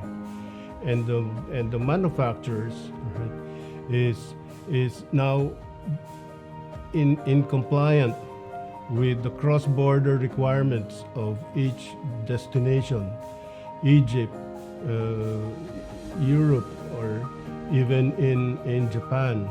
They did that once too. So all you needed was assistance for translation. Hi, I'm Miguel Del Rosario, CEO of Toon City, and also the president of the Animation Council of the Philippines. Well, countries we export to, we're very proud to say that we export to the United States, Canada, and France. It's a relatively limited market, but these are the biggest markets of animation in the Western world. They are the biggest distributors, they're the biggest publishers also, so we're very happy that we service them. And I'd even venture to say that we are a go-to studio for these production houses. Some of our artists didn't have the best of bandwidth, internet, so to say the least. So that was a problem for us. But things just became worse. Put it this way, at the beginning of the pandemic, from 100% capacity, we were down to 10% capacity in terms of production. So it was a crawl. It was really difficult for us. Challenges as a result of the pandemic, it was a nightmare to say that. There are two things that the Philippines excels in. It's service and creativity. Believe it or not, in our studio, and we have a 500-seat studio, 65% did not go through a 4-year course. And the fact that we are able to make or produce world-class animation with people, 65% of them not having to go through 4-year course, that says a lot about the Filipino talent. For any business, especially for you guys who are just about to start or starting, my father always told me, this saying, hindi na pwede ang pwede na. Unfortunately, we have this habit of saying, pwede na yan, okay na yan. We cannot. Especially if you're competing in the international market, you cannot. Nothing less than excellent. Sometimes they go 3 days, 4 days, literally without sleep, and only to get the job done perfectly. My clients tell me, Miguel, there are only 2 things we ask of you. Deliver on time and give me the quality that I want. One without the other is no good. So only 2 things. So that's my suggestion, and it's firsthand. I hear that from Disney. I hear that from Silam, of my clients in Europe, from Universal, Warner Brothers. They say the same thing. 2 things, Miguel. Deliver on time and the quality that we want.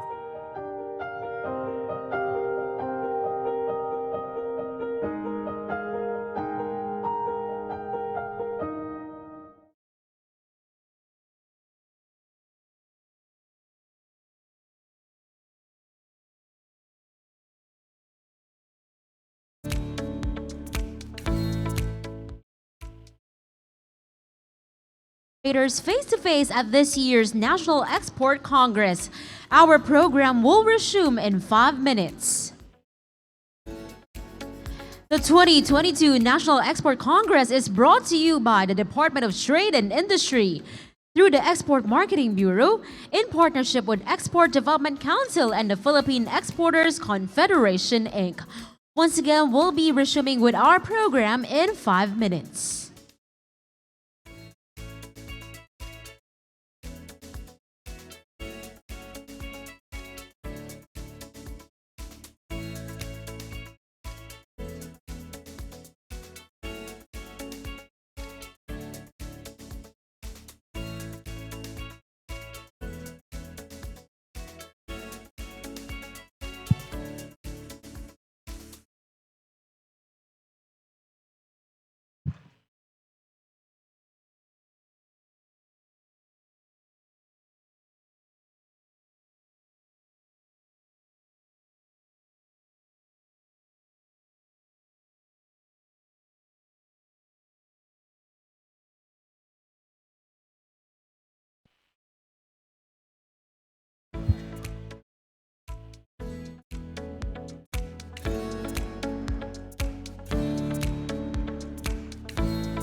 resume the second part of our National Export Congress 2022 in just a bit.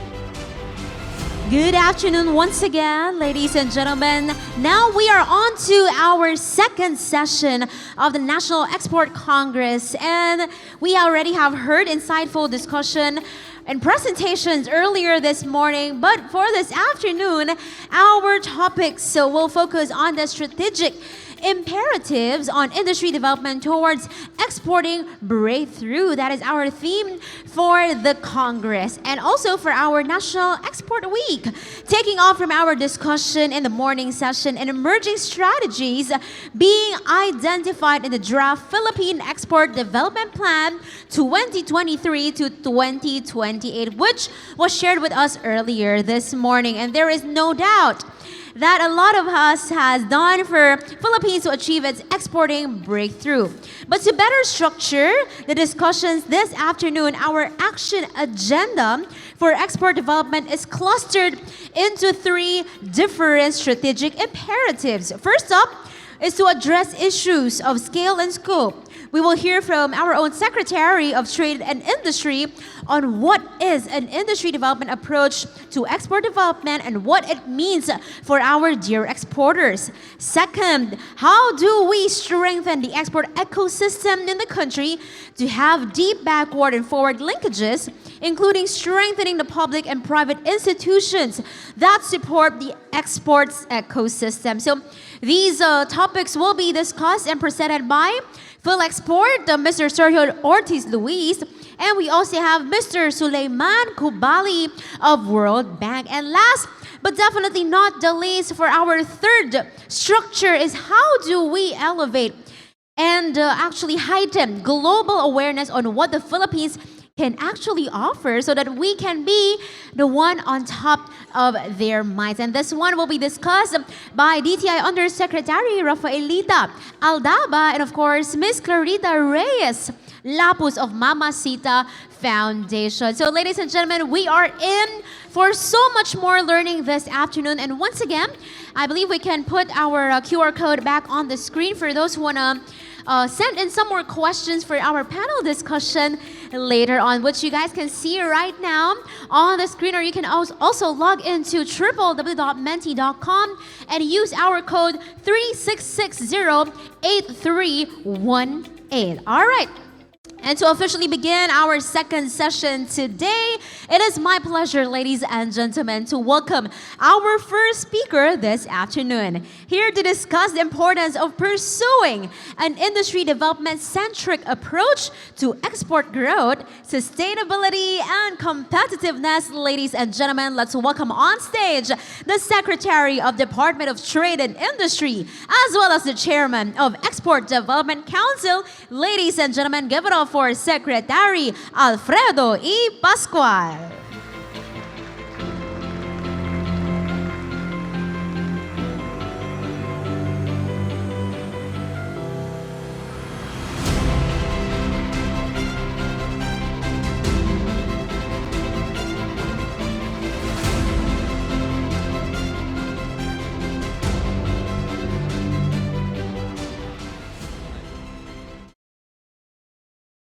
Thank you.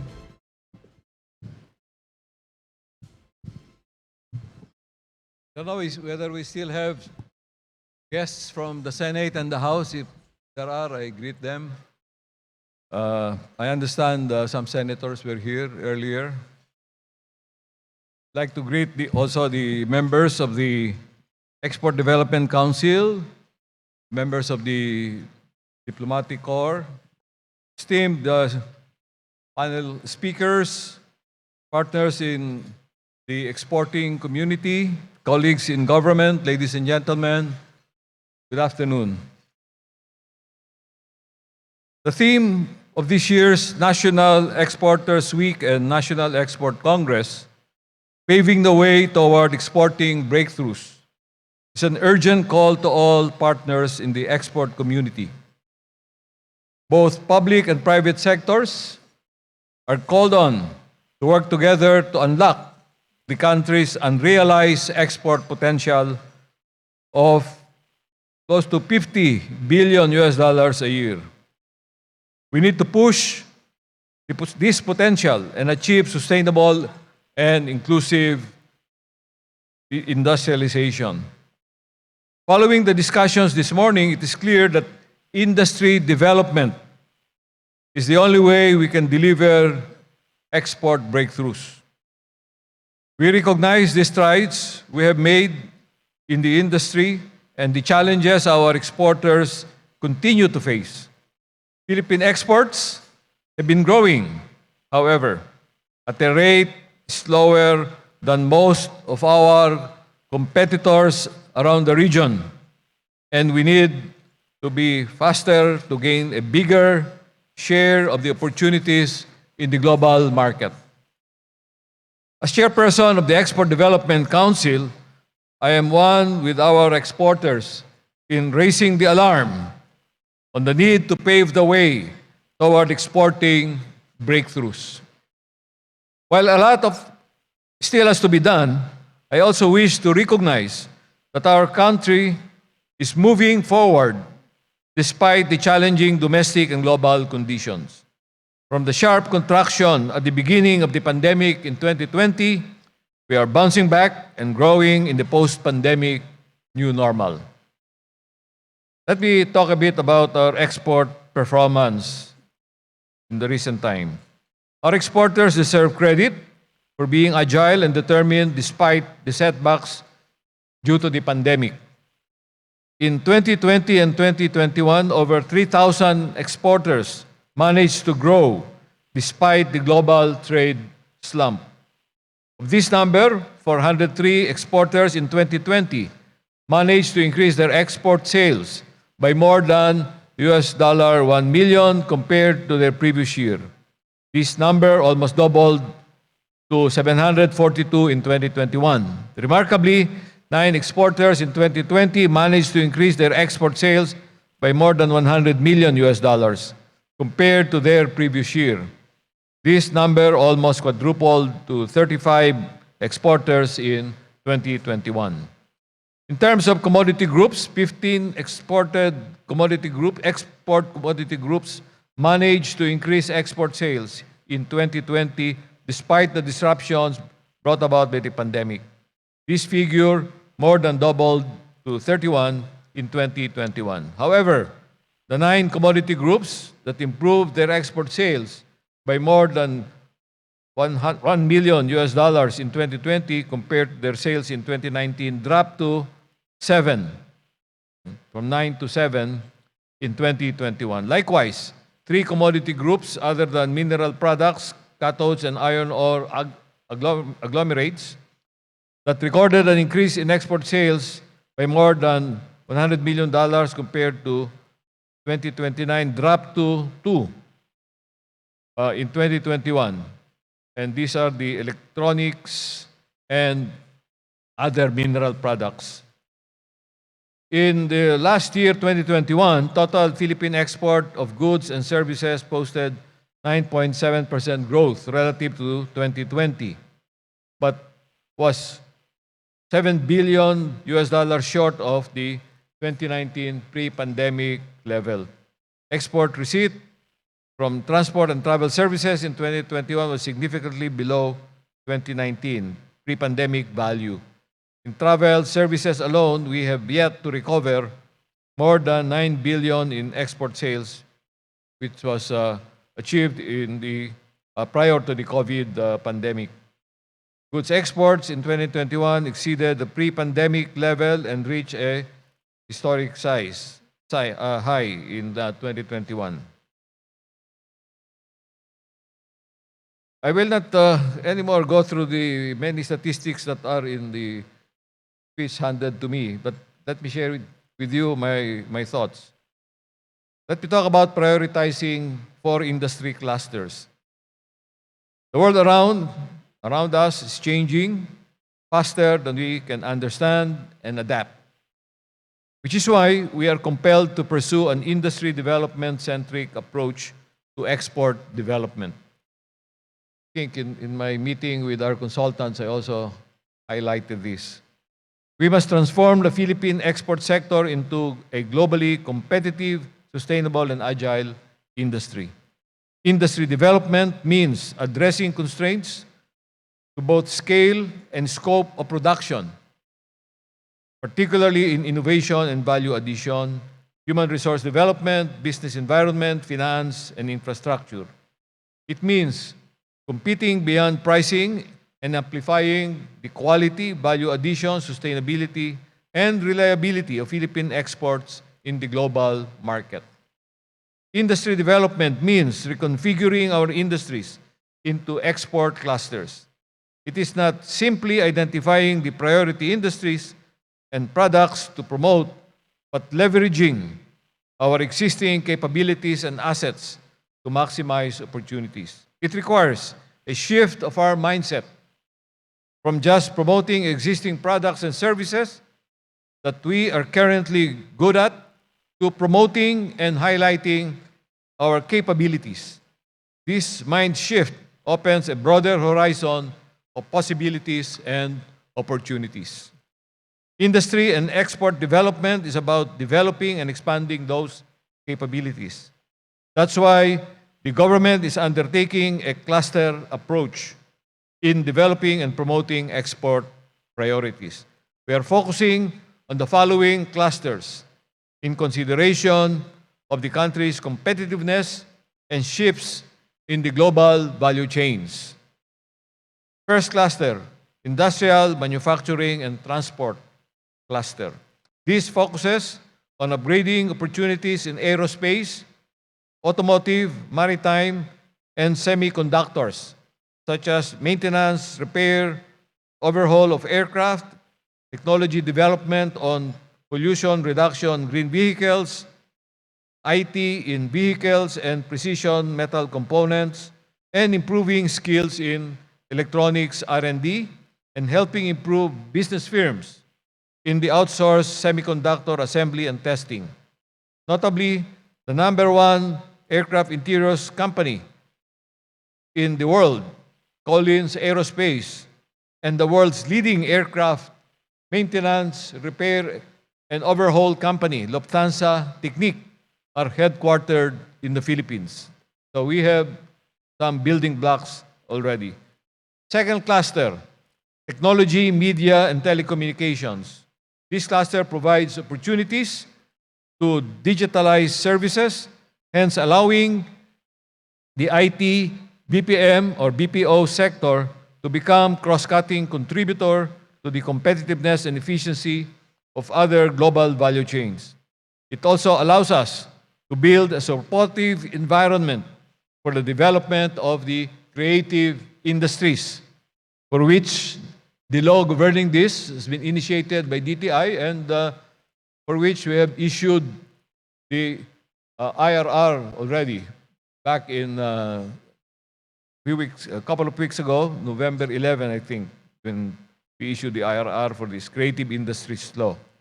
An opportunity opened in July this year when we launched the PLDT Jupiter Subsea Cable System. This cable system will serve as an added superhighway for digital data, attracting hyperscalers to the country, and will connect the Philippines to Japan and the US. So on the basis of the hyperscalers being here, we can export services or the servicified aspects of manufacturing. Third cluster, health and life sciences. This cluster is the platform for making the Philippines self-sufficient in pharmaceuticals, medical devices, healthcare services, and therapeutic system. Over the next decade, multinational companies will aim to manufacture medicines faster and cheaper. The sector will also witness smaller, more agile pharmaceutical companies taking a more critical role in bringing medicines, including generics, to the market. As pharmaceuticals, medical devices, and healthcare services become more integrated, this facilitates the emergence of a health and life sciences cluster in the Philippines. Fourth cluster, modern basic needs of a resilient economy cluster. This cluster ensures us of agricultural development, food security, development of green ecosystem, and sustainability and resiliency of the first three clusters. I will now talk about pursuing 6 strategic actions to address the effort of development in the various clusters I mentioned. We will pursue new industrial strategy driven by science, technology, and innovation. The strategy has 6 strategic actions. 1. Embrace Industry 4.0. Adopting Industry 4.0 technologies is necessary for better efficiency, more competitiveness, and better insight into further innovation. More importantly, this will allow us to reallocate our most important resource, the Filipino talent, our manpower, which is an average age of between 25 and 26, the youngest in our region, where some countries have average ages of 40 and upward. More importantly, as I said, this will be important when we deal with our manpower resources, that they are digitally skilled, because that's the future. 2, second strategic action, develop innovative MSMEs and entrepreneurial startups. Breakthroughs necessitate innovation, and innovation requires positive impact. We are actually thinking of ways to better serve and contribute to the goals of our clients and our stakeholders, taking into consideration environmental and business sustainability. Innovation is a continuing process that enables firms to widen the scope and scale of their operations and markets. We aim to enable MSMEs to embrace digital transformation, an objective that forms part of DTI's strategy to upgrade, upskill, and upsize MSMEs. We want MSMEs to scale up from micro to small, from small to medium, from medium to large. For promising entrepreneurs, DTI is building a robust startup ecosystem, including a venture fund that the National Development Corporation, which is a corporation attached to DTI, is going to put up to support entrepreneurial ventures. Third strategic action, integrate industry development, trade, and investment. Initiatives to support trade and investment will be aligned with our broader objective to create globally competitive industries that can grow our exports. Learning from the successes of our ASEAN neighbors, we are attracting foreign direct investments to develop and broaden our industry's capabilities. Furthermore, we need these investments to improve our baseline numbers and facilitate technology and knowledge transfer to local industry players and create a robust export ecosystem within the country. This strategy also means pursuing preferential trade arrangements that facilitate greater market access for Philippine-based exporters. Fourth, strategic action, promote regional development through innovation and entrepreneurship. We need to develop a resilient and inclusive export ecosystem that harnesses the potential and capabilities of our regions. We do this by making innovation, entrepreneurship, and trade opportunities more accessible outside Metro Manila. We must address issues that make it harder and less competitive for businesses to source supply locally than abroad. This is always the issue of companies here, especially companies, foreign-owned companies, which find it cheaper to import than to buy from local suppliers due to the imposition of the value-added tax on the local suppliers. Fifth, strategic action: upskill and reskill the workforce for the future. An investment in our people is an investment in our nation's future.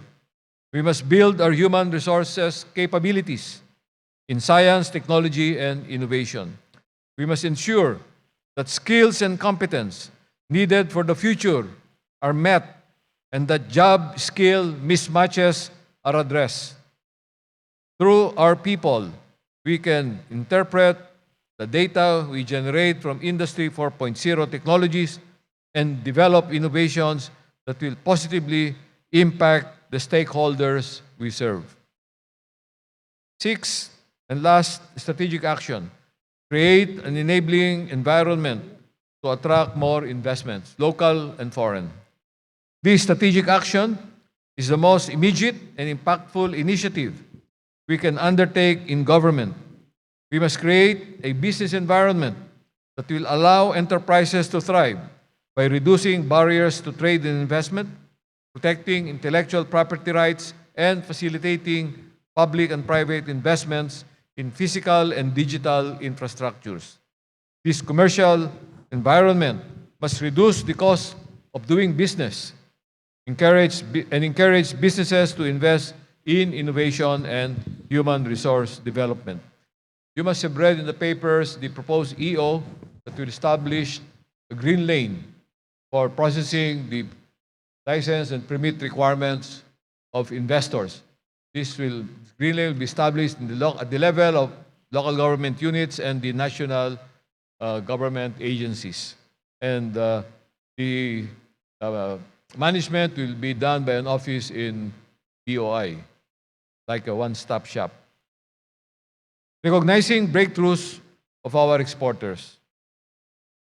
When we continue to work together to pave the road for exporters and the country as a whole, to achieve exporting breakthroughs, we also recognize the breakthroughs that our exporters have made despite a challenging global environment.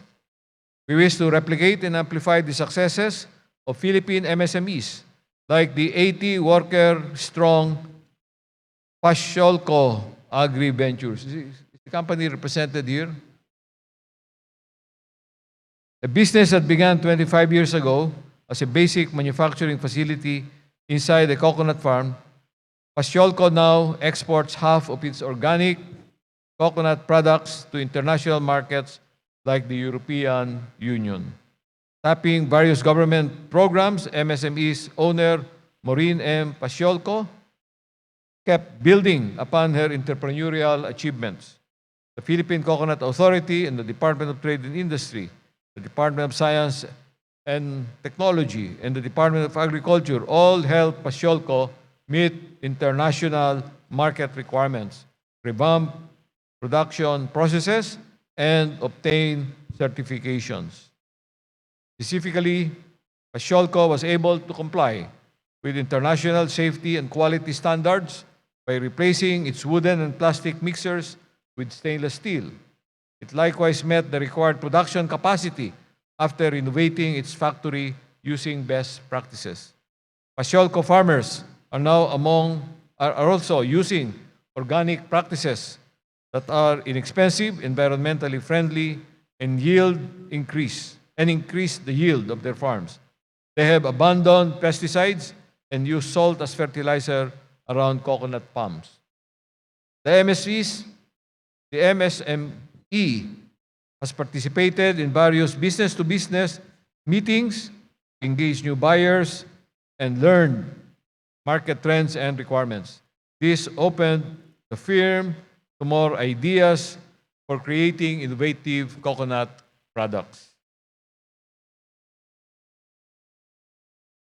In summary, paving the way toward exporting breakthroughs puts heavy emphasis on the role of government to clear out obstacles and invest in infrastructure that supports export development and growth. This can be done by addressing production constraints, complemented with necessary private investments to expand firms' capabilities. Also, by developing a solid and innovative export ecosystem with strong backward and forward linkages. And also, by trade and investment promotion that will increase the Philippines' mindshare in the global market. We need the private sector to take the next step, like the Pasiolco Agri Ventures did, to partner and collaborate in harnessing the collective experience and expertise of our exporting community and investing in the export industry's future. The DTI stands ready to support our exporters, aspiring exporters as well, in their journey from product development to economic success. Together, we can make exporting breakthroughs happen in the Philippines. Thank you, and good afternoon again to all.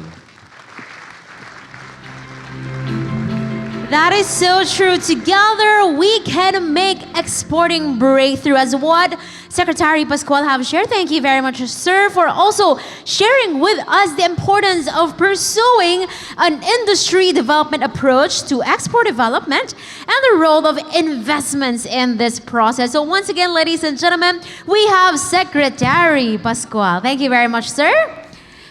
And now, as we move forward, thank you, sir. As we move forward to the second topic that we will be discussing, it is about the importance of strong public-private partnership. That is something important in developing a strong export ecosystem here in the country. And with that, we would like to call here on stage the President and CEO of Phil Export and Vice Chairman of Export Development Council. Please give a big round of applause for Mr. Sergio Ortiz Luis Jr.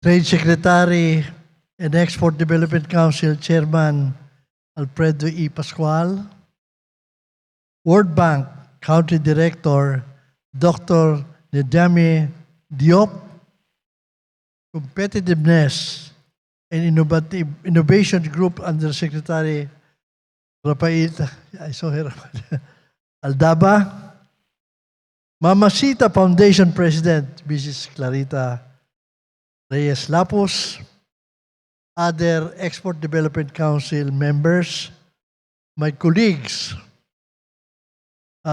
in the PhilExport Export Board, PhilExport Export chapters and industry association leaders, members and staff, government and other private sector partners and friends, other exporters, members from the media, friends, ladies and gentlemen.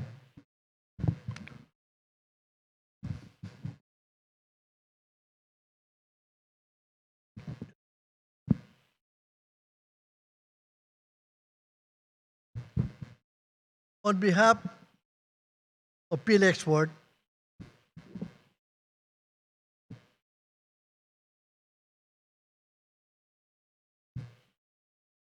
allow me to extend our gratitude for your presence in this year's National Exporters Congress, which, as we all know, is the culmination of a week-long National Exporters Week where we hope to have some form of participation.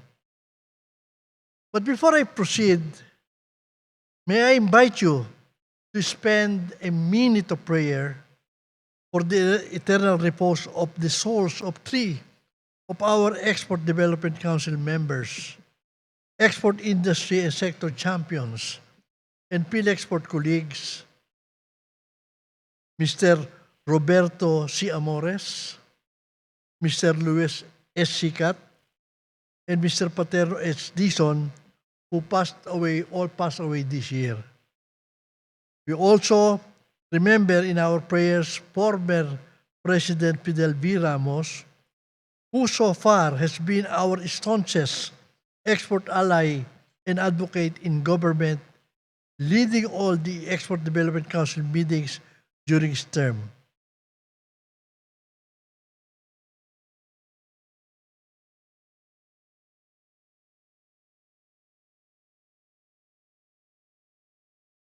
Thank you. I now take up to my message inspired by their passions and dedication to the export industry that remains besieged by challenges which these leaders have fought with us against through these years. Yes, we did not win all, but we win a lot of our advocacies. Some of our critical accomplishments include the passage of the Export Development Act, or EDA, that led to the birth of Export Development and National Competitiveness Council, possibly the first two strong cases of private-public partnership, or PPP. The EDA has set in motion the advocacies and the programs that are to be the foundation and evolving spirit behind the consequent interventions, such as the development and implementation of the Philippine Export Development Plan, or PEDP, the Magna Carta for Micro, Small, and Medium Enterprises, implementation of the Export Promotion and Support Funds, streamlining of export procedures and requirements, the opening and expansion of market access, liberalization of key economic sectors such as banking, telecommunication, retail and franchising, and institutionalization of trade facilitation policies and laws. Consistent with the Philippine Export Development Plan, PhilExport has likewise worked to diversify our markets and products from the traditional to the groundbreakers that we all know now. Obviously, what has been constant in PhilExport's three-decade journey as an export advocate is the private sector and government partnership that has seen us through all these years. In fact, this is embedded in the PhilExport DNA. The engagement with government and private sector partners for meaningful advocacies, programs, and projects that will empower our exporters, particularly the MSMEs, to continue performing and providing value within the supply chain they are part of. This is why the PhilExport Board includes 8 agencies represented by their secretaries. Having said this, I give special mention to the Department of Trade and Industry, particularly the International Trade Group, which despite the DTI's pathetic, meager budget, had tried to live up to its role. The Department of Science and Technology has also been one consistent and hardworking partner with also a tiny resources, but is also able to deliver and develop some competitive edge, especially for our micro, small, and medium enterprises. A relatively recent addition to our network is the Anti-Red Tape Authority, or ARTA, almost our go-to agency for the many issues that exporters face. When they continue to move forward from the challenges, banking on continuing collaboration with these and other government agencies, especially those represented in the Export Development Council. PhilExport is likewise a part of many other organizations, committees, technical working groups, councils, and board of government corporation to help ensure that the voice of the private sector is heard and considered.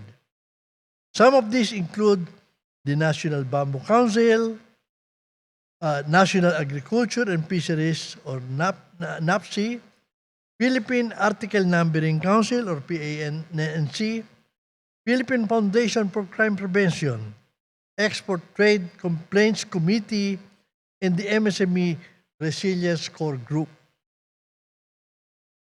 In this pandemic and under the reform, Rebound,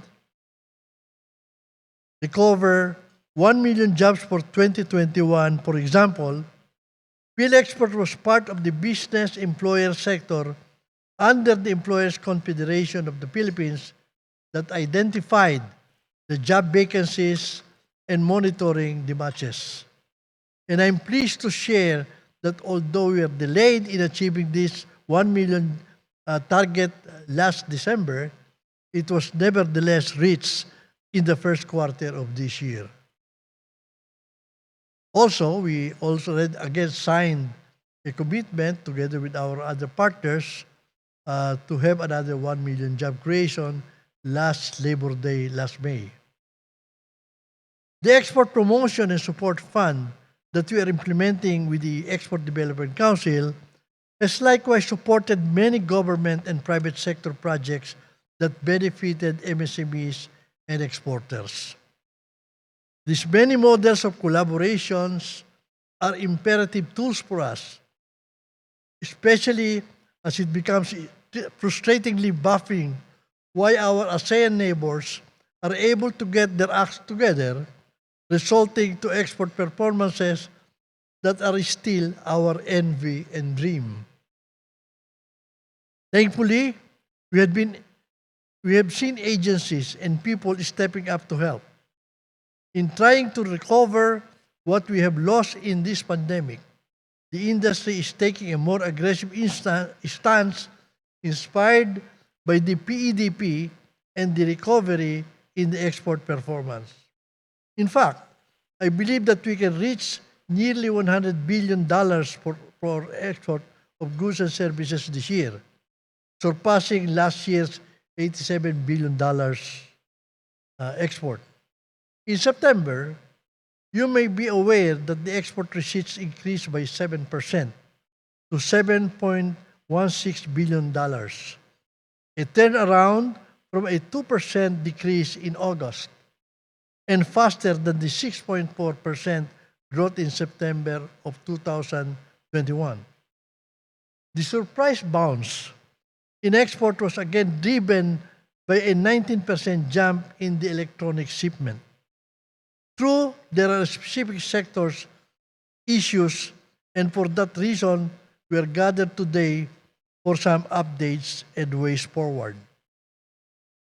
It is worthwhile noting that the Philippines ranked 6th regionally and 12th globally in the Sustainability Trade Index of 2022, joining more developed economies as it scored high in the report that measures economies' behavior and effect of international trade on sustainability and economic prosperity. This is based on the first Sustainable Trade Index produced by the Institute for Management Development, or IMD.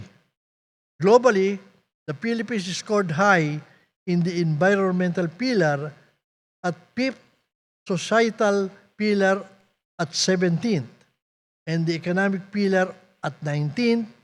We rank second place for high technology export as percentage of manufactured exports. Now, if we can only translate these statistics to more jobs and higher export performance, industry competitiveness, and productivity. So far, such performance would have already influenced the improved employment generated as of September, where the number of jobless Filipinos aged 15 and up are down to 2.5 million compared to 2.68 million estimated in August. We at PhilExport have reason to believe that the worst of the crisis is over, thanks to the signs of economic recovery.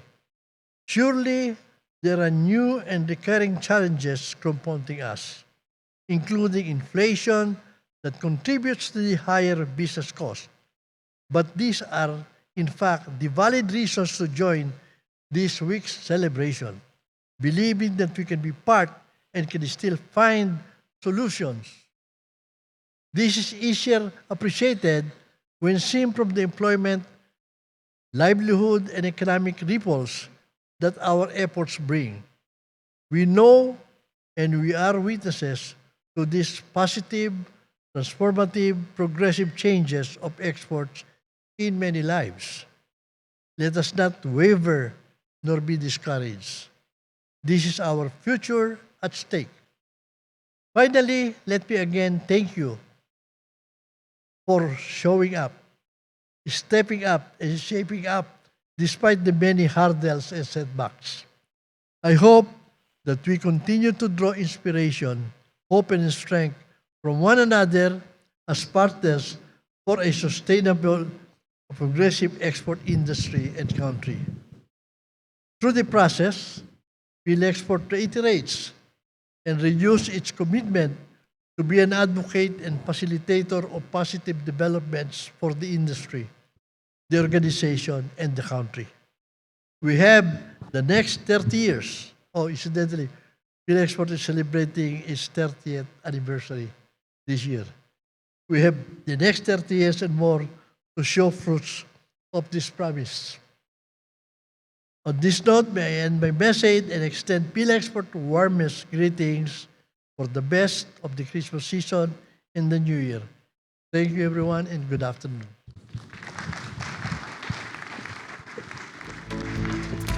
Thank you very much as well once again to Mr. Sergio Ortiz Luis Jr. Maraming salamat, sir.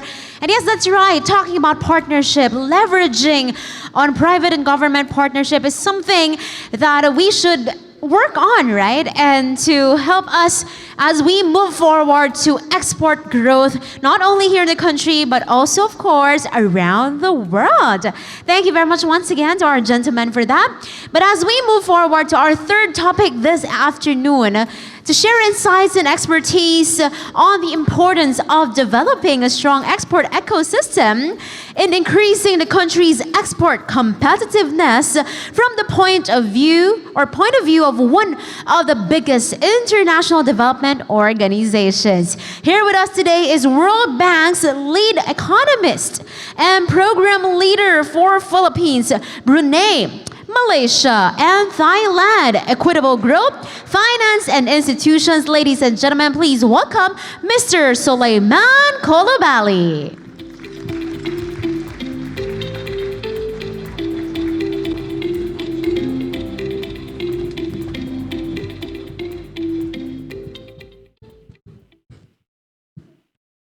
Magandang hapon sa lahat. It's a real pleasure. It's a real pleasure to represent the World Bank Country Director for Brunei, Malaysia, Philippines, and Thailand, Mr. Jamid Diop, and to share some few thoughts on the role of a strong export ecosystem in strengthening global competitiveness.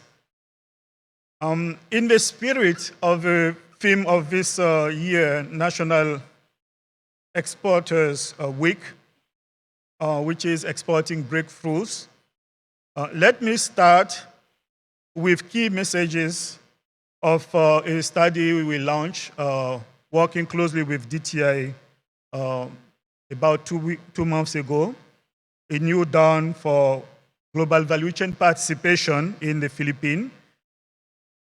And this summary is the following: that the Philippines has an opportunity to strengthen its participation in 3 global value chain clusters that are being restructured by the COVID-19 pandemic and some mega trends. I think Secretary Pascual mentioned them: industrial manufacturing and transportation, IMT, technology, media, and telecommunication, TMT, and the health and life science, HLS.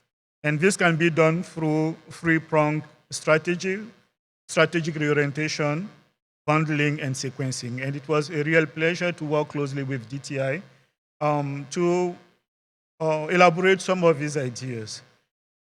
But the study noted also that an overarching policy goal is needed to bridge the gap between successful conglomerate and foreign lead firms operating in these global value chains and domestic firms by helping them to participate in the global economy through, for instance, outsourcing and local material supply so that they can be part of these global trade opportunities. This can bring considerable benefits to these domestic firms because they would be able to learn more from the advanced firm through investment, through partnership, also through trade. The knowledge gain will also raise their productivity and further boost their competitiveness in international markets. So with the right additional policies and reforms, the government of Philippines can do three key things to support this firm. One, use the lead firms to supply linkages to help local firms to meet global product standards by rolling out specific instruments such as matchmaking programs and directly strengthening of local supplier capacity. The other thing would be to promote strategic alliances with these lead firms to help expand and upgrade the existing viable industry by facilitating some strategic and competitiveness alliance and safeguarding competition and contestable market. And the third will be to promote outward FDI in research and development to help domestic firms compete globally.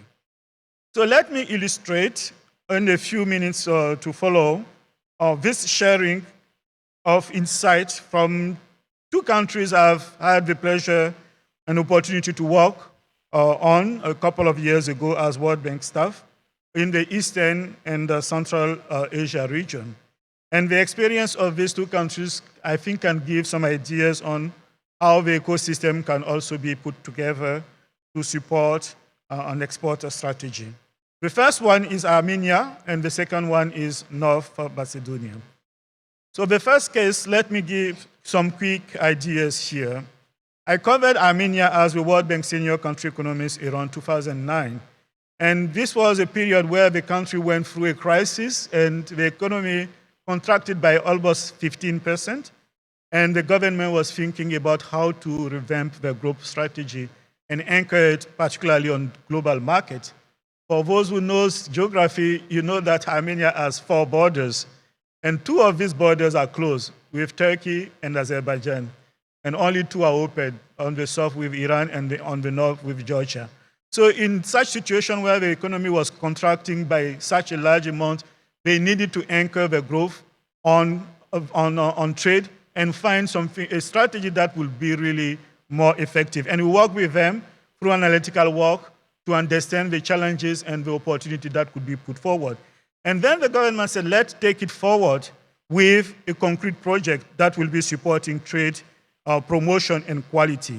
And some of the ideas that were put in the project, I can share it here exactly along the line of how export ecosystem can help to foster a government strategy to accelerate growth, to accelerate exports. The major areas of support of this project that followed this analytical piece we had to do with the government was to promote sale and research on foreign markets, development and strengthening of industrial clusters, the industry academic collaboration, which was the third one, and the modernization of the quality infrastructure, for instance, laboratories and standards. And the project had 3 components. The first one was exactly to improve the effectiveness of the trade promotion and quality system. One thing they noted, they had an agency that was in charge of export promotion, another one that was trying to identify strategic FDI, and there was some overlap. And because they wanted to be very effective in how they will be supporting the strategy, they decided to merge these 2 agencies. So one of the activities was to merge the Armenia Development Agency which was in charge of executing the investment attraction and export promotion of the country, and the Industrial Development Fund, so that in this newly created agency that was the Investment, Export, Promotion, and Industrial Development, they will be able to really spearhead the new strategy. And they also work on the staffing. They work to make sure budget was available to make this agency operational. Another strand of activity aimed to strengthen the national metrology services to meet internationally recognized quality management system, and also to strengthen the national accreditation services to ensure internationally recognized accreditation, so that, for instance, they will add mutual recognition agreements in some of the interaction with some trading partners. The second component was looking at promoting investment and export through three subcomponents. The first one was to support services provided by the investment, the new agency that was created, to promote inward FDI and export with a range of new programs.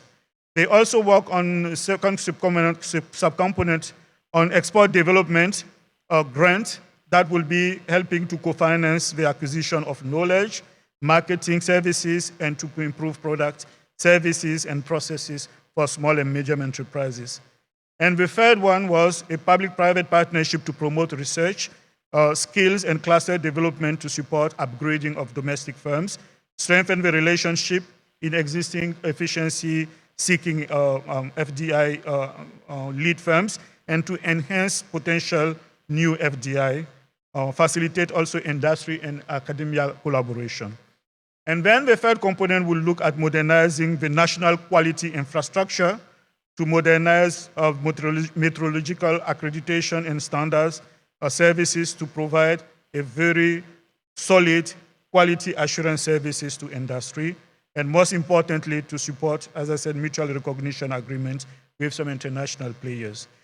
So these were some initiatives. As I said, the country went through the challenges. We did this analytical work, and they put this program that has been running since then. The first component I just described really works smoothly. They are now continuing to implement the second component I mentioned.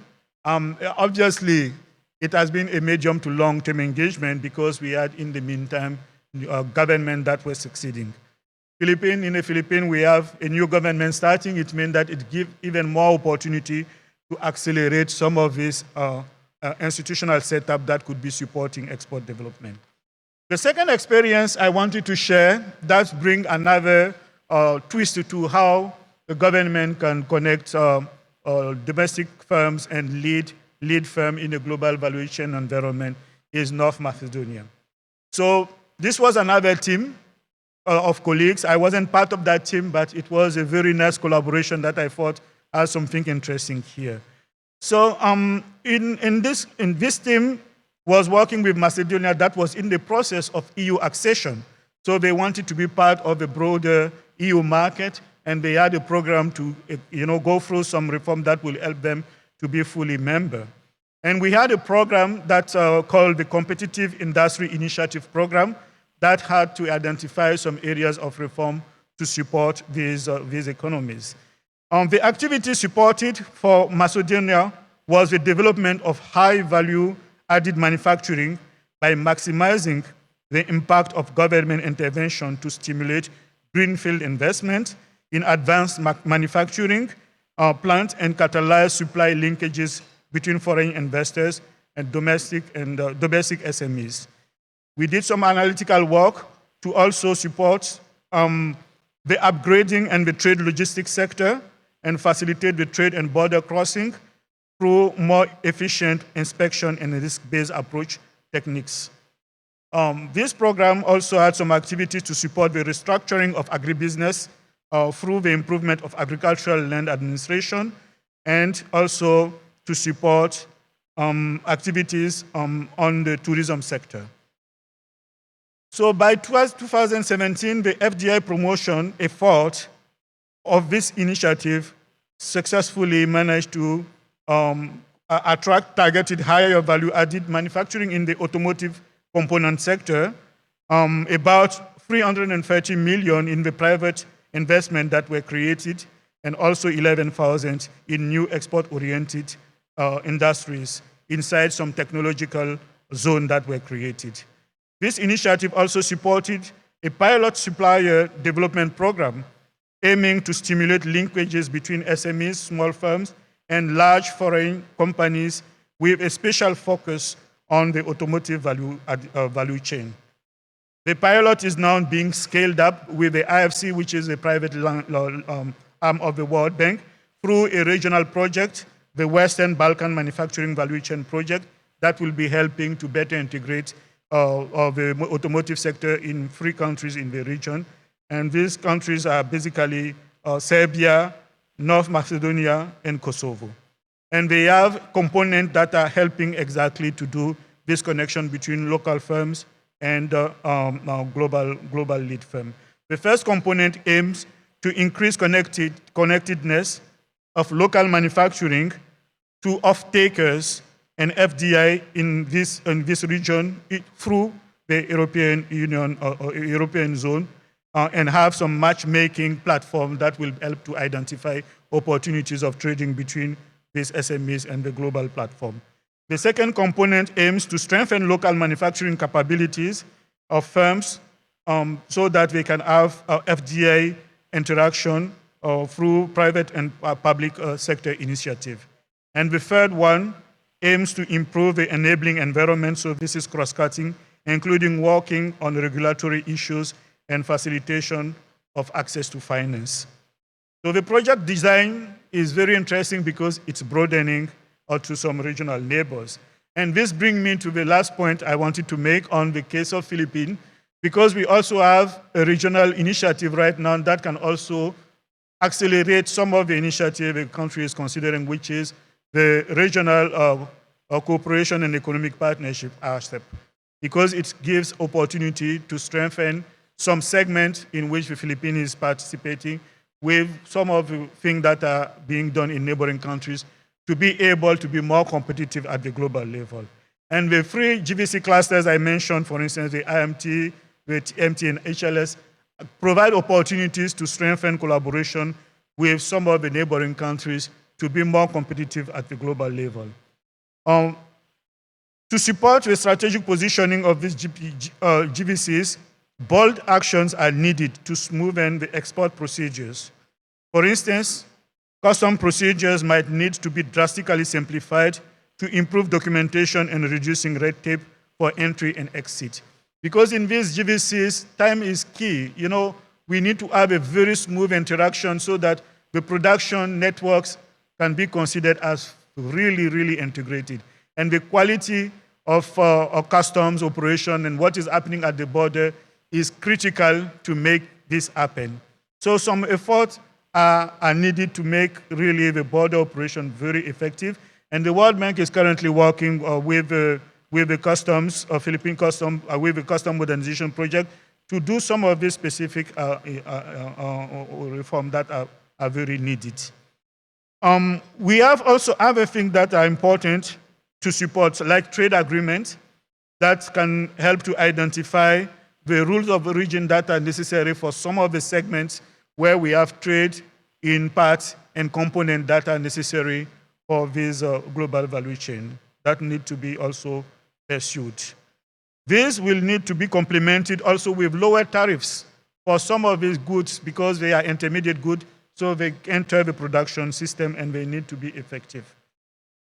So such bold actions will help the Philippines to strategically organize its export ecosystem to leverage momentum and opportunities provided by the RCEP, as I mentioned. The Philippines is currently undertaking key economy-wide institutional actions to address constraints on FDI attractiveness, foster trade liberalization, promote open access in data transmission, and establish a national single window. These flagship reforms are in the right direction, and the timely adoption of the implementing rule and regulation are essential. Also, the strategic investment priority plan are also important for some of these things really to take off and materialize into concrete export opportunities. Many of these actions involve DTI, and other agencies that are related to DTI. So the leadership that is being really showcased now is a good signal that Philippines can continue to strengthen its positioning on the exports of some of the key clusters. As the government of Philippines works to strengthen the country's export ecosystem, I hope that some of the ideas that I laid in this presentation could help to revive the country's manufacturing potential and open up opportunities for export breakthroughs. As usual, the World Bank has been a key partner with the Philippines on some of these issues, and we stand ready to continue this collaboration and do our bit in this initiative. With that, Maraming salamat po.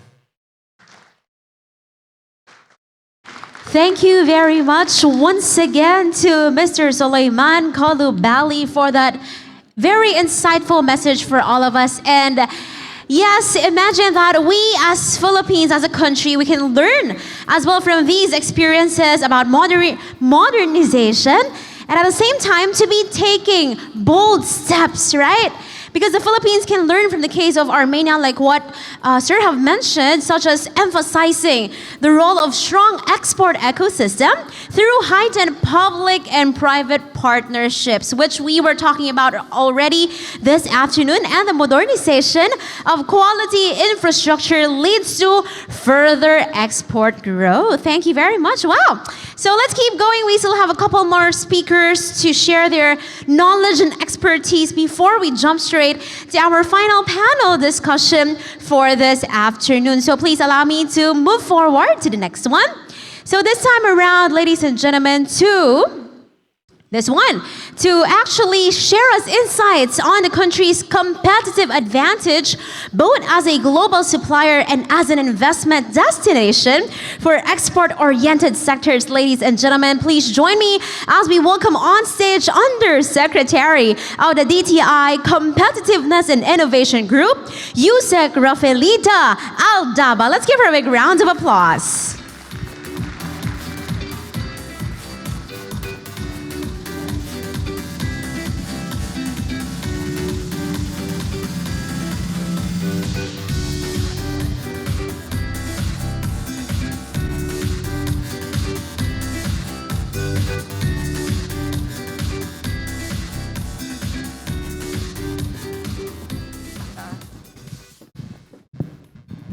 Good afternoon, everyone.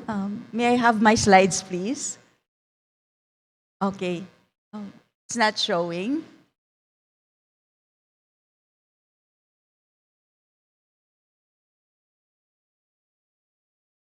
It's there. Okay. Thank you so much. So, what I will do this afternoon is try to connect our trade policy with our investment policy as well as our industrial development policy. As you will see in my presentation, this is really crucial in terms of improving and strengthening the competitiveness of our exports. There are three parts in this presentation.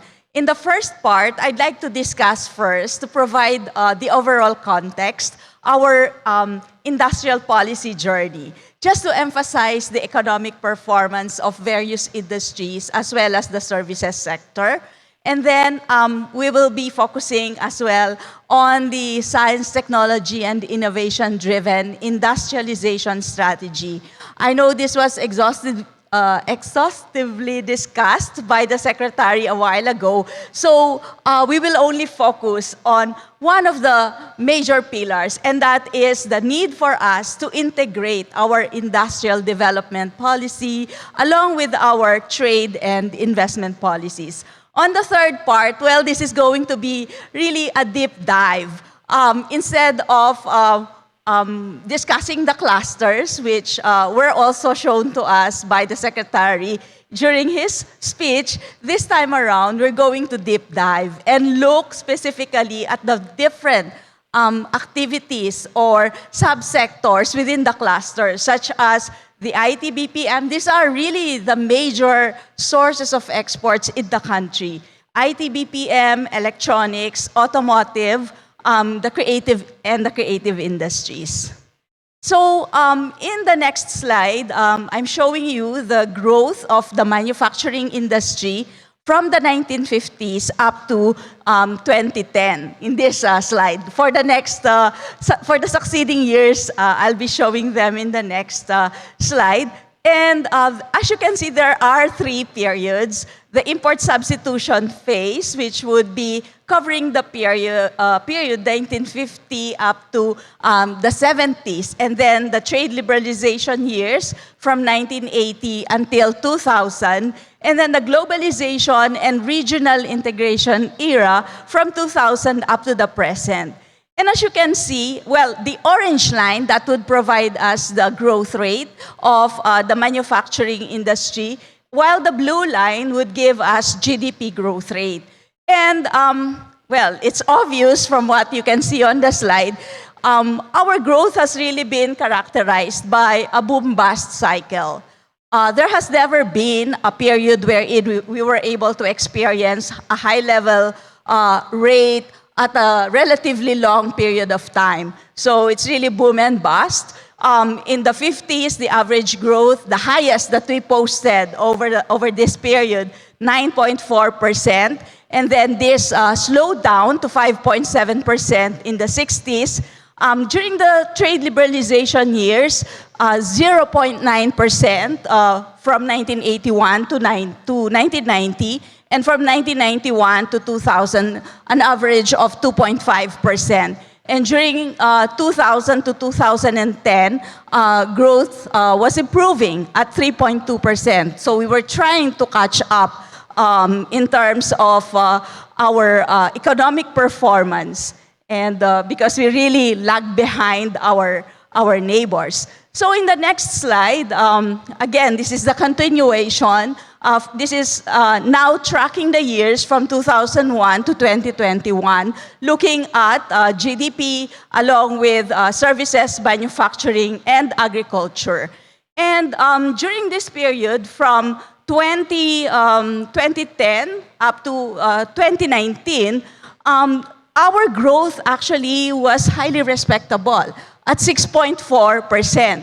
And much of this growth was driven by services as well as the manufacturing industry. Manufacturing was growing at a rate of 5.6% during this period, 2010 to 2019, and services at 5.8%.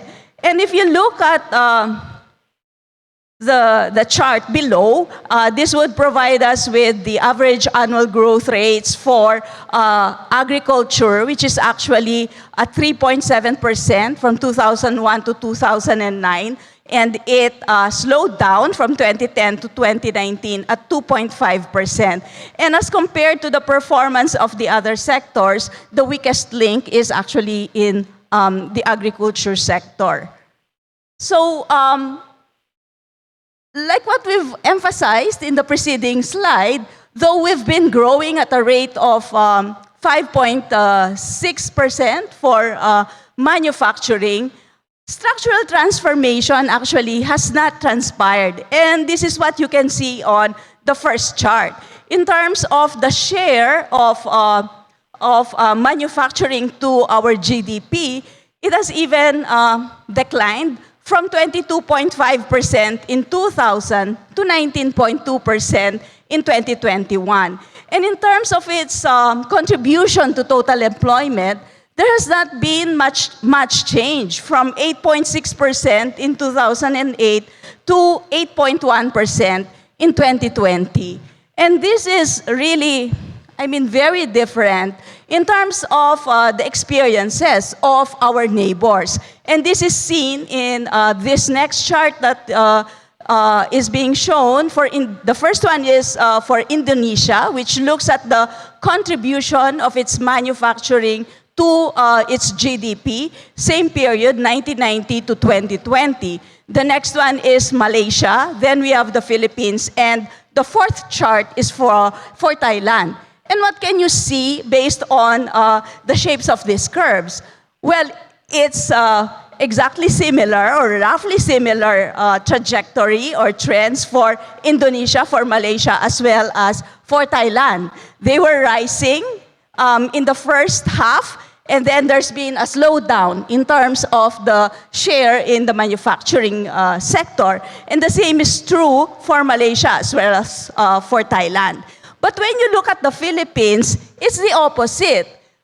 A decline and then an increase, but then it fell again. So this really indicates that our experience or in terms of the performance of our manufacturing sector, we've been quite unique as compared to what our neighbors have been experiencing in terms of our industrialization. There's been not much change in the case of the Philippines.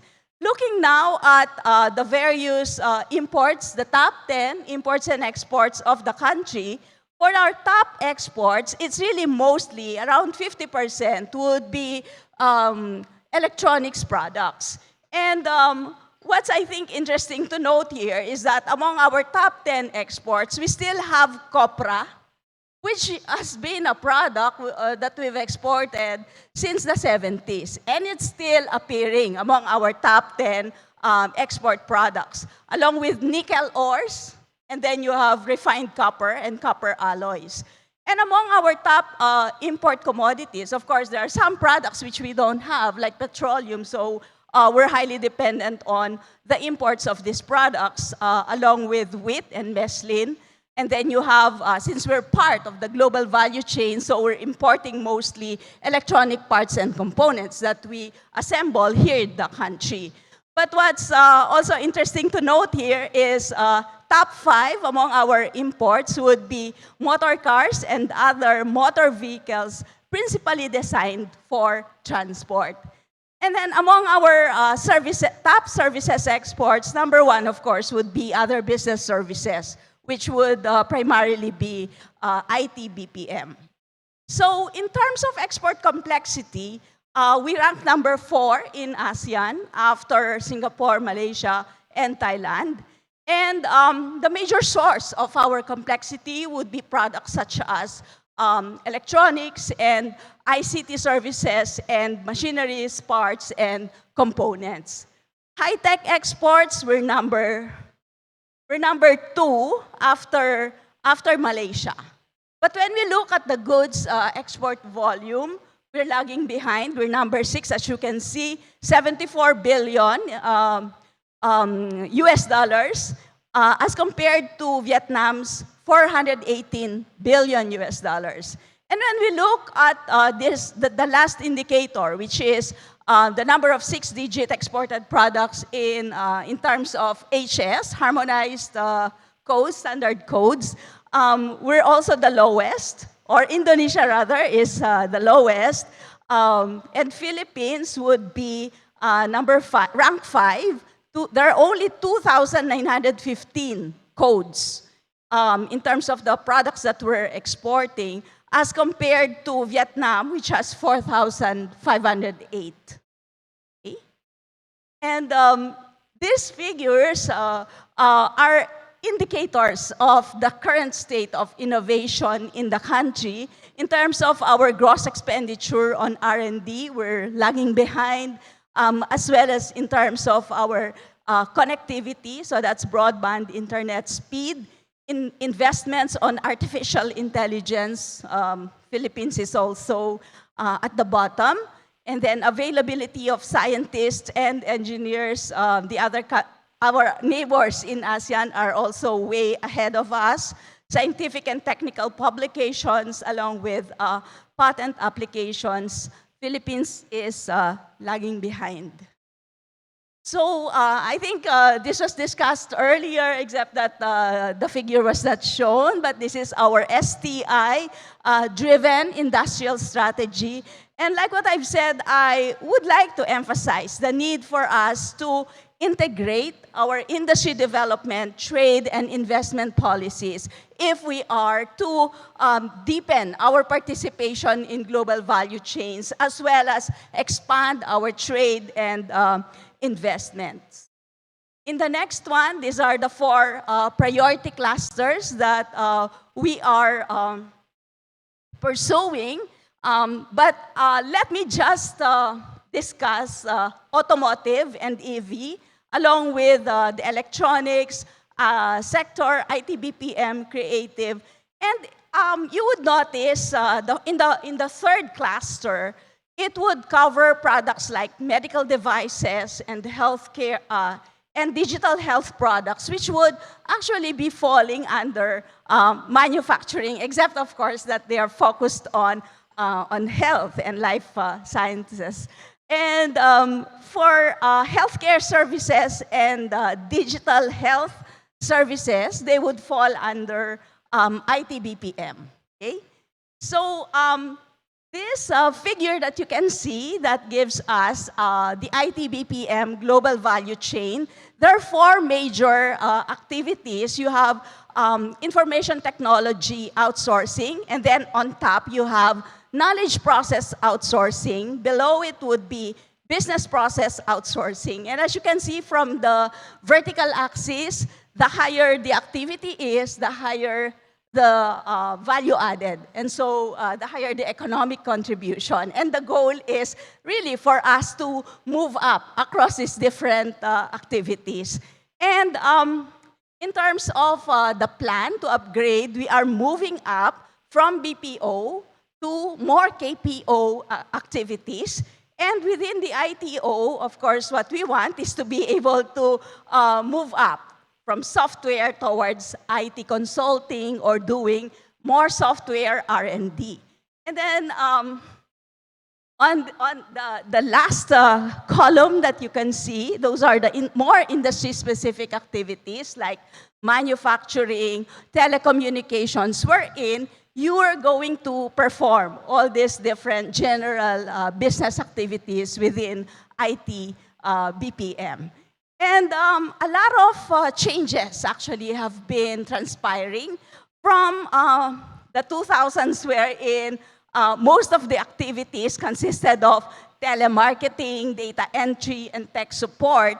The activities right now are really more involved towards customer experience innovation, more towards tax processing, health information management, cryptocurrency trading, data analytics, and so on. And as we move up along the global value chain, and as the work becomes more complex, the needs in terms of skills and competencies would also go up, and those are also indicated on the slide.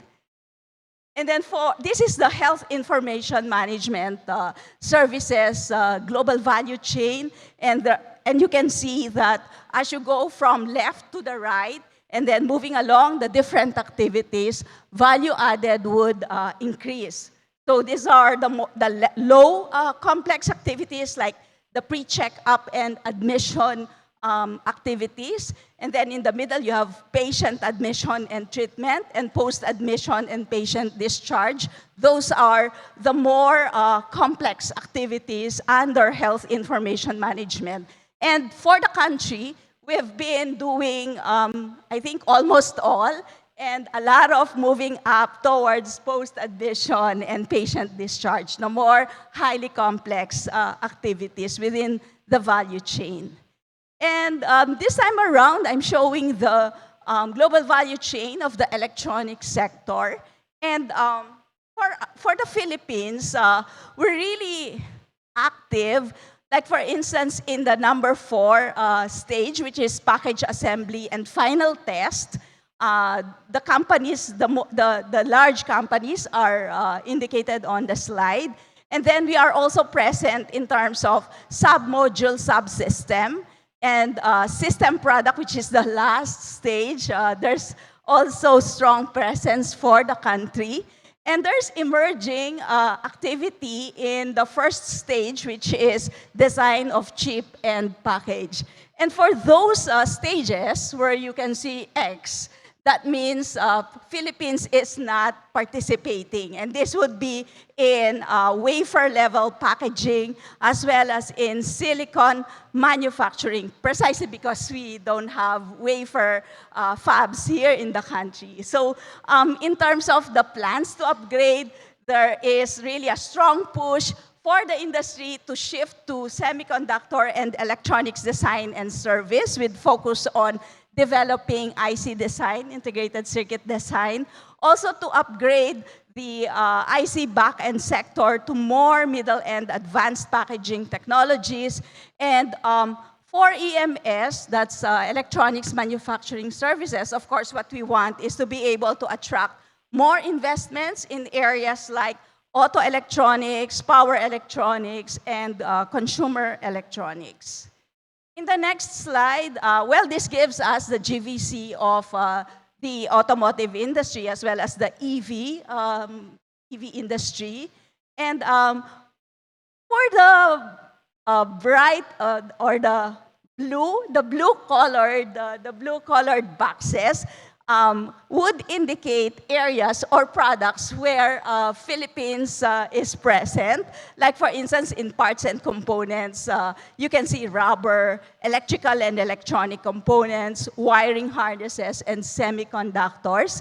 For the white ones, that means we don't have participation. And for the gray ones, or the light blue ones, that means we have a slight presence, okay? And what we want is, given our strength in IT as well as in the electronic sector, what we want really is to be able to integrate these strengths in IT BPM as well as in electronics and move towards auto electronics as well as in aerospace electronics. In the interest of time, I won't be going through the various activities and products, but we can distribute the slides for those of you who would be interested. And well, this is really very interesting. This is the space economy. It's still not here, although of course we have some aerospace parts, but the space economy, really a lot of opportunities. According to Merrill Lynch, it's gonna be worth $3 trillion by 2050. And asteroid mining is also going to be a multi-trillion dollar industry, and space tourism around $850 billion by 2030.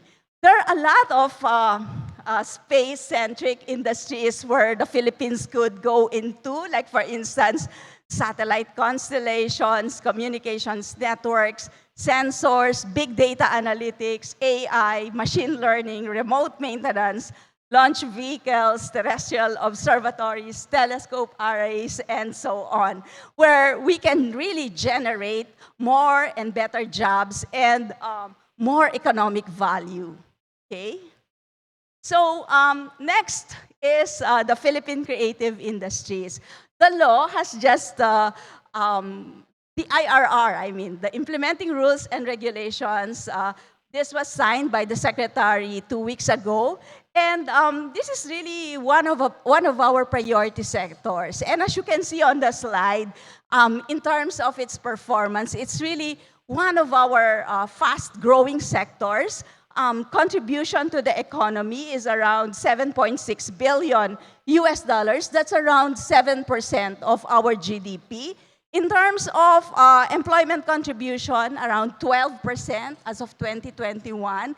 And this is around there are 5 million workers in the creative industries. And in terms of exports of goods and services in the creative sector, this would account for around 7% of the total. And in terms of growth, like what I've said, it's around 11.6% on the average, so double digit over the last 5 or 6 years. So a lot of potentials. Now, in the few remaining slides, these are just some of the steps by which we would be able to deepen our penetration in the global value chain. Of course, enhancing and strengthening our competitiveness would be crucial. And hence, all the elements that were mentioned by the previous speakers, as well as those strategies that were covered by the Secretary in his speech, would actually be also related and aligned with these more specific suggestions. For us to sustain the growth of the IT BPM industry, we need to strengthen our telecommunications infrastructure and the need for us to nurture our talent pool, talent development and next generation skills, digital data analytics, automation.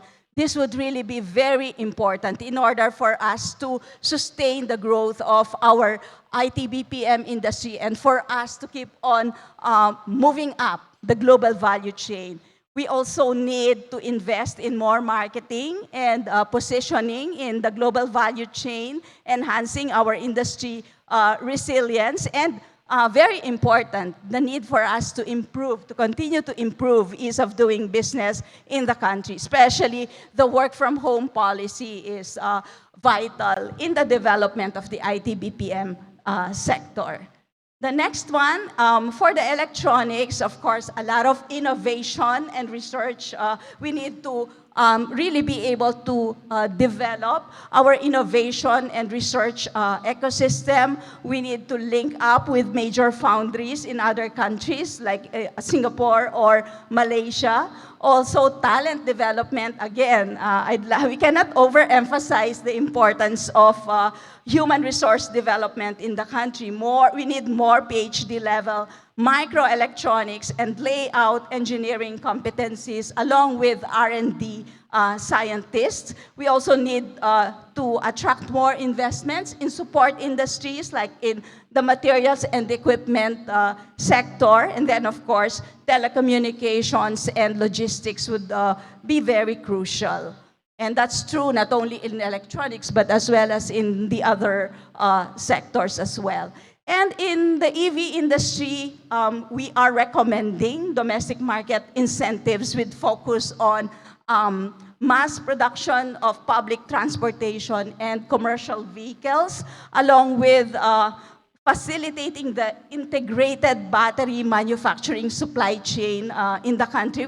We have actually nickel and other minerals which are vital elements in battery manufacturing, and also the need for us to strengthen the participation of the electronics industry in the auto GVC. And lastly, for the creative industry, we are planning to implement this program starting next year. It's called Malikhaing Pinoy, the Creative Philippines program.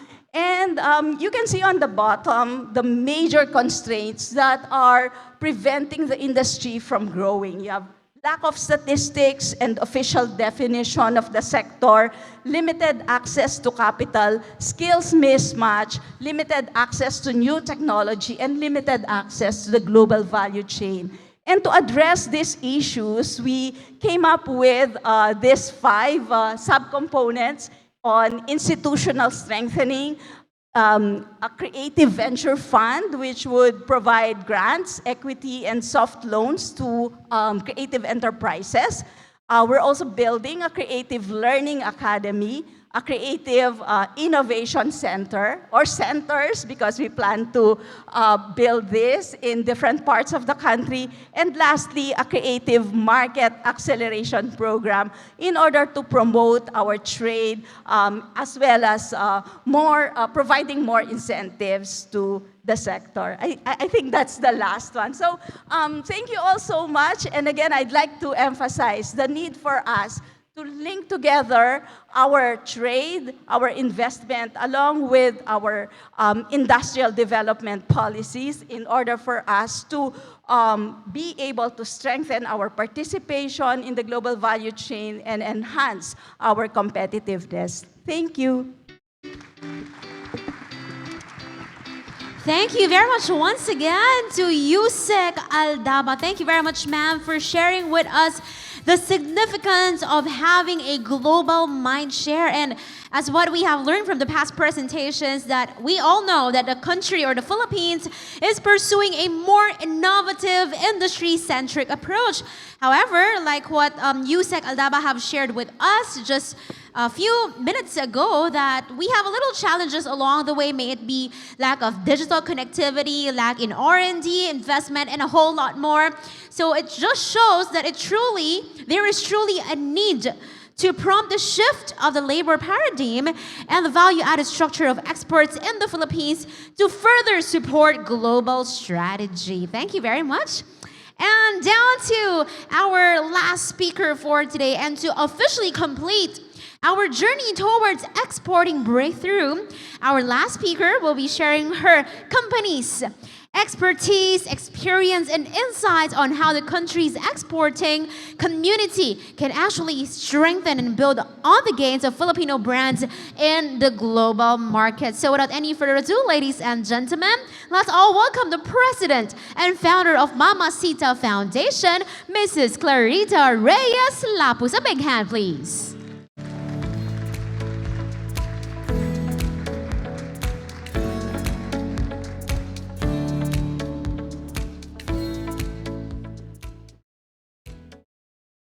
Thank you, ASEC Glenn Peñaranda and Deputy Executive Director Elsa Valenzuela for inviting me to speak about how the export community can help strengthen and build on the gains of Filipino brands in the global market.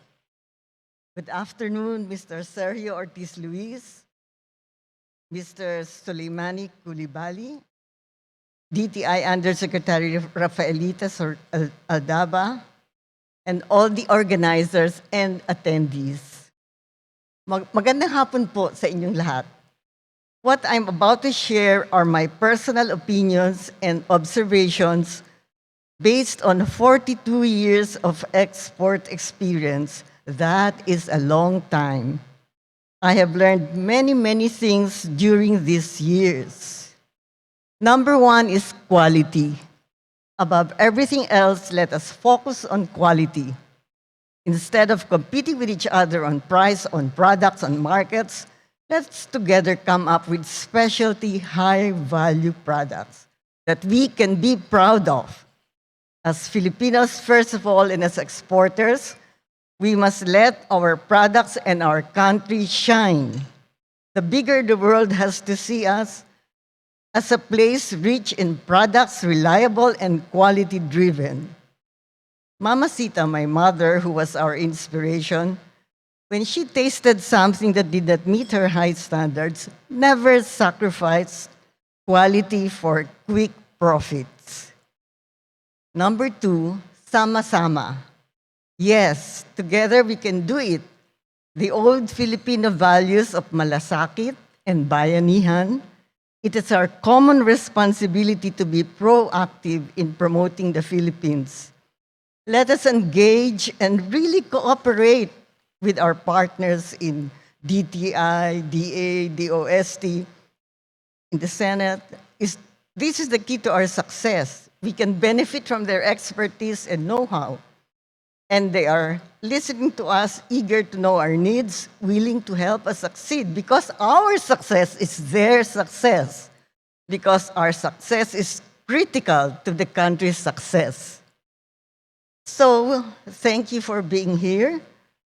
We urge you to help us trust our efforts, trust our integrity and commitment, and above all, help us make the process go faster. On our part, all of us exporters, we hope to make your invitations to participate and become involved a priority. Number three, be inclusive. Bring new people in. A very important sector we should bring in as advocates and marketeers should be our heroes overseas, our own OFWs. Let us tap them to help us promote Filipino products to their friends, co-workers, or relatives who are not from the Philippines. We have OFWs all over the world. They could become de facto Philippine product ambassadors. I'm willing to spearhead this project and work actively with the Department of Migrant Workers. First, they have to know our products well, enjoy them, and have an adequate supply of them. They have to know where to find and locate these local delicacies and treasures. In return, we have to recognize these efforts. When our OFWs come home, we should treat them as partners and greet them with nice pasalubongs, such as scarves, t-shirts, bangles, and food. Food most of all. I assure you, we will be happy to provide Mamacita's flavors of the Philippine Islands to the world. Be innovative in a global world. This has become a smaller, interconnected, and globalized world. As exporters, we have to be up to date with the trends in our markets. Once we know and understand our market, the challenges and opportunities there, and the changes that are rapidly taking place in the world, we can respond properly and be innovative and agile. Be patient. Let us be happy with whatever we have achieved, no matter how small. Let us recognize what has worked for us and later aim for bigger goals. Just like us at Mamacitas, you will fail, and often too. But failure is the best teacher. Be persistent. We were indirect exporters 42 years ago. Now we are exporting to more than 70 countries, and we hope to make this 80 soon. A few days ago, I saw this sign at the Department of Agriculture. Soil is where food begins. Foundation is very important, the soil. On behalf of Mamacitas, I would like to add further, yes, soil is where food begins. And food is where and how our people get really connected and our nation find greater strength. Lastly, I would like to challenge our engineers and scientists to make studies on how our wealth in organic matter, such as the silt in Laguna de Bay, could be bartered for oil for desert countries who need arable land. Thank you. Thank you very much once again. Oh.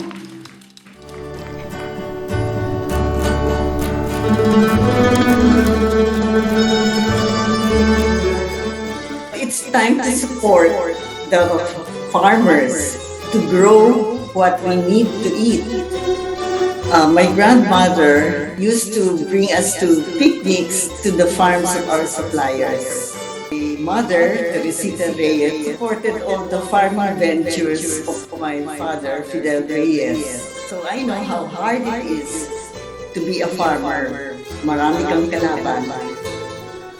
There are typhoons, floods, droughts, pests, and lack of peace and order. 10,000 years ago, farmers began a heritage of planting in the Philippines. Let us follow them. Let us support them. It is the advocacy of a family with an enduring legacy in the food industry.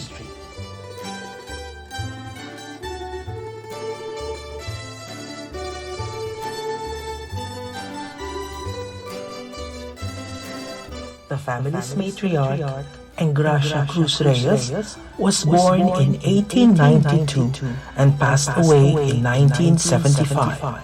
She founded the Aristocrat restaurant in 1936. It was first a mobile truck. In 1939, its flagship branch was built on Ross Boulevard. In 2013, the National Historical Commission of the Philippines put up a commemorative plaque that recognized the Aristocrat as a historic site of local culture and cuisine.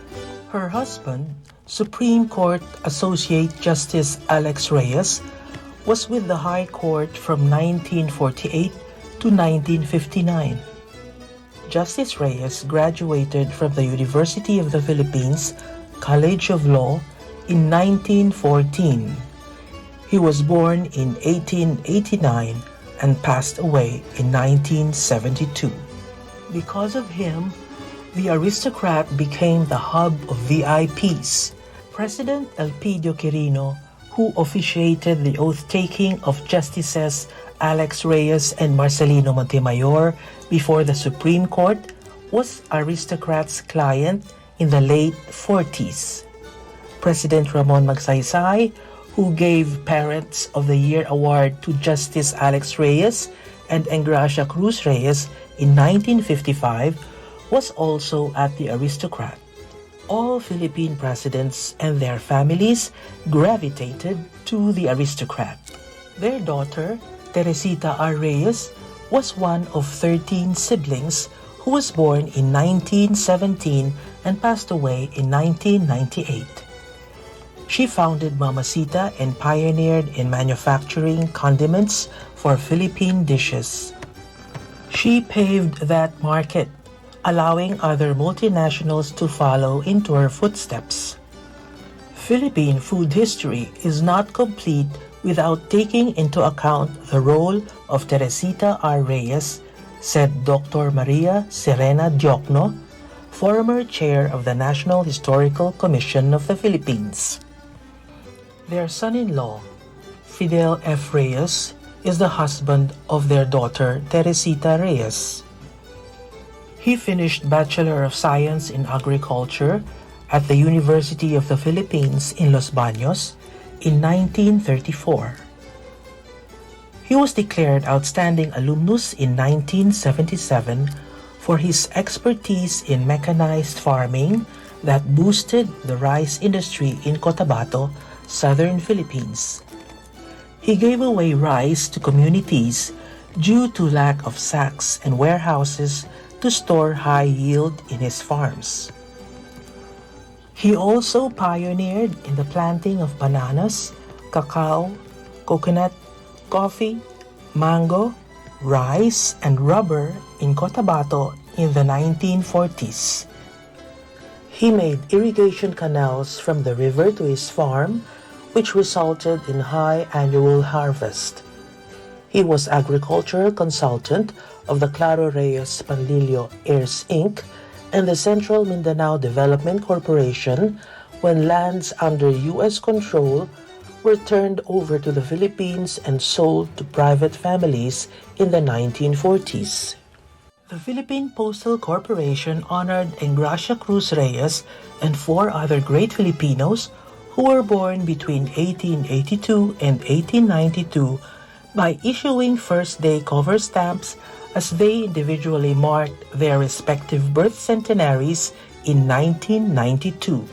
Engracia Cruz Reyes was honored together with President Manuel Rojas, realist painter Fernando Amorsolo, Supreme Court Associate Justice Roman Osaita, first woman lawyer, and first woman Court of Appeals Justice Natividad Almeda Lopez.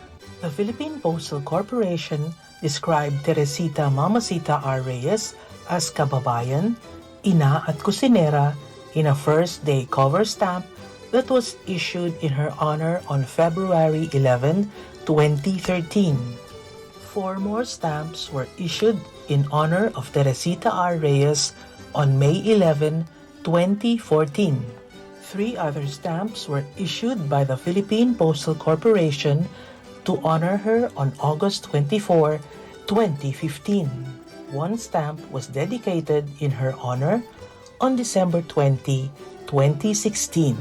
The tribute culminated with a centennial stamp during her centenary birth year on December 22, 2017. It was the first time that the Philippine Postal Corporation honored both a mother and her daughter. I have been bringing Mamacita product to Australia for almost 40 years. Mamacita products are popular among the Filipinos and other nationalities. In Australia, we have introduced Mamacita products to the major supermarkets. I've been here in Houston for the past 3 years with my husband Bob. like to do a lot of cooking. Here with us now, Miss Marie de Guzman, the person behind the successful Cherry Pudarama. We have 100% all of all the products for Mamacitas. It's becoming a very international market. It's not just Filipinos. We see all kinds of people enjoying and buying Mamacita condiments here at Justco. Philippine cuisine is becoming more known globally because the Mamacita brand is becoming more available in most of the supermarkets and superstores here in Houston, like here in HEB. Isn't it wonderful? Not just Filipinos are buying Mamacita products, not just Oriental stores are selling Mamacita condiments. Mamacita's products have been going around the world through the granting of awards, cooking demonstrations, and food sampling. Charita Oreta Lapus was in one of these events. Manila-based Clara Reyes Lapus and Boston-based Charita Oreta Lapus conferred the Mamacitas Award for Culinary Excellence to Filipina Executive Chef Cristeta Pasha Comerford in Washington, D.C. on October 3, 2009. She was the executive chef of the White House. She won the U.S.'s Iron Chef Super Chef Battle for her Philippine-inspired dishes in January 2010. In 1995, Pasha Comerford was the assistant chef of President William Clinton, who was in office from 1993 to 2001. In 2005, she became the executive chef for President George W. Bush, who was in office from 2001 to 2009. She was also executive chef for President Barack Obama from 2009 to 2017. She remained executive chef during President Donald Trump's term from January 2017 to January 2021, and during the time of President Joe Biden, who was inaugurated in January 2021. Department of Foreign Affairs Economic Diplomacy Officer Omar Pangarungan pushed for gastronomic diplomacy. He organized Mamacita's food sampling at the Sarawat Superstore in Riyadh in June 2001. In a letter dated January 12, 1997, Bertha Shoup from Florida said that her bottles of Mamacita's barbecue marinade were gone. And in her second letter dated April 25, 1997, Bertha Shoup said that she had found a store in Florida with Mamacita's barbecue marinade. Bertha Shoup wrote, "My mother had to go to a nursing home for physical therapy. The therapist was a Filipino. I asked Joel if he knew where I could find some Mamacitas, and he steered me to an Oriental food store called Yamada Ya in Ocala, Florida, about 30 miles from our house. So the story has a happy ending."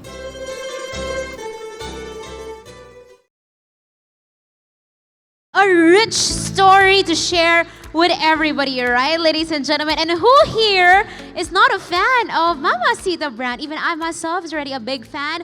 As a foodie myself, and I believe everybody here would also agree with me. Thank you very much once again to Miss Clarita Reyes Lapus for sharing us a very useful and practical insights to all our stakeholders here today. I guess the biggest takeaway I would quote from that message from Miss Reyes Lapus was actually sama-sama and always to have quality at its priority. And at this point in time, ladies and gentlemen, I know everyone is very much excited for the last segment, which is our second panel discussion. So with that, we would like to invite, of course, our moderator for the second set of the panel discussion. We have Attorney Rami Hurani. Attorney Rami Hurani is a lawyer, businessman, and consultant in Cebu City. As a lawyer, he specializes in the fields of commercial and labor law. As a businessman, he helms an export business with trade partners in Europe and America. And to join our panel discussion, we would like to invite back here on the stage our speakers for the afternoon session. We have Mr. Ortiz Luis. We also have Mr. Coluvali. Yes, sir. And at the same time, we have Miss Clarita Reyes Lapus. Please do join us here on the stage. And we'd also like to take this opportunity to thank everybody who have sent in their questions earlier using our Mentimeter QR code or the code that you have seen on the screen. Thank you very much for sending in, and we hope we're able to answer your questions as well during the panel discussion. All right, so we're ready to begin. Attorney, please take it away. Okay.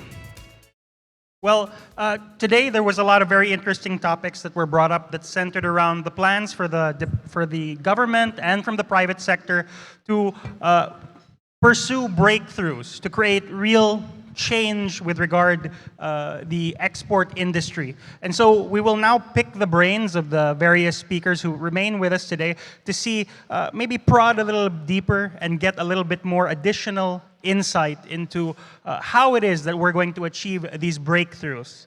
And since someone has to go first, I will ask Mr. Sergio Ortiz Luis. So, Mr. Ortiz Luis, you outlined in your speech that there are a lot of, that the EDC is perhaps the first public-private partnership that was successfully implemented by the government. And over the course of your speech, you outlined how there were many political successes, such as the passing of laws that are favorable to industry. Now, I wanted to ask specifically, because you outlined how much progress the government has made with regard the things that industry cares about, what are some of the ways that the government can still improve its participation, improve its support to the private sector?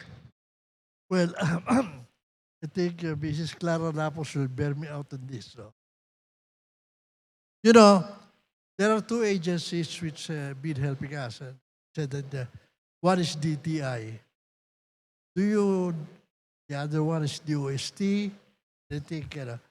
Do you know that they expect too much from DTI, including trade, export, price stabilization at times, and then our postings abroad?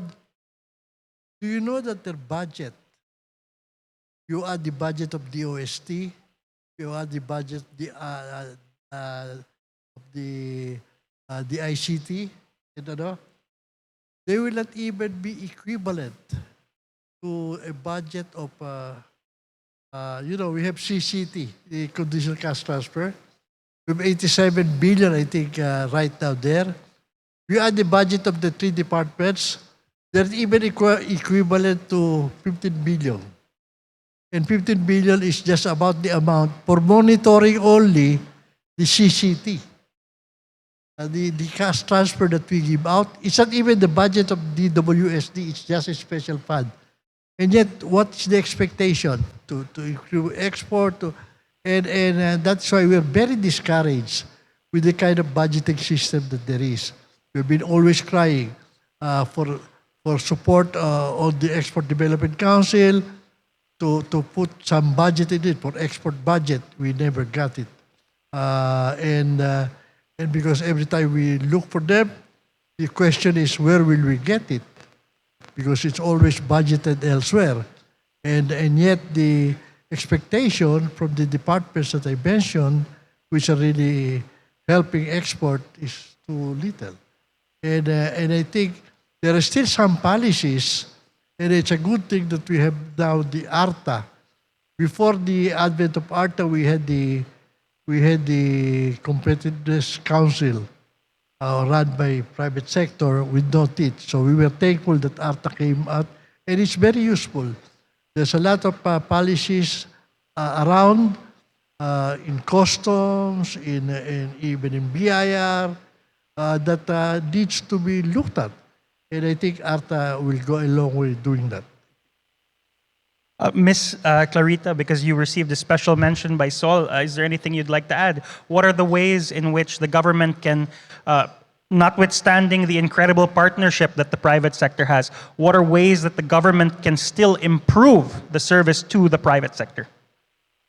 Well, in the first place, I think the private sector is they don't speak up too much, no? When they're invited to participate, let's say, public hearings, let's say in just a plan, or let's say the barangay level or the municipal level, they don't say what are the roads that they need. So the farm-to-market roads are not made.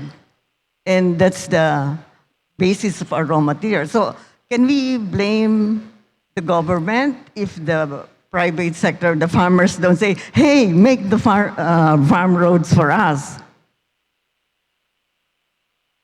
Thank you. That was all very astute observations, no? With regard the ways that the government can improve its services to the private sector. Now, Mr. Soliman, if I could perhaps interrogate you for a moment on the presentation that you gave a while ago, I was particularly interested by one of the examples that you gave. You mentioned that when you were working with the World Bank in Armenia, that one of the key interventions that the World Bank formulated was a consolidation of two government agencies, specifically the Development Agency and Industrial Development Fund with the Investment, Export, and Industrial Development Agency. Essentially, there was a consolidation between industrial and export development with foreign investment promotion. Now, speaking from a Filipino context, these three functions are separated between three committees: the Industrial Development Commission, the Industrial Development Council, the Export Development Council, and the most recent addition is the Foreign Investment Promotion Coordination Committee. So I wanted to ask, how important is it that those three functions be consolidated into one? Because we stand in stark contrast to Armenia. Thank you very much, moderator, for the question. I think reforms are country-specific, so I will not necessarily jump to the conclusion that we need to consolidate the three in the Philippines.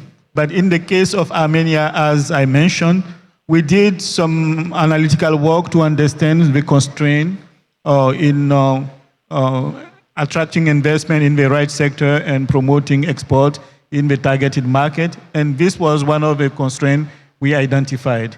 So we did our due diligence by trying to see what was the key constraint at the institutional level.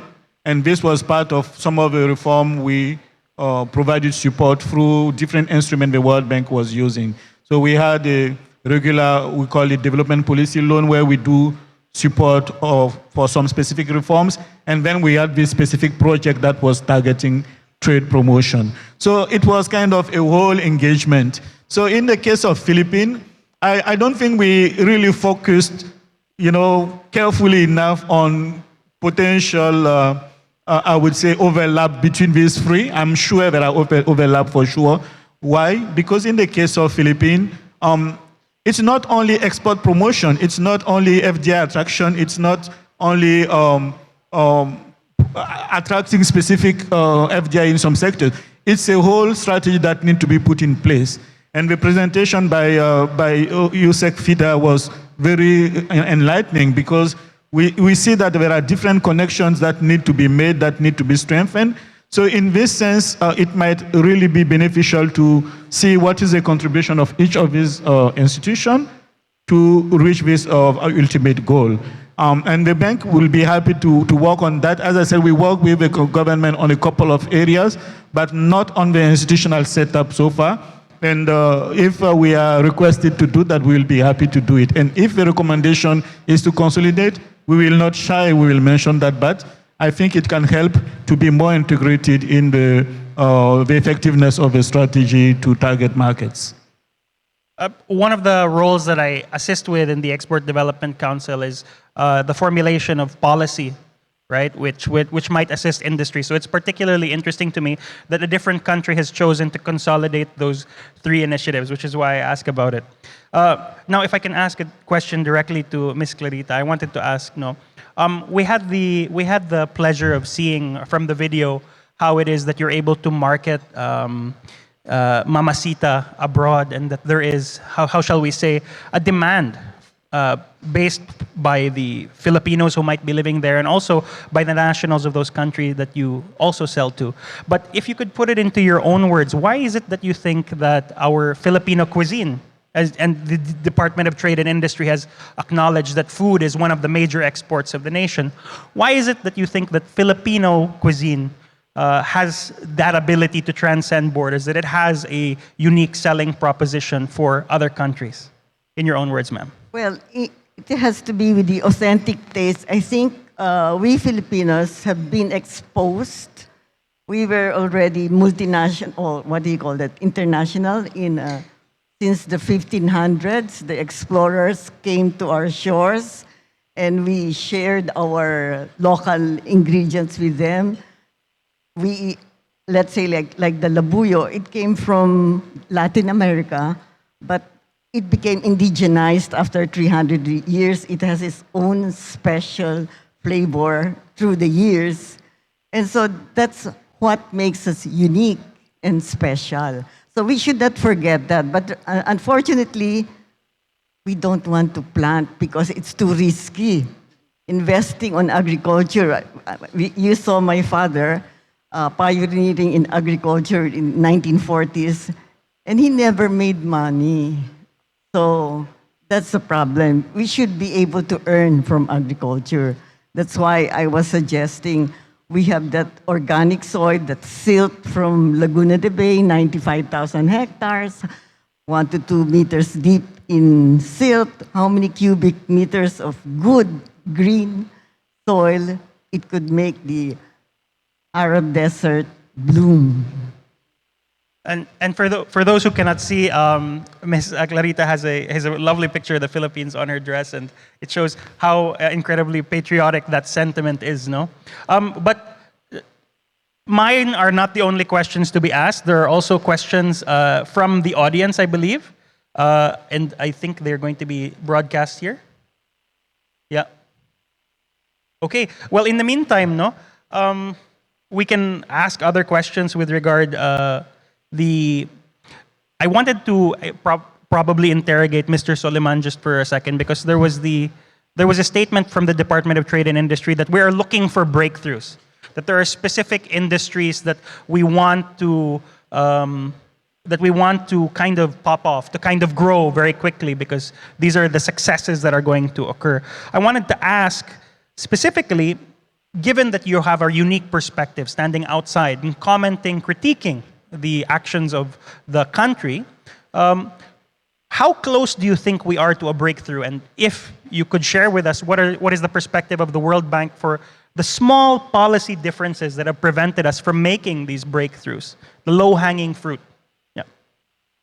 Thank you very much. At the bank, we always tend to say that we are very different from the private sector. We are not Silicon Valley. To identify this breakthrough that can make a difference with only one patent. We work, to understand the system challenges. And when we work, as I said in my presentation with DTI, at least it was apparent to us that I cover also Malaysia and Thailand, for that matter. By looking at the structure of the export and, the positioning on some of the global value chain, it was apparent to us that Philippines had an edge on the 3 clusters we mentioned. Because when you look at how the positioning of the Philippines on, for instance, on the electronics, you will see that it's even a higher positioning compared to Malaysia and Thailand.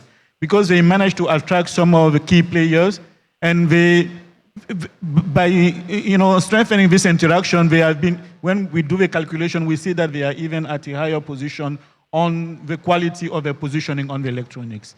So this was, for instance, something that surprised me a bit, because I used to think that, for instance, Malaysia will be in a higher positioning. So you have some of these specific areas where Philippines managed through history, through key strategic partnership, to be better positioned.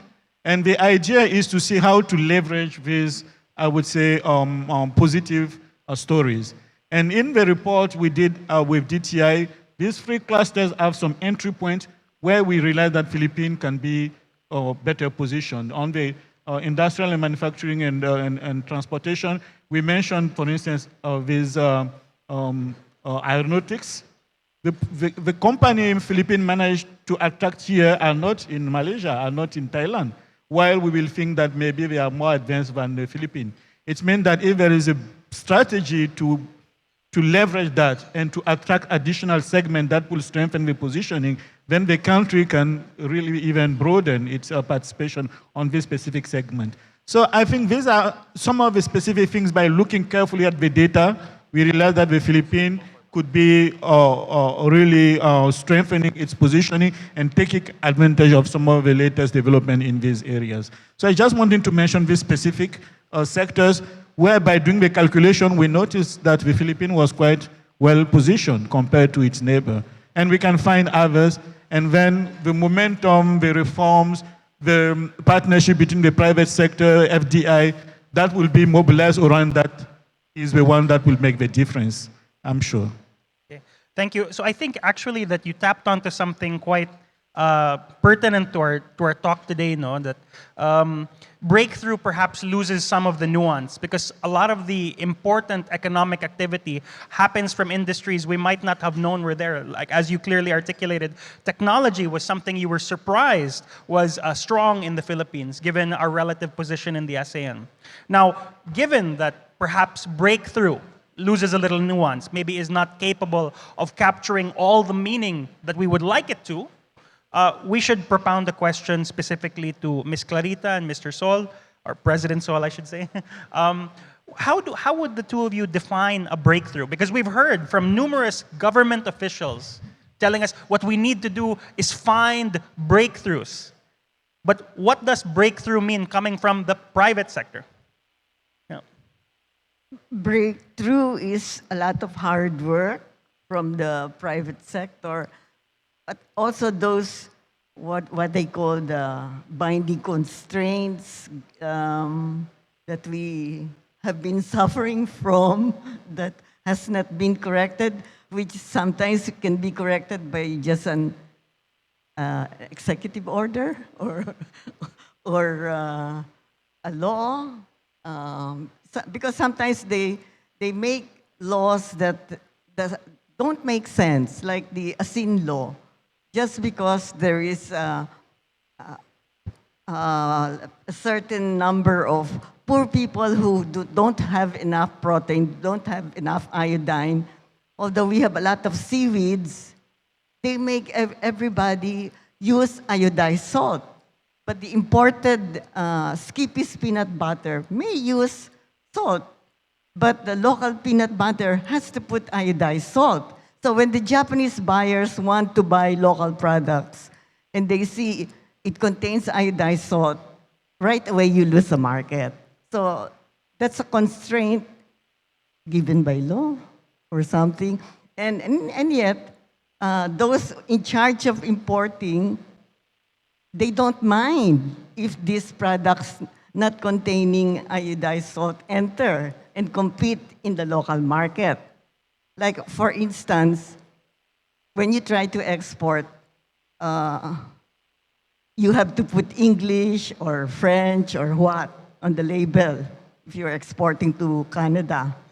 But here, sometimes it's all in Chinese or Japanese, and you don't even know if there's an ingredient you're allergic to, and yet it freely comes in. So they seem to be more biased about the local products.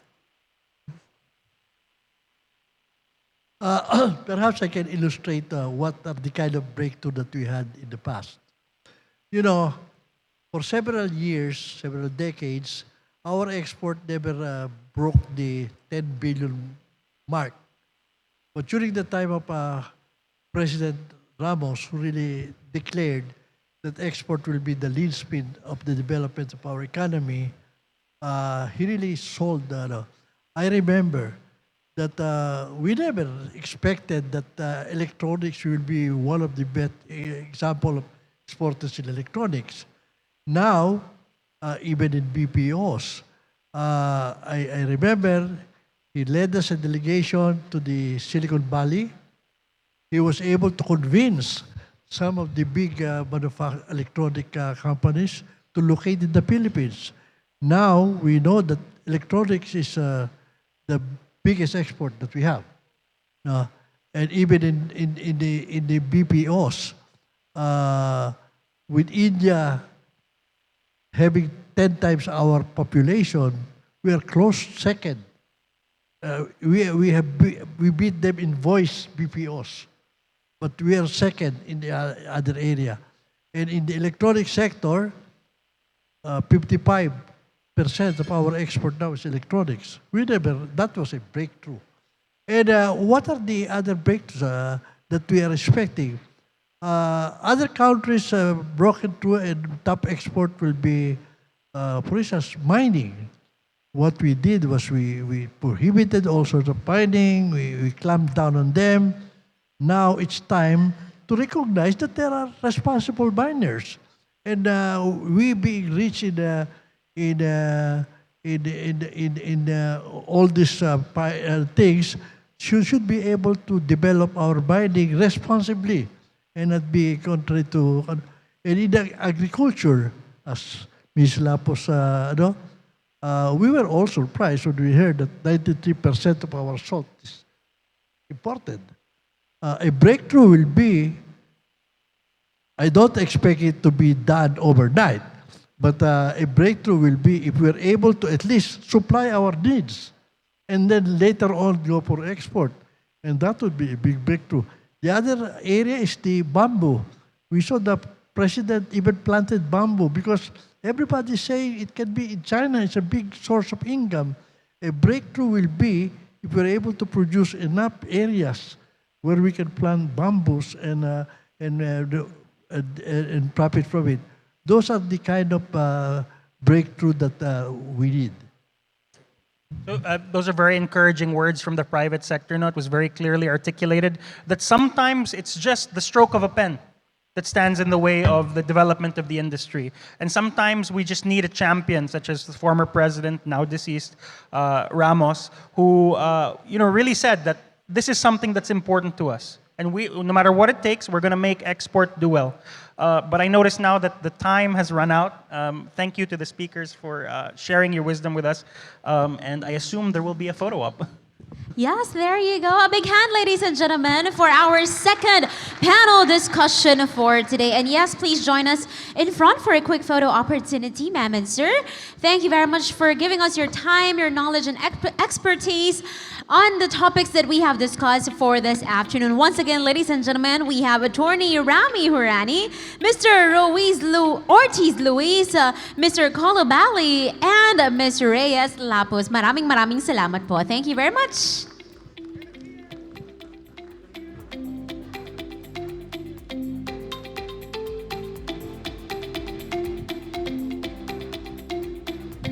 Thank you very much once again to all our speakers, our moderators, and our panelists for this afternoon, or for this whole day actually, from morning session all the way to our afternoon session. But of course, we won't let this day end without hearing a message coming in from our officer in charge from Trade Promotions Group, also our chair of EDC Executive Committee. So ladies and gentlemen, please allow me to introduce you the person who will be speaking right here for his closing remarks.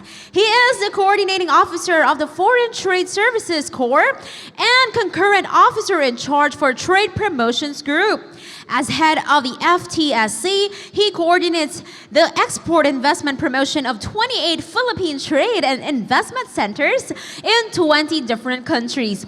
He leads 5 promotional agencies of the DTI, the Bureau of Domestic Trade Promotions, the Center for International Trade Expositions and Mission. We also have the Design Center of the Philippines, the Export Marketing Bureau, and the Philippine Trade Training Center. He graduated with a Bachelor of Science in Business Economics with units in Masters in Business Administration, both from the University of the Philippines. Ladies and gentlemen, help me as we invite here on stage the chair of EDC Executive Committee, Mr. Glenn Peñaranda.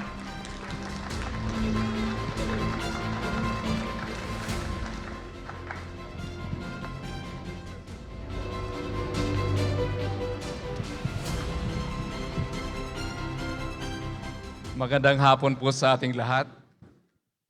You know, they say that, the patient bird catches the worm, di ba?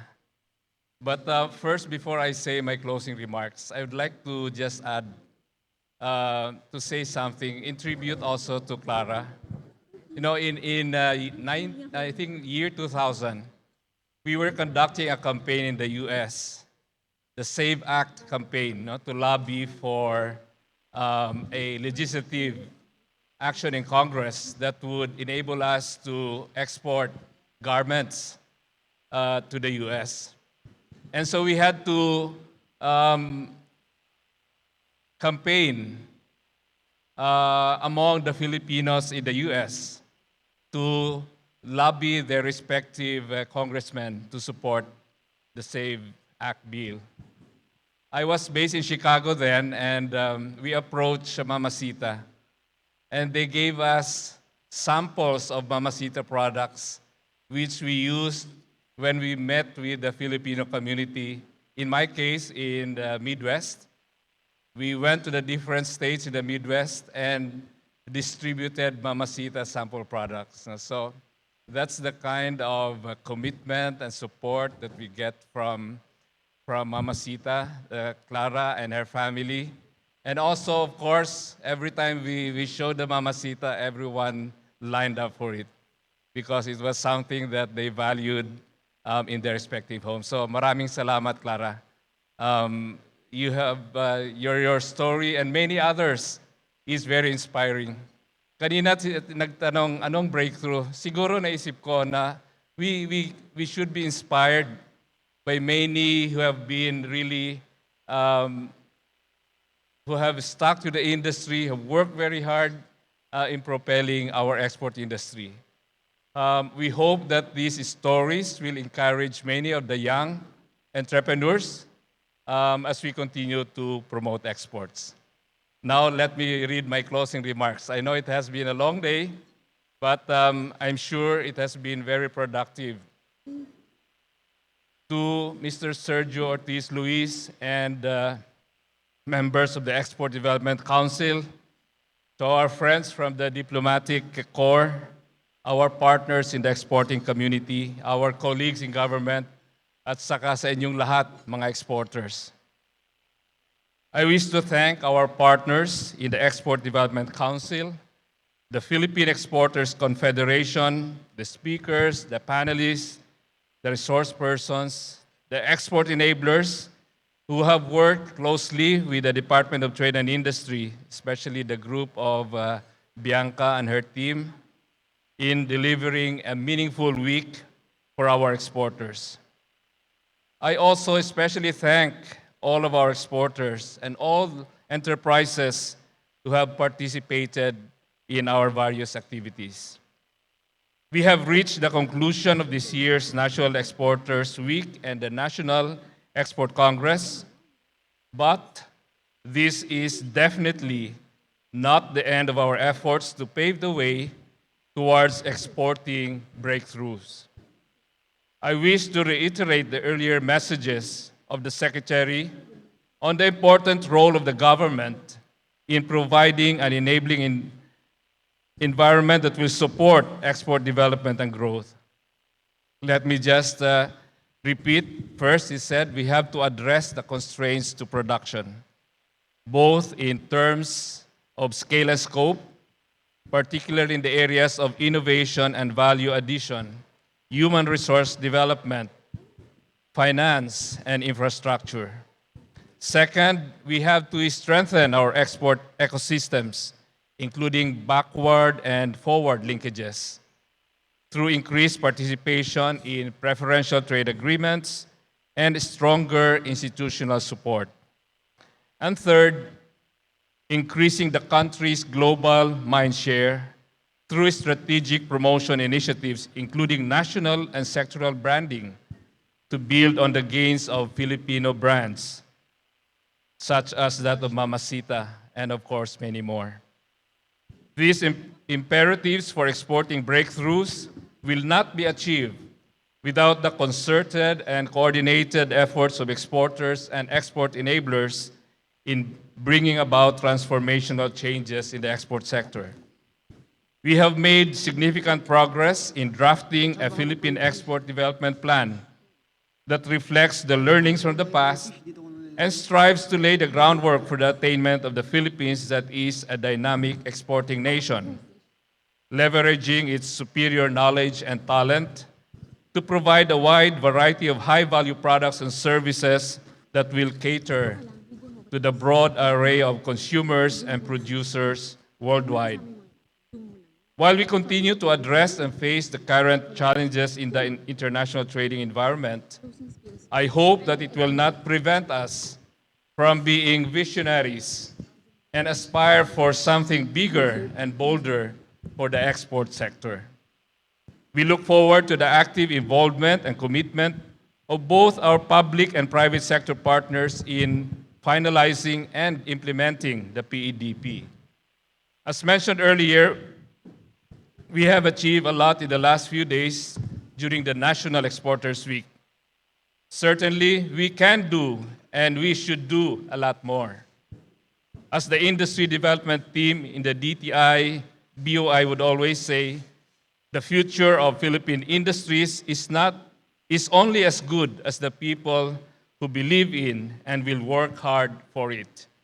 So let us all work together to achieve our shared aspirations for the Philippines and for each exporter to attain their exporting breakthroughs. Maraming salamat po and advance Merry Christmas sa ating lahat.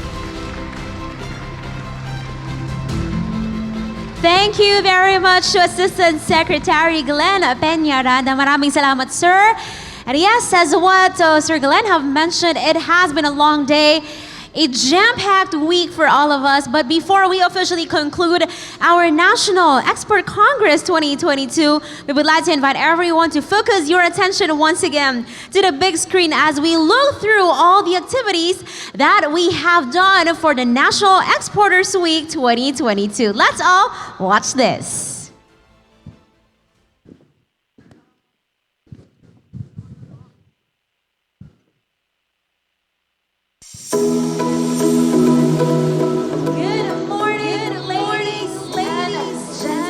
Welcome to the National Congress 2022.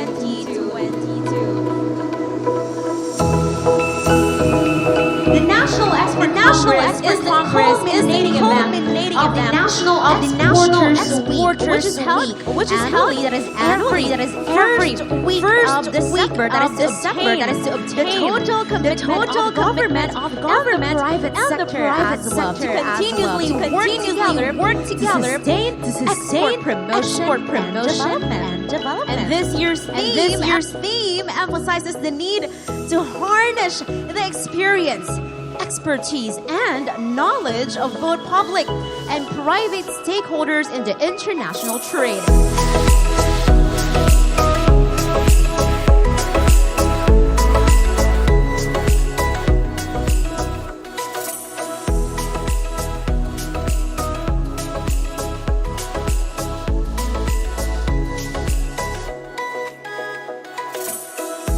Over the last few days, the Department of Trade and Industry, the Export Development Council, and the Philippine Exporters Confederation, Inc. have partnered to deliver to our exporters and our aspiring exporters a series of activities that aims to jumpstart initiatives that will pave the way towards exporting breakthroughs.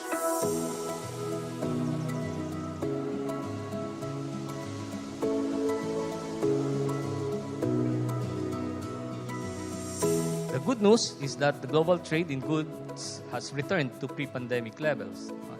So that's very good news for us. And the better news is that container freight rates this time have also dropped to pre-pandemic levels. So this is good for the export sector, for our exporters, and even our importers.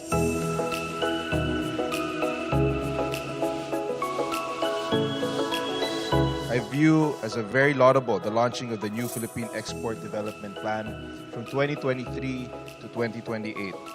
And I would like to thank you, and I would like to say that I'm honored to be part of this gathering.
So may we continue our efforts and excel even more as we go beyond our borders. May this National Export Congress serve as a reminder that we have come so far in exports and trade, and we still have more to do as we serve more Filipinos in the next few years.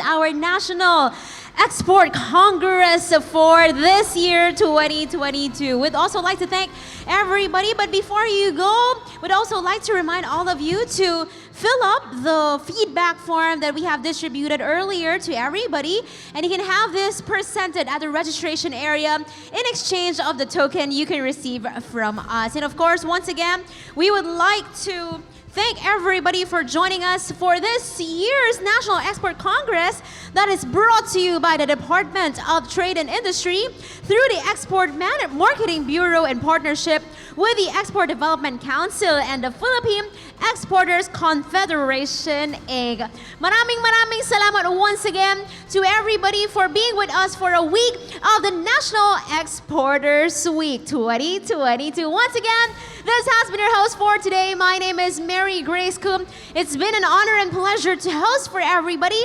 And cheers to a greater heights for the export industry in the country for 2023. Thank you, everyone.